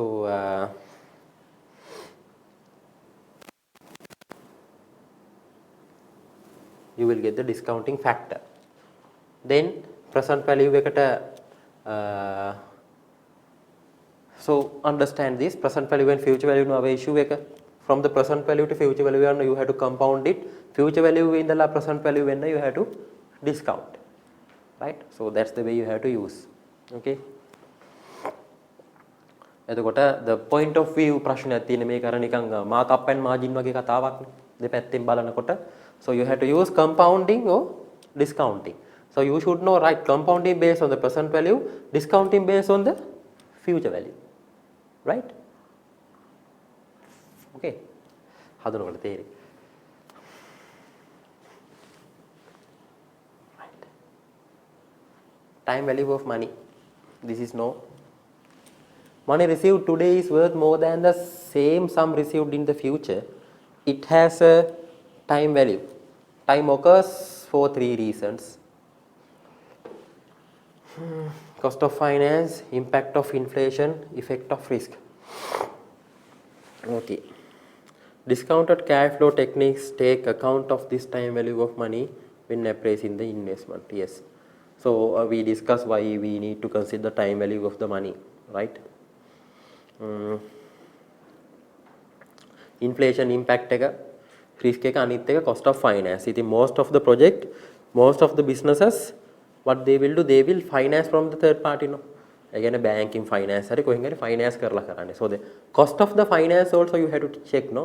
ඒක තමයි අපේ interest rate එක කියලා කිව්වේ if you take in any loan no any facility for that relevant project එකට දැන් එහෙම නෙවෙන්නේ. You will facilitate.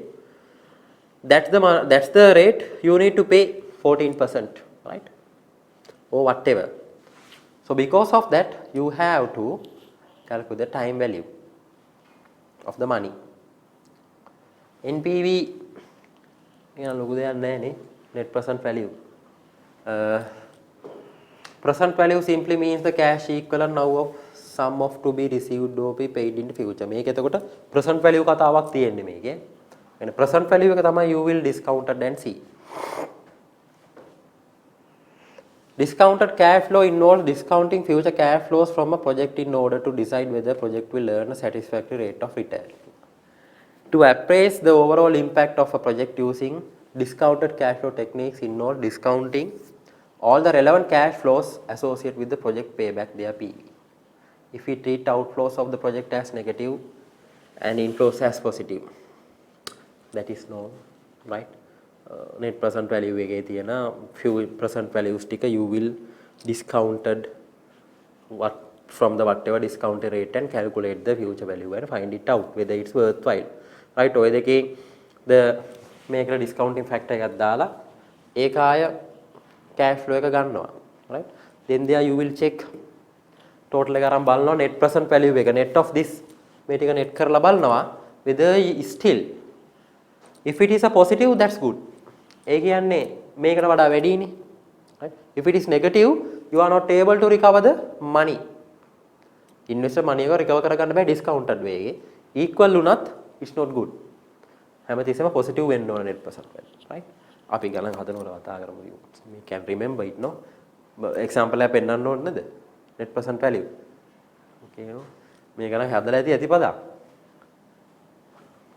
VL2 වල හම්බුනේ නැද්ද? තිබ්බනේ? Right.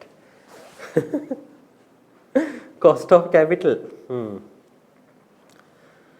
Cost of capital has two aspects. It is the cost of funds that the company raises and uses, the return that investor expected to be paid for putting funds into the company. It is therefore the minimum rate that the company should make from its own investment. Right. So cost of capital, again in simple terms, what? Now for the project, you will find the capital, we'll assume from by the bank.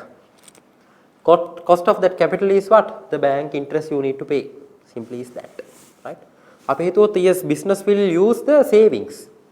Business එකේ savings use කරනවා. What can be the cost of capital? අර බැංකුවට මොනවද ගෙවන්න නැහැ. Business එකේ යාගේ සල්ලි use කරන්නේ. But still you have a cost of capital නේ. What do you think? ඒ වගේ සිනාරියෝ එකදී දැන් බැංකුවේ ලෝන් එකක් අරගෙන කරනවා නම් that's fine. That's the මේක අපි දන්නවා කීයද කියලා. Business will use their money. Savings තියනවා කියලා හිතන්නකෝ. Then how you can find out the rate? What do you think?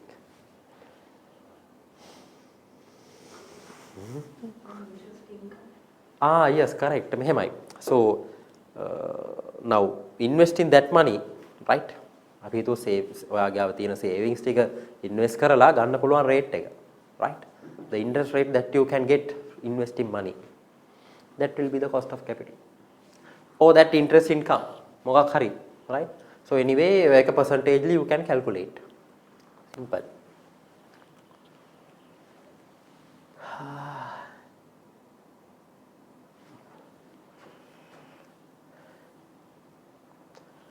Then NPV, net present value, today's money, net benefit from the proposed investments.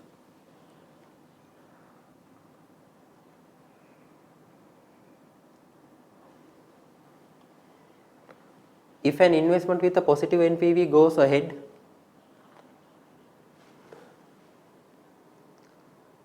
the value of organization should increase by the. එතකොට negative and equals are not considered. Only the positives. හැමතිස්සෙම positives විතරයි.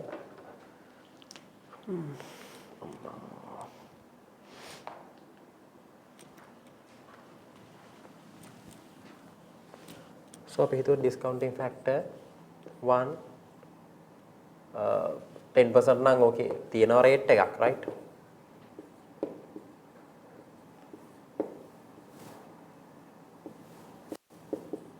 Likewise, so then you have to get this thing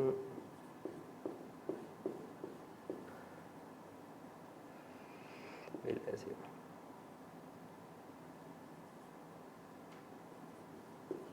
roughly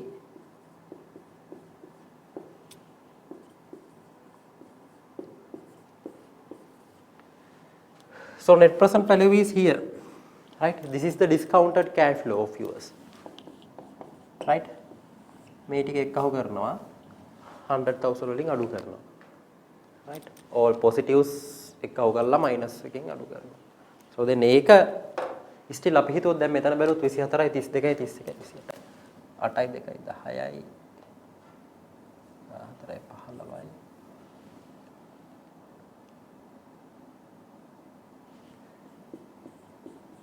$115 total of this pluses ටිකේ then you have invested 100,000 NPV 15,000 right, it's okay to accept right. මේක negative වුණොත් not even equal ඒ කියන්නේ 100,000 equal වුණොත් වැඩක් නැහැ.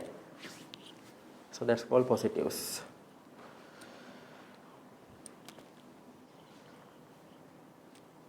Present value of annuity. So annuity factor, right? An annuity is a constant annual cash flow for a number of years, where an investment appraisal involves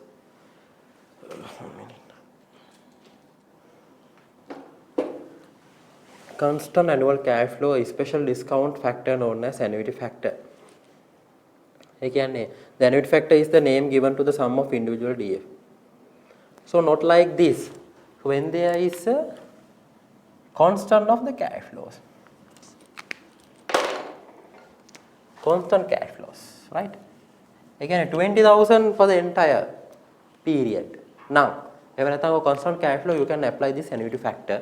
එතකොට මේකින් එක discount කර you no need to do, right? So what you have to do, මෙතන පහ නම් 20,000 into 5 into the annuity factor and get, right? However, when there is a various thing, you cannot apply the annuity factor. Venas basically it will change, right? Annuity, but sometimes අපි හිතුවොත් 50 years the cash flow will be 20,000. Okay, හදන්න තියෙනවා cash flow එක අවුරුදු 50ක් discount කර කර ඉන්නද නැහැ. You can apply the annuity factor quickly and get it, right? පොඩි පොඩි ගණන් එන්න පුළුවන් ඒ type එකෙත්. Okay. අපි බලමු. Perpetuity. Perpetuity is an annual cash flow that occurs forever. If similar amount of cash is concern annual cash flow for the number of years, that's fine.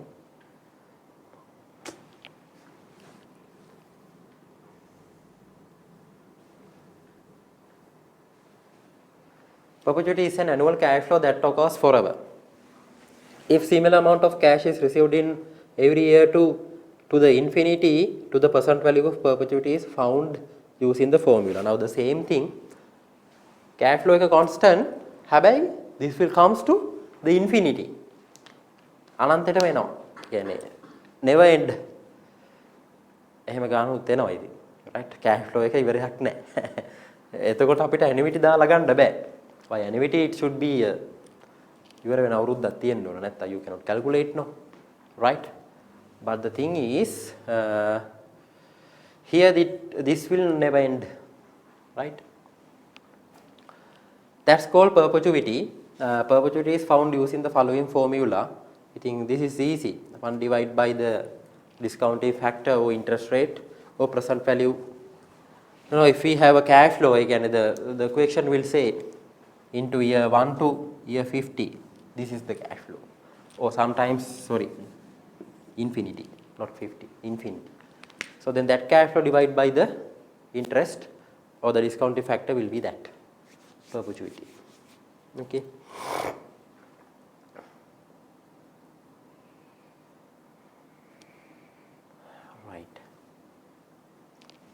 I hope it understood annuity and perpetuity. මේක මොකද්ද වෙනස මේ දෙකේ තියෙන්නේ? This is infinity. Never ends. This will be end. Period එකක් දෙනවා. ඒක නැත්තම් බෑ මේක හදා ගන්න. N is there no, right? හැබැයි cash flow එක constant නේ. දැන් මේක හිතන්නකො මේ වගේ තිබ්බා කියලා මෙතනින් දැන් you cannot do annuity or perpetuity මොකක්වත් කරන්න බෑ මේකට. වෙනස්. right? කරන්න පුළුවන්. What you have to do? මේ year දෙක වෙනම this is separately again separately. බෑ කියලා නෑ. We can do but it will be complex. This 2 years separately ඊට පස්සේ ටික separately මෙයා වෙනමම will be big work. right?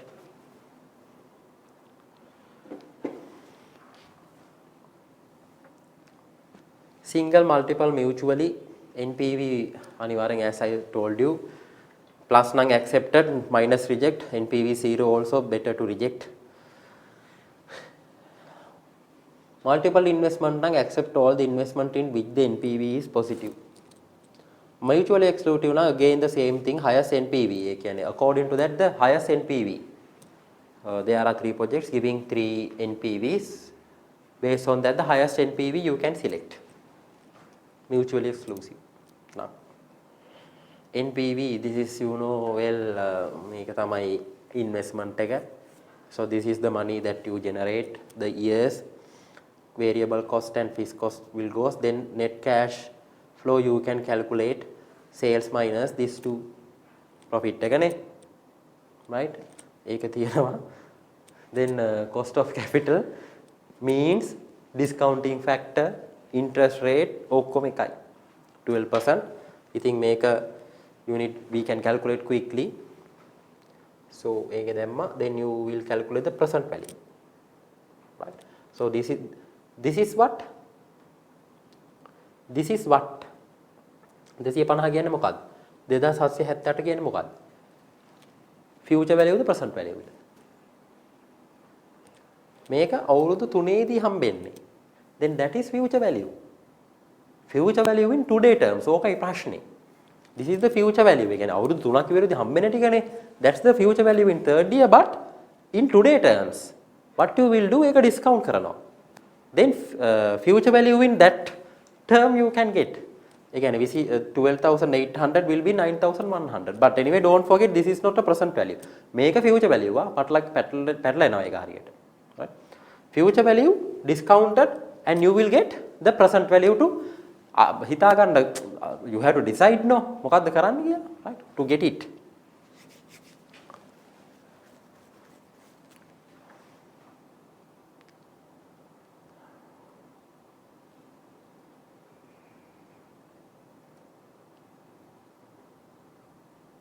No, it's other way, sorry.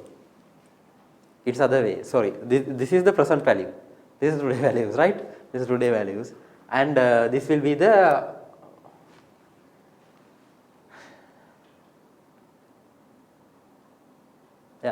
this will be the today values. So you will calculate according to the cash flow that they have given.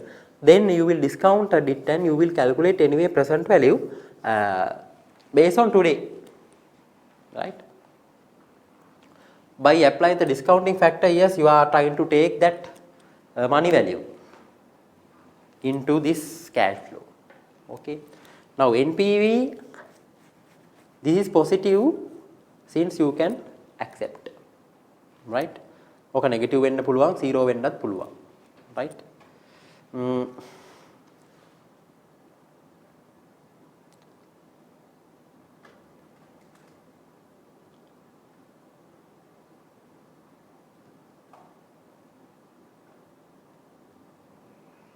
Yes.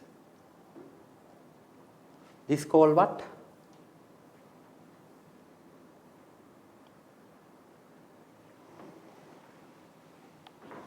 What is that? What we have done here? Present value to future value, the future value to the present value the ගත්තේ. Format එකේ අරකේ. මොකක්ද අපි එතන මෙතන කරේ? කරලා තියෙන්නේ මේ. This one, here, this one.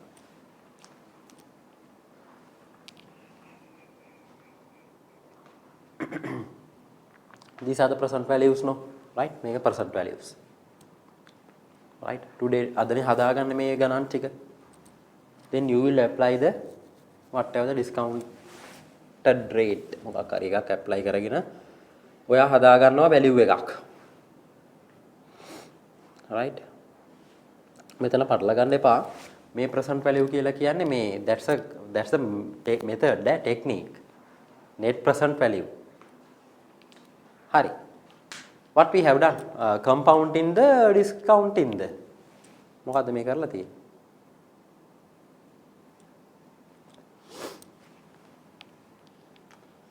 Present value to the future value. Present value to the future value නේ අරන් තියෙන්නේ. නේ? So after 50 year අද බැලුවොත් එහෙම 30,000 but if you discounted it will be 17,000, right? You have done compounding. Present value එක future value හදාගෙන, right? So future value to present value නම් discounting. Okay?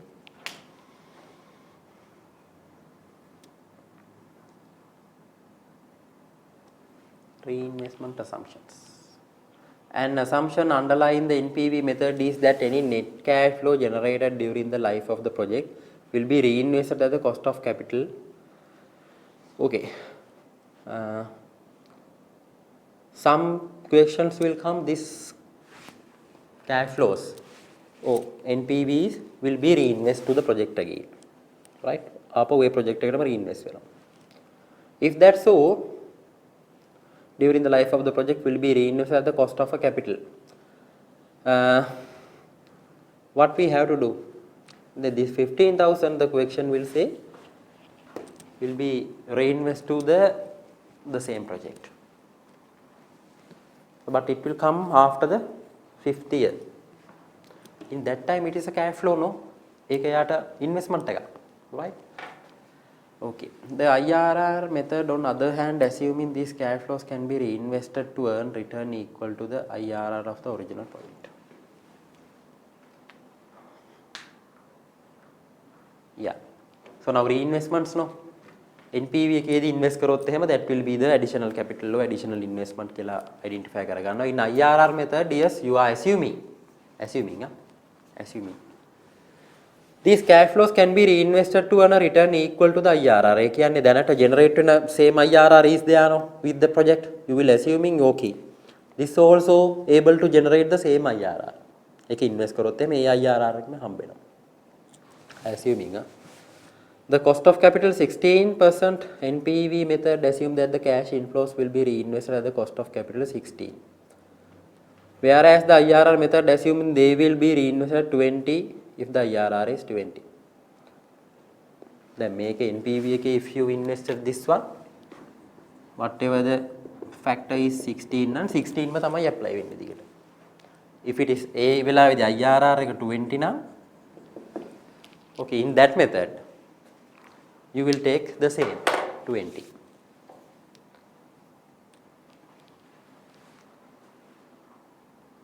In a theory, business will have to accept all the project which provides a return in excess of the cost of capital. Cost of capital එකට වඩා වැඩියෙන් හම්බෙන හැම return එකම as a theory you can accept. Cost of capital 15 නම් 17ක් එනවා නම් yes, no issue. Right.